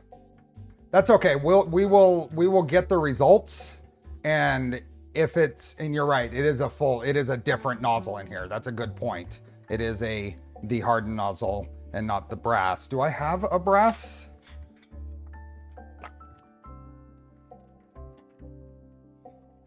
So this is the parts I told you. This allows me to put it in a Revolvoron. All the hot end parts.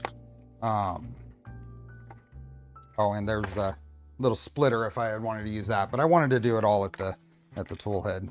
An extra silicone sock and a little washer. I don't think I have extra nozzles. I thought I did.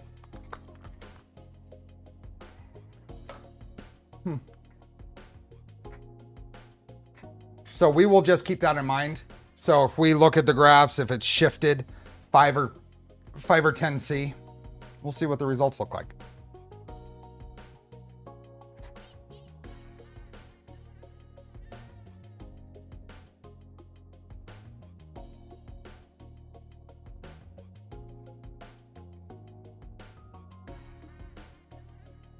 Oh. Okay, so now it is doing its first blob. Guess we can.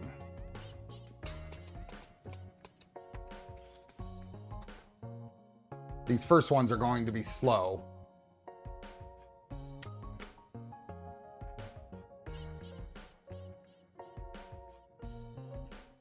Put it all back and try again with steel on the old setup. I don't have a steel nozzle for that. Does it use regular nozzles? I don't even know.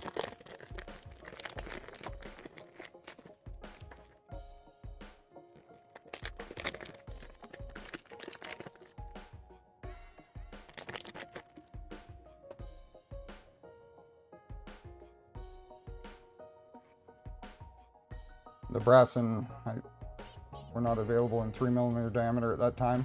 They are now for maximum flexibility. Oh, cool. But I can run this steel nozzle. This is a hardened steel. I can run abrasives through it, right? It says hardened stainless steel, so that's what I was wondering.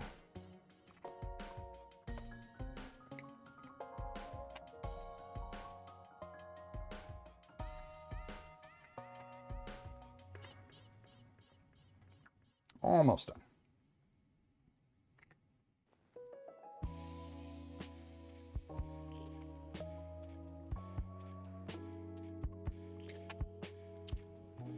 Okay. Next blob.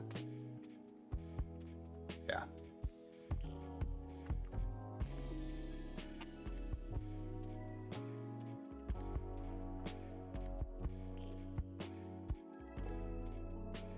Through the nozzle, yes, but through the extruder gears and printed plastic channel, not too sure on that one. Yeah, any of that is still a eventual wear item, but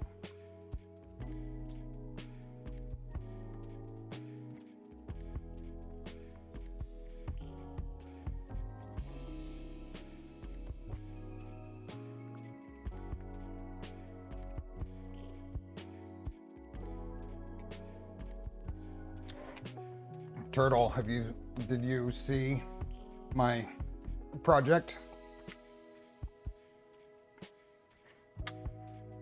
I have made gigantic progress on this in the last couple of days.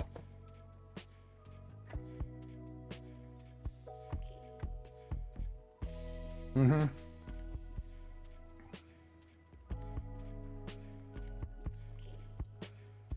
With the Tic Tac perched up in the back.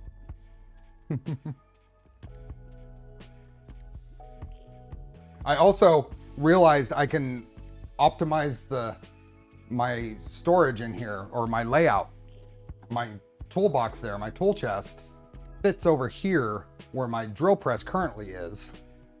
So I'm gonna move it over there, and then the drill press will go behind me and the mill will go next to it. So I'll have the small tool chest, which I use for tooling anyway.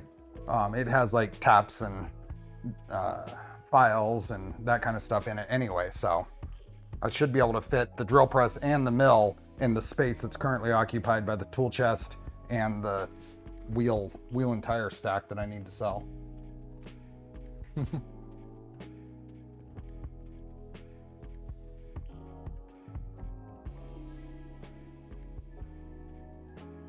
I did not run a PID calibration. Does it do that during the self checks? It might not.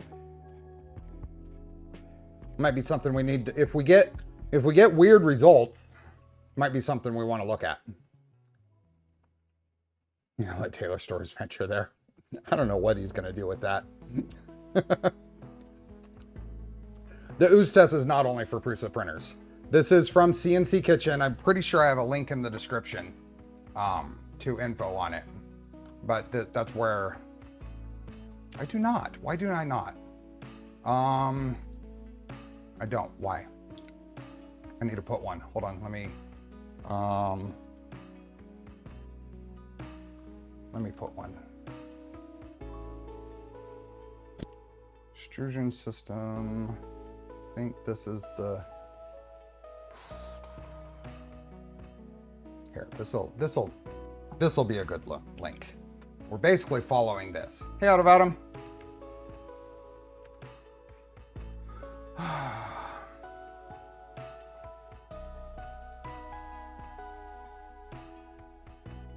Oh, it's very, your comment, Turtle, is very valid for what I'm doing here with the Mini. But yes, I get it now. Your comment backfired because it's super valid for what we're doing here. Here,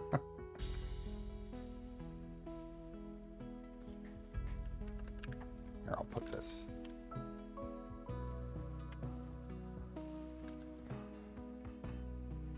Put that in saved it in the description. Those prints do. They look like Hershey's Kisses. Come on, they're Hershey's Kisses.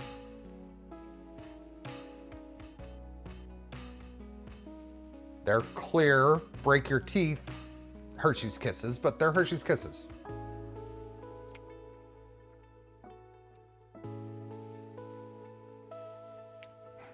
Prel shampoo dollops.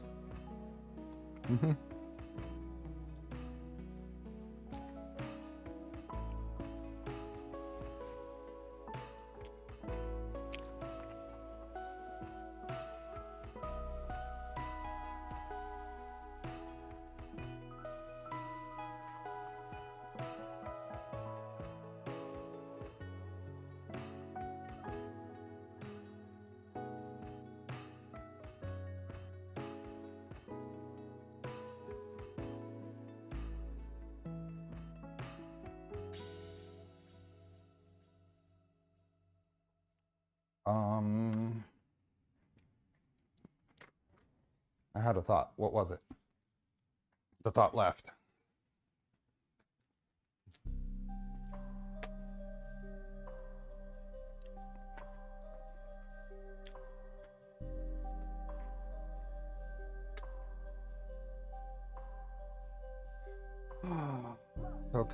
So we can run this to get an optimal flow temp calibration per filament.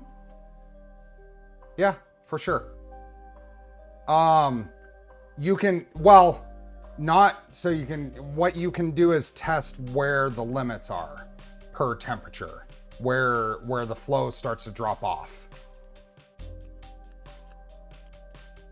As far as temperature calibration, you still want to do an actual temperature, some temp tower or some other way of gauging that. But this is a flow to find out where, at what flow rates your particular hot end starts dropping off. This is Polymaker PLA. It's natural. I picked this because it is a very neutral, nice PLA for a test like this, I think. There's nothing else that gets in the way. No colors, no glitter, no additives. It's just natural PLA.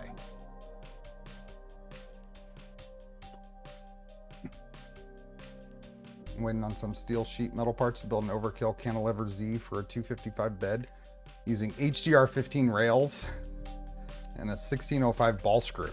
You might be, for ratio, size for size, you might be competing with Thick Tack and Overkill there.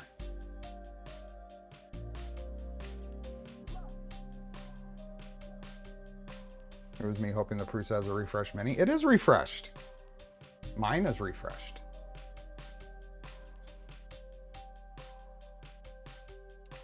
Yeah, brown would have been good. It would have really matched the Hershey's Kisses.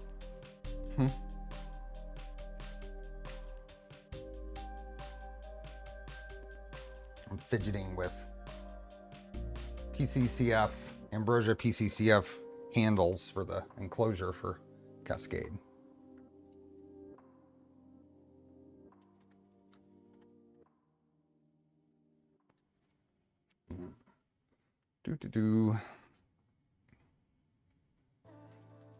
Little stringy. I was breaking all the strings off of the, wherever they broke when you pulled on them off the last one, so I'll be doing the same here. Let me bring up the spreadsheet. So we'll have that set and ready to go. Yeah, so April 20th, right? Yeah.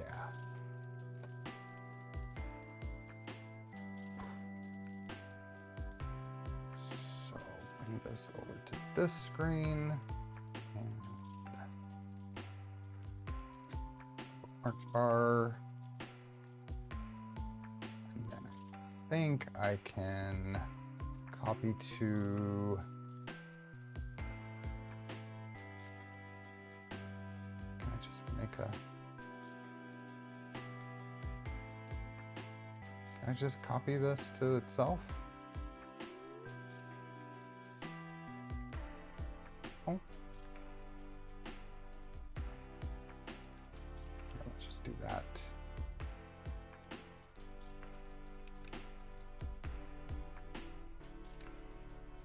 that work?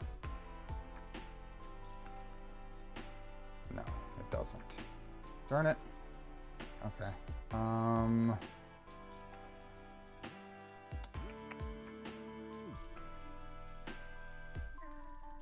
Delete. Okay. Oh, I can duplicate. Duplicate? There we go. I just want to get another page so we can put values in. Rename. Stock. Prusa Mini. And then rename West3D Hotend. Okay. My brown filament would have matched even better. Would have been perfect for Hershey's Kisses.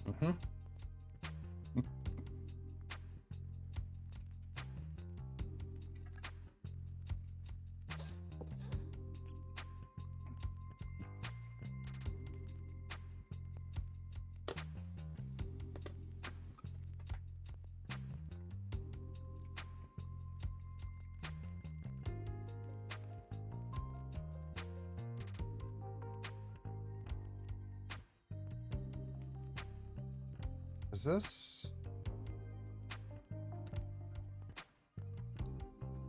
Hold on.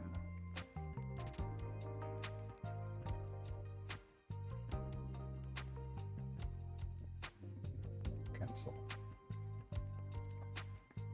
Looking, making sure I have the right spreadsheet. Yeah, it's got to be. There's no other one it could be. Oh no, this is it. Yeah, okay. I can fix, let me bring this open, close that, bring this up. Sorry, I'm messing around with getting the right sheets out here. I had the original sample sheet. Duplicate that.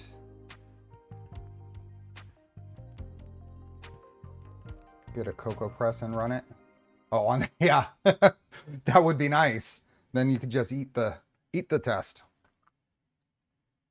Okay, now let me go back and rename these.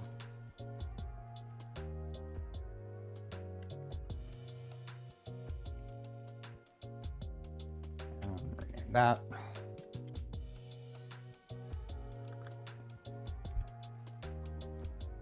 Okay, now I'm ready.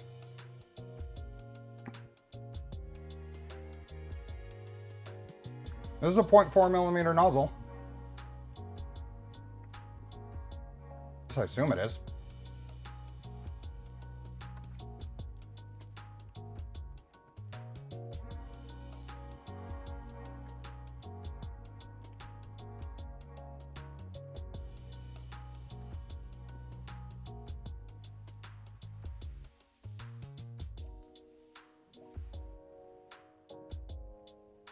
Lionel, this is a 0.4, right? If you're still around. I'm fairly certain it is.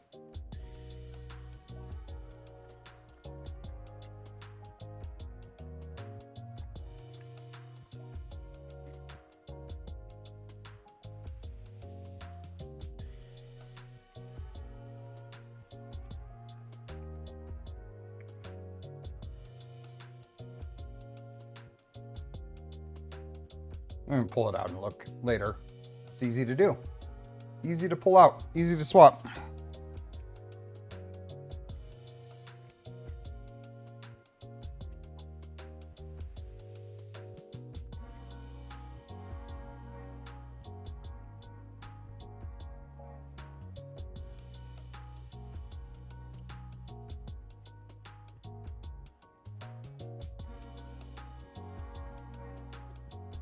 Okay, let me get my scale.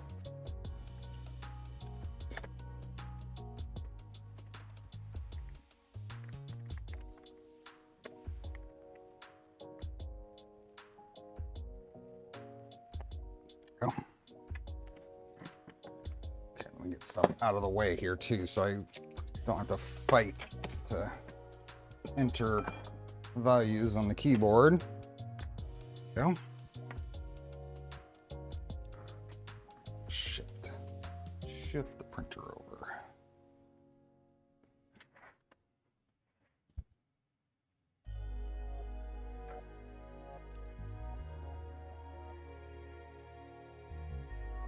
Okay, that one is done.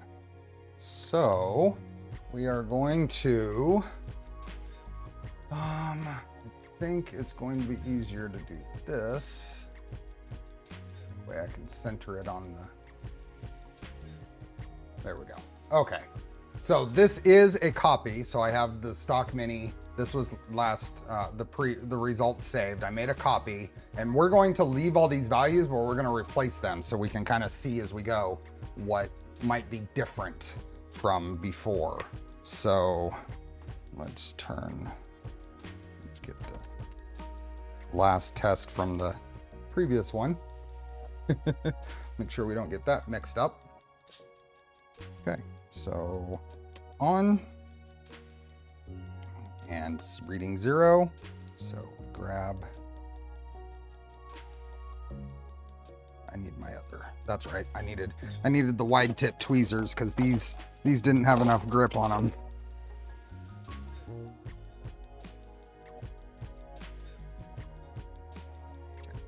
So so this is at 200.571.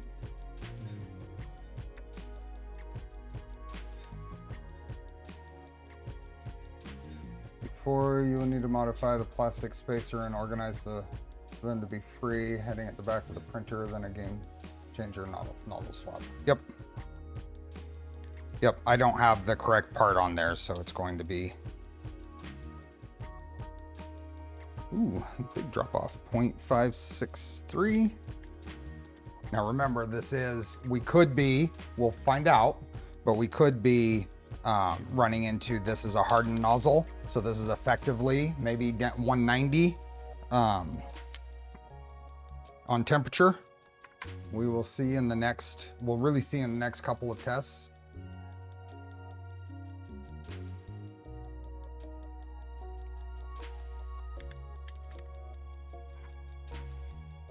It's funny, I have to actually not move around because moving and bumping the table affects the result, the measured value.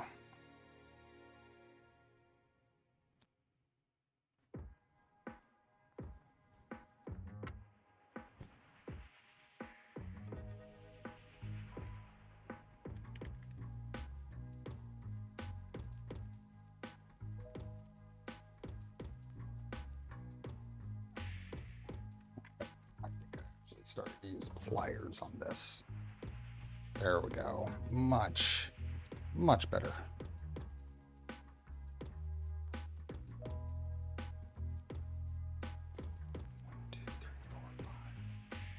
Okay.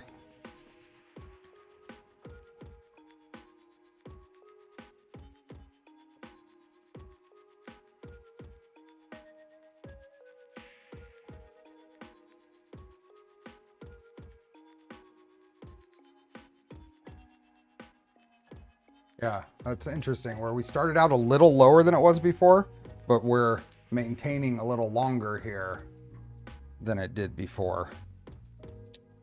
Oop.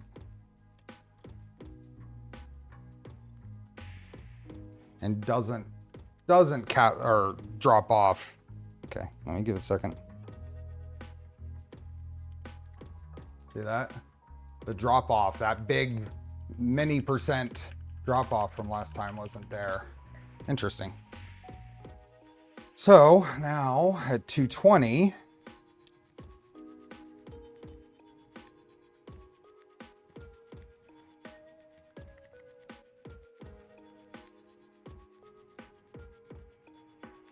yeah, just making sure it didn't.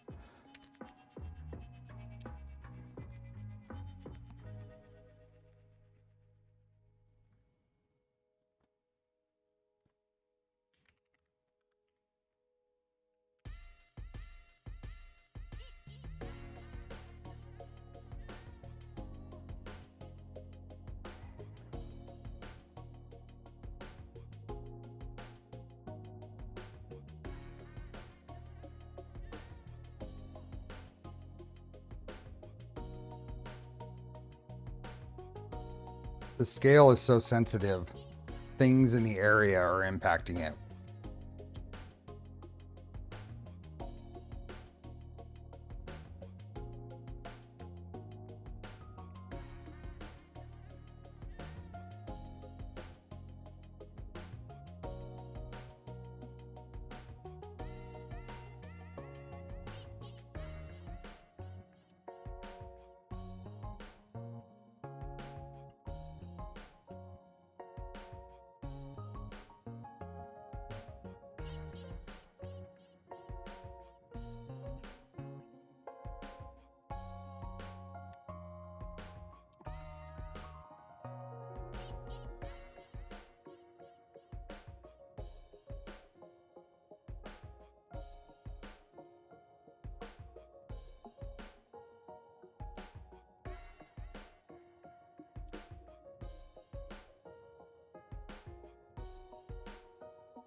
Okay, so that is the first round, which is very similar. Let's see where this goes with the higher temps. So now we'll clean off these.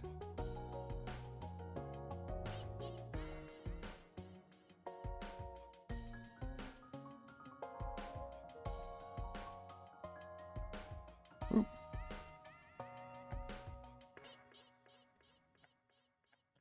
These were all over last time, so I'd rather not have to. Oop, that one went. Clean them from all over. People still here?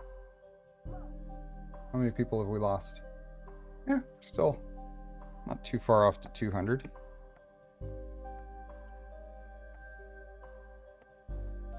Okay, now we are going to home print the 230 to 240 test and print.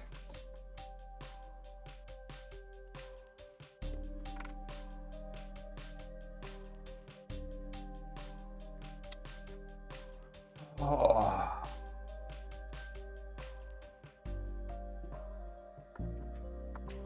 Oh.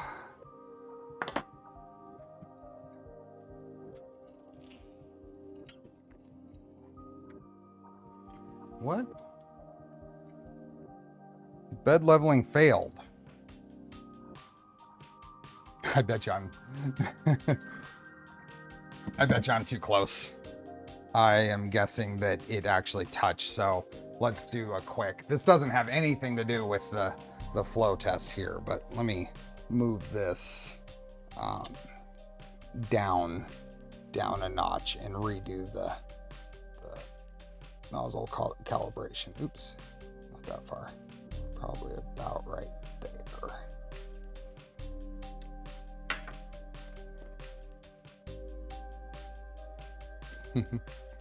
Okay, so try again. No. I basically had a positive offset value with where I had the pin to probe, Adam. Before I had like it would have been like a 3 millimeter. So I didn't spend a ton of time positioning the pin to probe. It seemed to work well enough the second time. But now we are going to do our first layer calibration. Next. And I'm not going to use that value. We're going to start over and next. So I think it probably touched the bed and that changed the inductive value, which triggered an error. Because then it's seeing that it actually touched the bed before the probe triggered.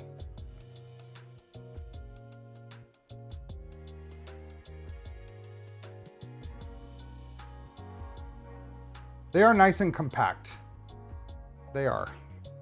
There's the issue, the small issue I have with the Pinda probes is they're rated at like a 2.3 millimeter sense distance or something really small. That was a little bit of a problem with switch wire in that if you wanted to use the Pinda probe and the way that the stealth burner is configured and where it gets mounted. So you could potentially run into like the bed wiring, this thing back here on a switch wire if you're using a Pinda probe. I put my probing sequence on the stream chat Discord channel.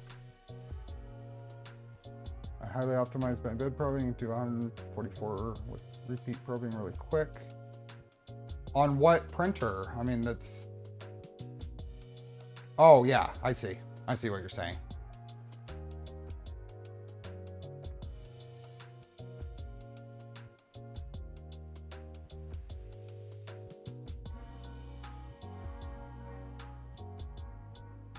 The Mark III that uses this probe, they do have a quicker, it does probe quicker than this.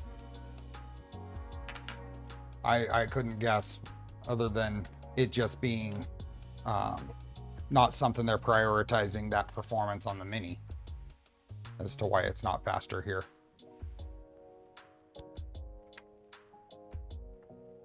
There's the one that Rat Rig sell, might be a Super Pinda. This is a Super Pinda, right?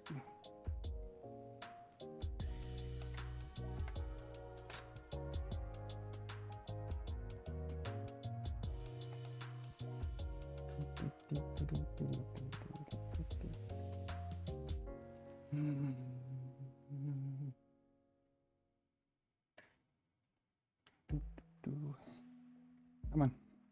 There you go. Yeah, this is much better. It's going to be into the negative values at least. But like -1 instead of -2.5 or 3.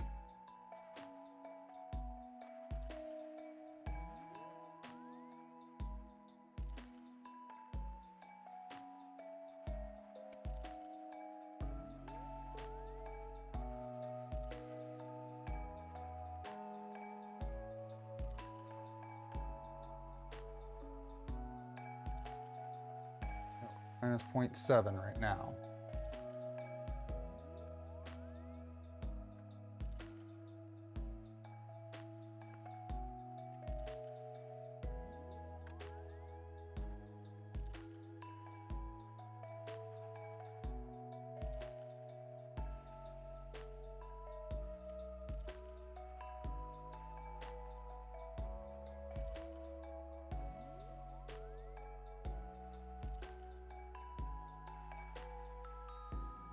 Doing pretty good right there.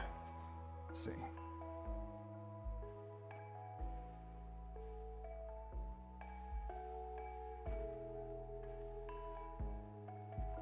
All we need is it to be close so we can get the values.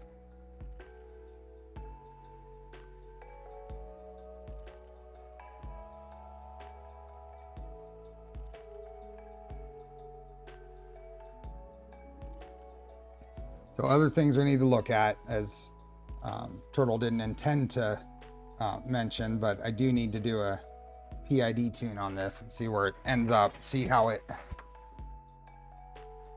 that behaves. Okay. So this will be, it's actually pretty good. So don't need to redo it. It is a little high still, but it'll be fine to run the test. It's a little high because these are separated, but they are stuck in the ends. The test will run fine. So let's run the test. That one.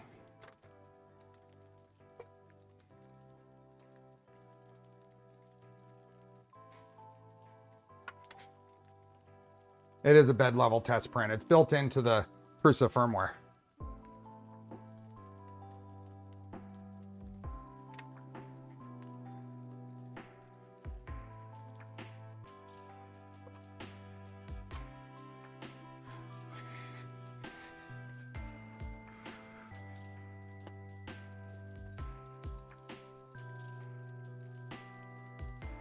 Oh, I thought I said print.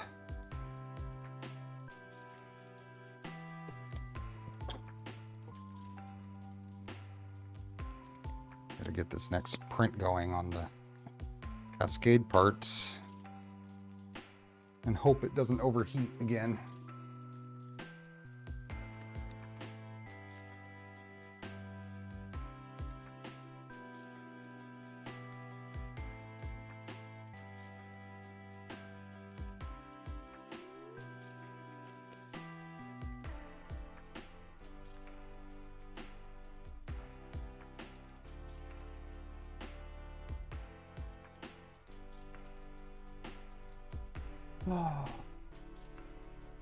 That kind of thing is why I have no real desire to swap out the firmware on any of these.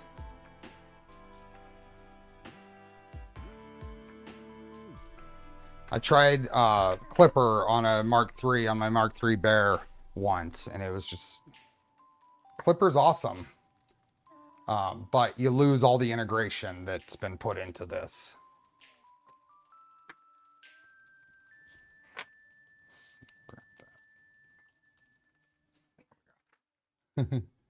Extra goo. Extra stringy. Okay, so this is at 230-ish.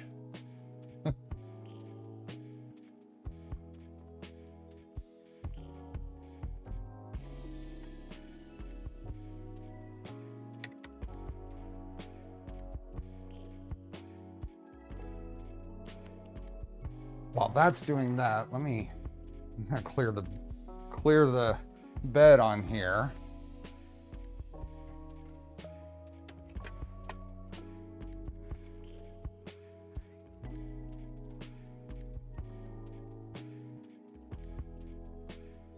See my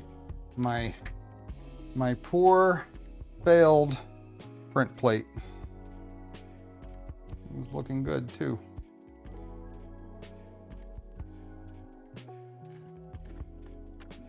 I think a Clipper lack of value on a Prusa is why I haven't gotten one. Seems like a Trident makes more sense, or some boron. Oh yeah, especially if you're into, and your purpose is, oh, that was actually looking awful. What is going on with that? They're not nice looking parts after you on the surface they looked fabulous.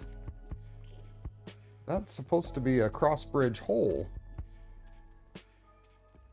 That's awful. I need to figure out why. The black filament I was printing with turned out perfect.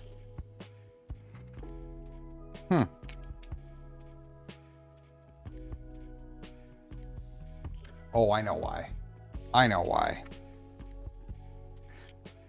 I think I was running into a Prusa slicer bug that was not rendering or processing the cross bridges correctly, and I changed some of the bridging settings, and I think I need to revert those. I think I didn't. I think I left them. So I'm gonna do a smaller test print, of course, and see where that is. Oh, Paul. Yes, we're making Hershey's Kisses.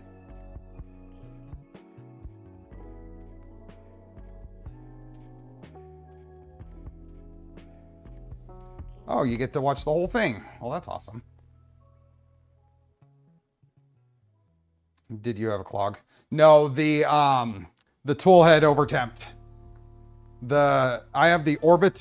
This is the gray Trident with the oh, what is the name of this tool head? The whole double T gantry and the Zoll tool head, and the one that we modified a few build series ago. And it has the Orbiter with the Orbitool tool head, and the tool head reported hitting 105, over 105 C. So I fixed it. I changed it to 120 C. So I fixed it. I'm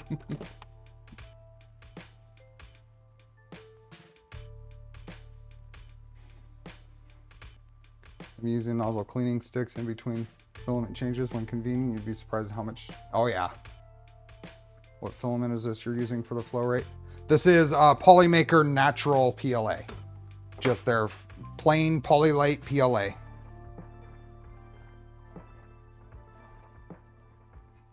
In natural. I figured the it would be a good test with no extra additives or dyes or anything.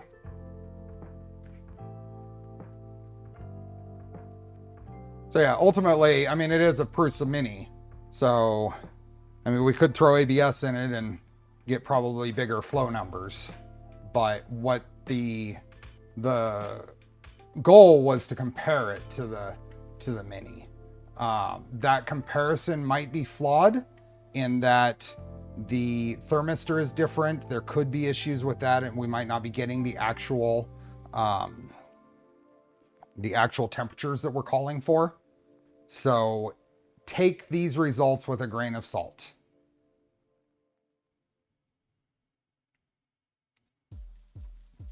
There would be better comparison on a system we had more control over in terms of like setting a thermistor value. This is, according to their website, it's a basically a 100K 3950 is the thermistor. I don't know what the Prusa default one is. I just run like half a meter of filament, purge and nozzle between changes. What's the range of the flow rate test? Oh, what did we set this to?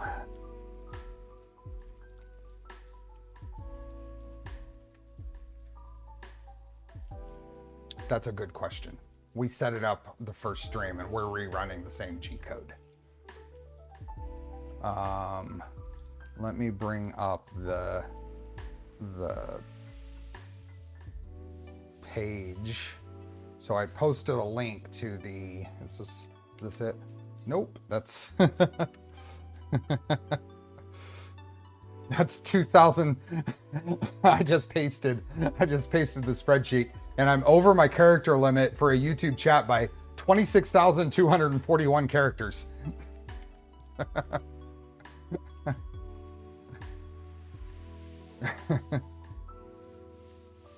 This is the page, basic page we're going off of. This is Stefan's CNC Kitchens flow rate setup. And there should be a link in here somewhere to the, yeah, we go to the GitHub, there's a download tool, but then we went to the I Fall Uphill app, I think. Yeah, here it is. I'll post a link to this.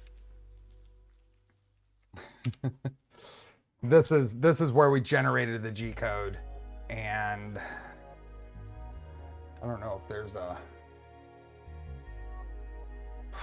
if it's saved. We could go back to the first video and look at where oops, this is the page and what values we used. Is there a, it'd be nice if you could upload a G code from a previous test and it could give you the values here that you set, but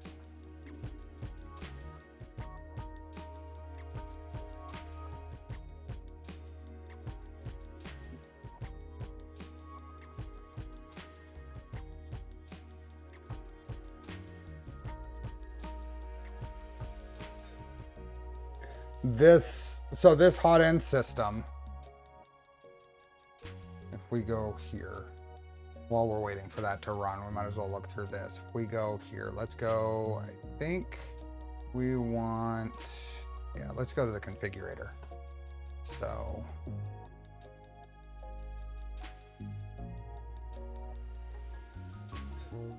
you choose your cold, you choose this is the heat break. This is a spacer. I want to go down to the Hotend side. So the nozzles.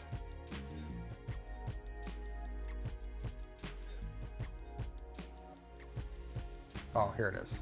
So there, I'm pretty sure the shortest print things, base plate and heatsink connector, HSC are depending on the heatsink, DHV are all the same amount. Only length changes depending on your willing. Yeah, so here, right here, the,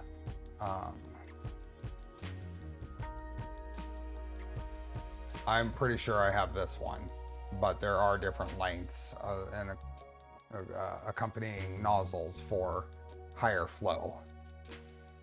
So, did I miss a question from Yuli? Oh, it directed to Lionel. Is the Bandolab clone heatsink with, okay, cool. You answered, thank you. Shortest of the usual drop-in replacement. Yeah, when you start going into these other longer, you have to accommodate for that in your cooling.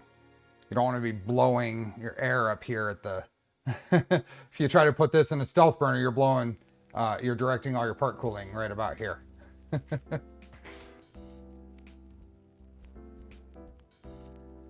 So, connectors and such. What should I print on this? What's a good print that we should throw at this? we're not necessarily going to start it or watch it for any length of time, but I can print something and when it finishes, post a picture of it. Any suggestions?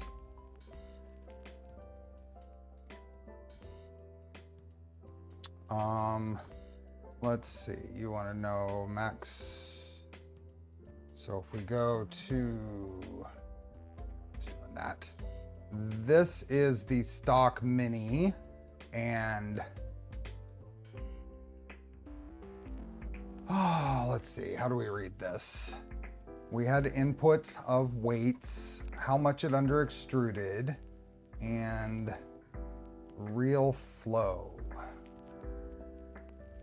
So at the point where it starts to drop off, let's see here, about 12-ish, we were hitting about between 10, probably between these two, somewhere in here, between 10 and 12, we're hitting probably somewhere around 10 cubic millimeters per second, if I'm reading this right, at 230C, a little lower maybe at 200.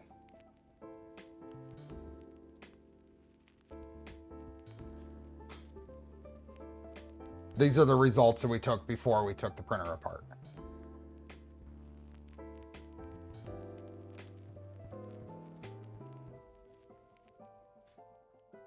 There are graphs here.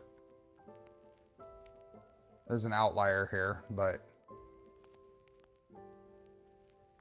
I think when these are in Excel, there are lines to the graphs. This is Google Sheets, an import of it to Google Sheets. Scaled down space asteroid potato. What the hell is a space asteroid potato? Okay, let's find out.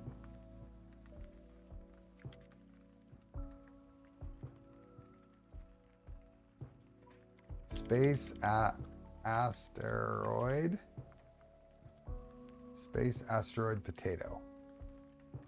Is this what you're talking about?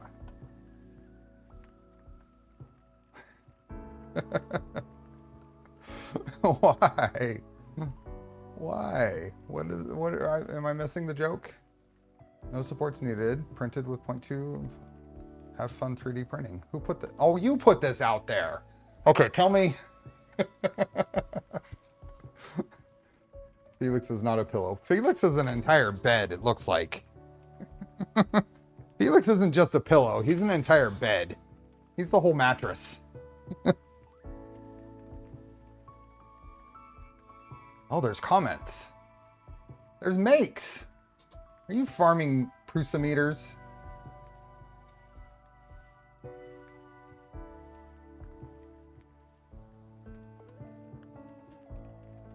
It's literally a life-changing model.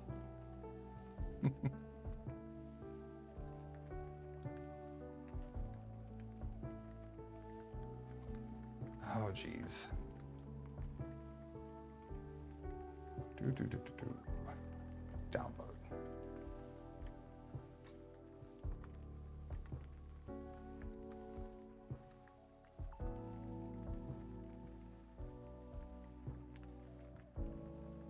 You know, I don't want to, like, whatever, but the other thing we haven't, because I thought I might have heard a click. We rebuilt all of this, the filament tension. Oh, I think I'm hearing the click from the spool holder, but still, filaments tension, I don't know how that is. Let's save that there. Check. I like that one too, Ballador. The overhangs on that are pretty extreme on to the build plate. I wouldn't expect that to print well at all. I know that's probably the point, but here. I think what filament have you loaded? Clear still? This is, I mean, whatever I print is gonna be this. This is what Ballador posted in chat. I like it, but that is not.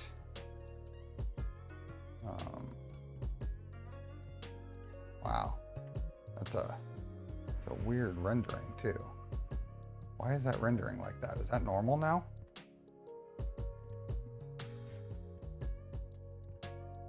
Huh? It used to give a. Huh. Question for US peeps is UPS.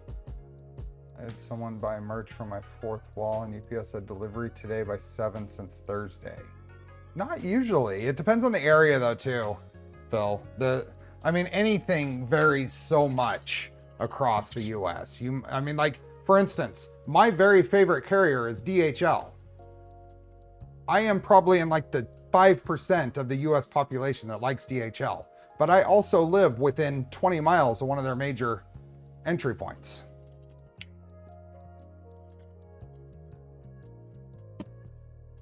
Not entry points, but one of their major hubs. Yeah, it's a G-code render, but it usually gives you a solid render, and I don't know why. Anyway. I don't know. I've had nothing but good luck with DHL.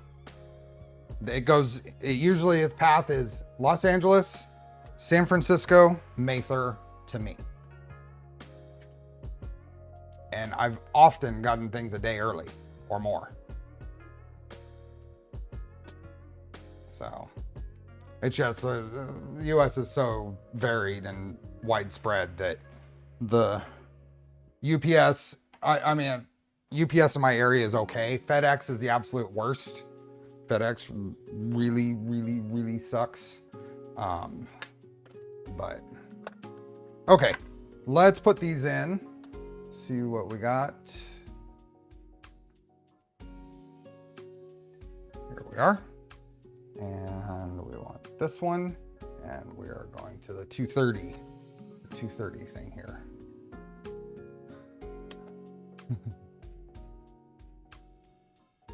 On. Oops, I wanted my pliers. Where are my pliers? We have a mixed bag of couriers here, but none are this bad. Yeah, it can happen.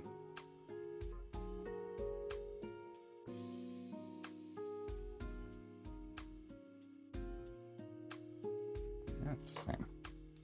572.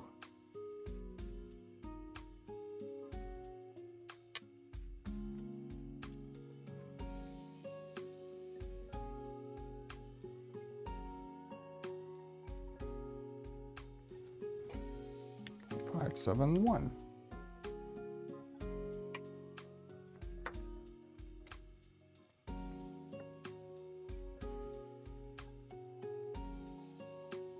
Oh, this was that outlier on the other results. 0.558.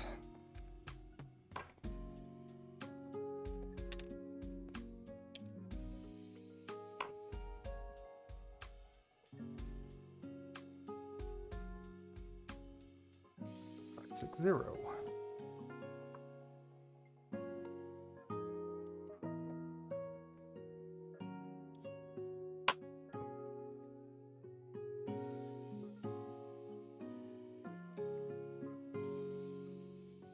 0.577. I don't know. You got me worried about UPS. You did get... Oh, yeah. Thank you, Nogara. I thought I told you that. I apologize if I didn't. I did get the toolboards. They are right there. I think so. That is on the list of things to go through and test.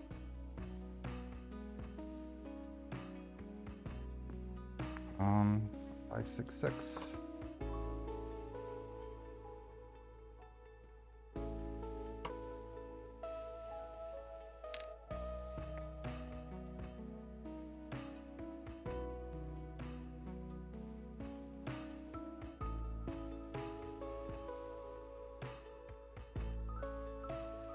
And there's the drop off. Okay.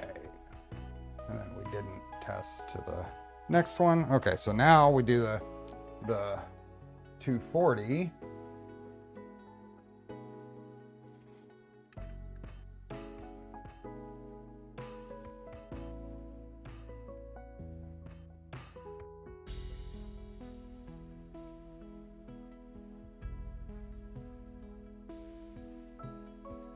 Six, seven.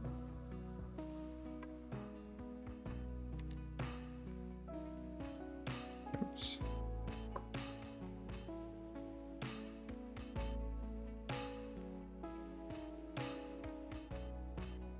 Okay, 577.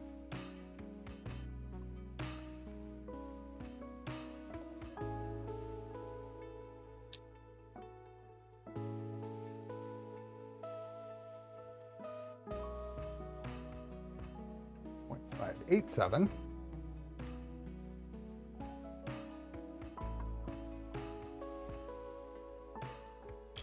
Nope.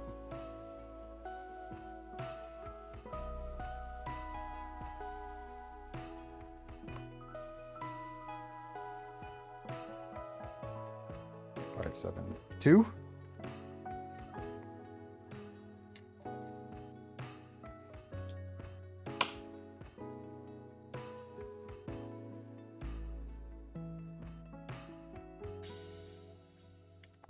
Five, 8.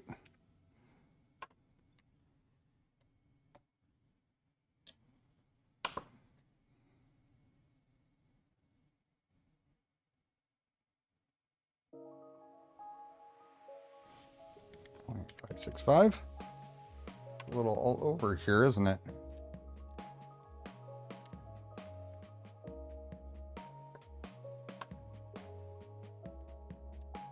And the last one.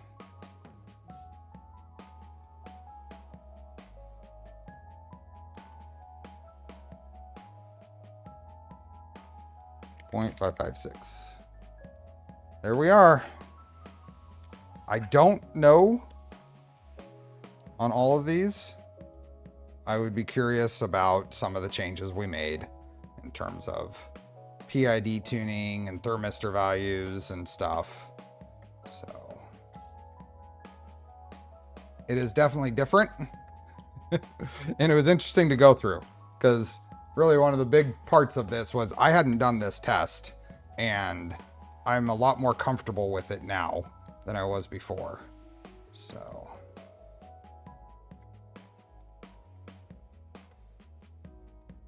clean up things.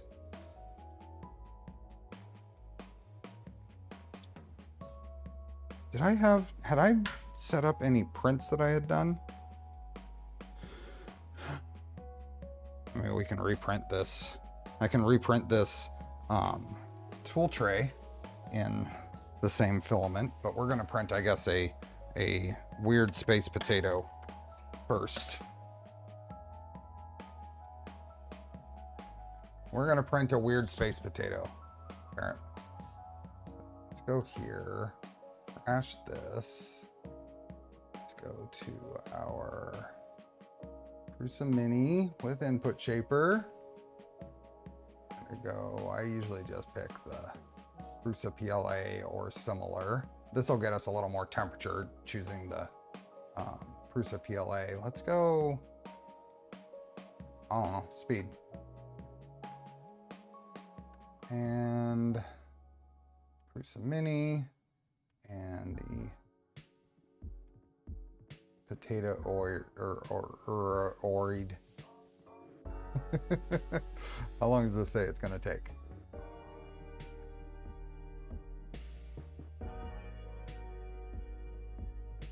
An hour and 43 minutes. What would be a reasonable time here, Adam? Detected print stability issues. It's fine.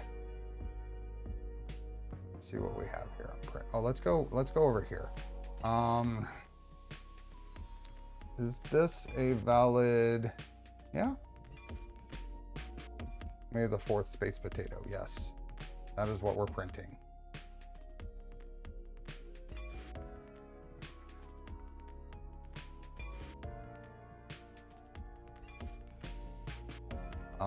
What was I looking for? Oh, I was going to go back here and look at. We are not really dropping off. The drop off is not much. We're at that same general area. The print stability and overhangs warnings are annoyingly oversensitive. Yes, they are.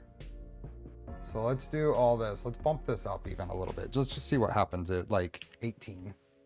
And we will go to, I think we will go to the control panel on the printer and bump the speed to, like you said, another bit.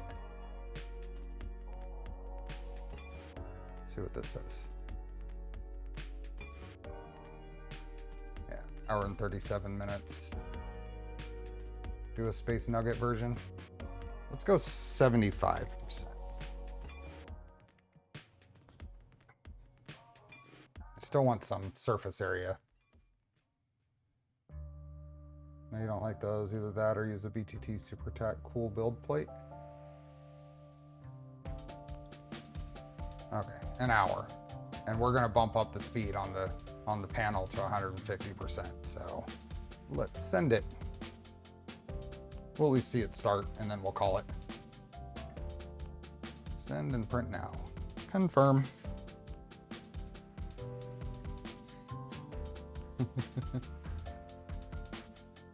Oh.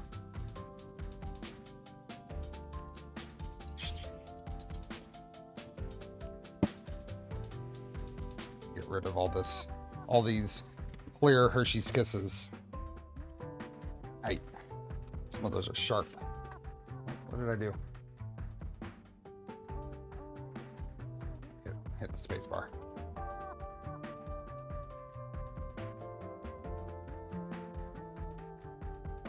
Mini asteroid. See? Look at that focus on that camera. Hey, Ray. You see? You see my... That's all. That's the worst. That's the worst that happened. And some other little bruises. I'm a little sore here, but I'm glad I'm still alive too.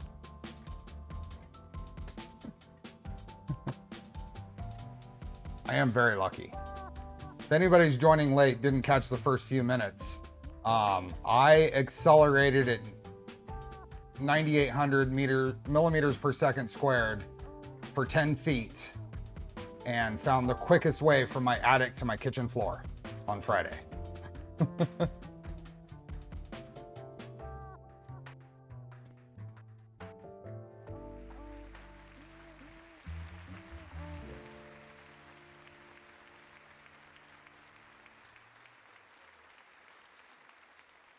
Prusa removed all the Voron logo build plates from the slicer.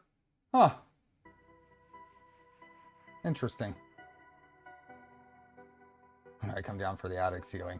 You know what? I'm going to end up hiring someone out because I have a few other things that need to be done. So I gotta, we tore into the drywall to run the electrical. That needs to be patched.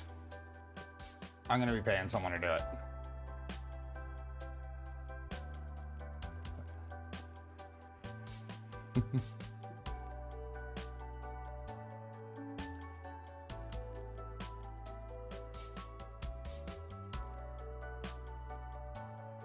No, it's a matter of time. Time and effort.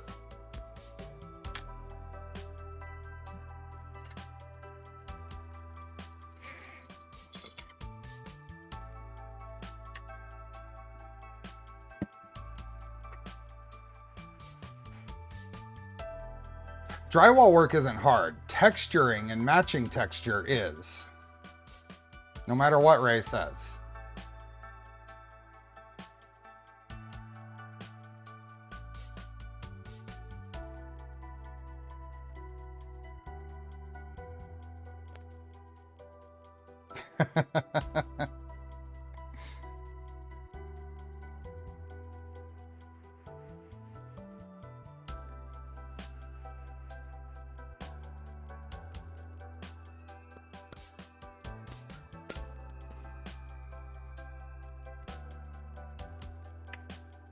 Oh, let's see how this goes.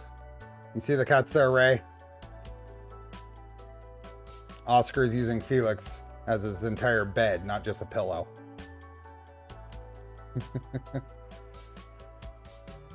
Well, it's about time. I found drywall difficult to blend or repair like never happened.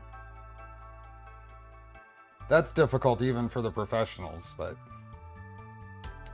really, like I said, well, that's just drop something. Nothing big, but it's fine. There we go. I didn't lower this. This might not. It does have nanopolymer on there. We'll let it go, but it might let loose because remember that first layer was a little high. Really? Yeah. Right here has some flood, major flood damage. Their house.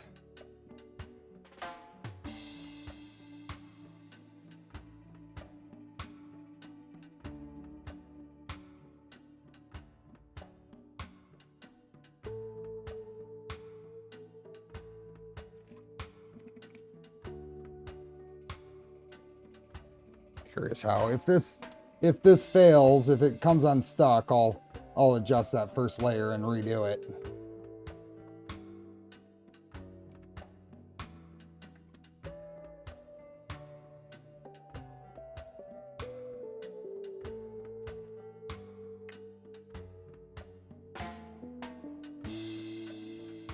We are printing an asteroid potato because apparently that's the thing to do on May the 4th.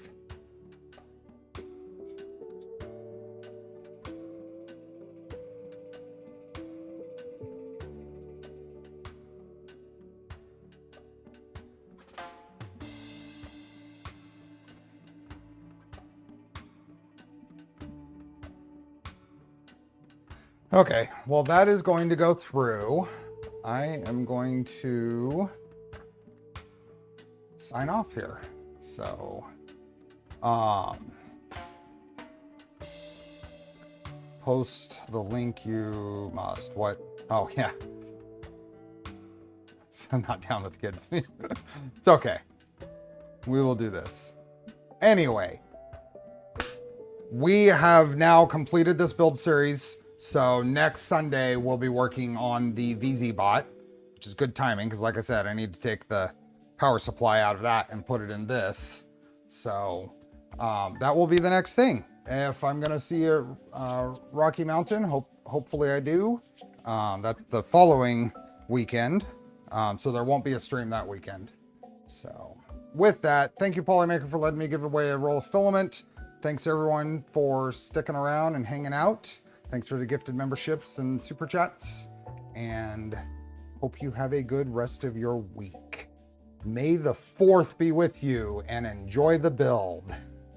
Bye.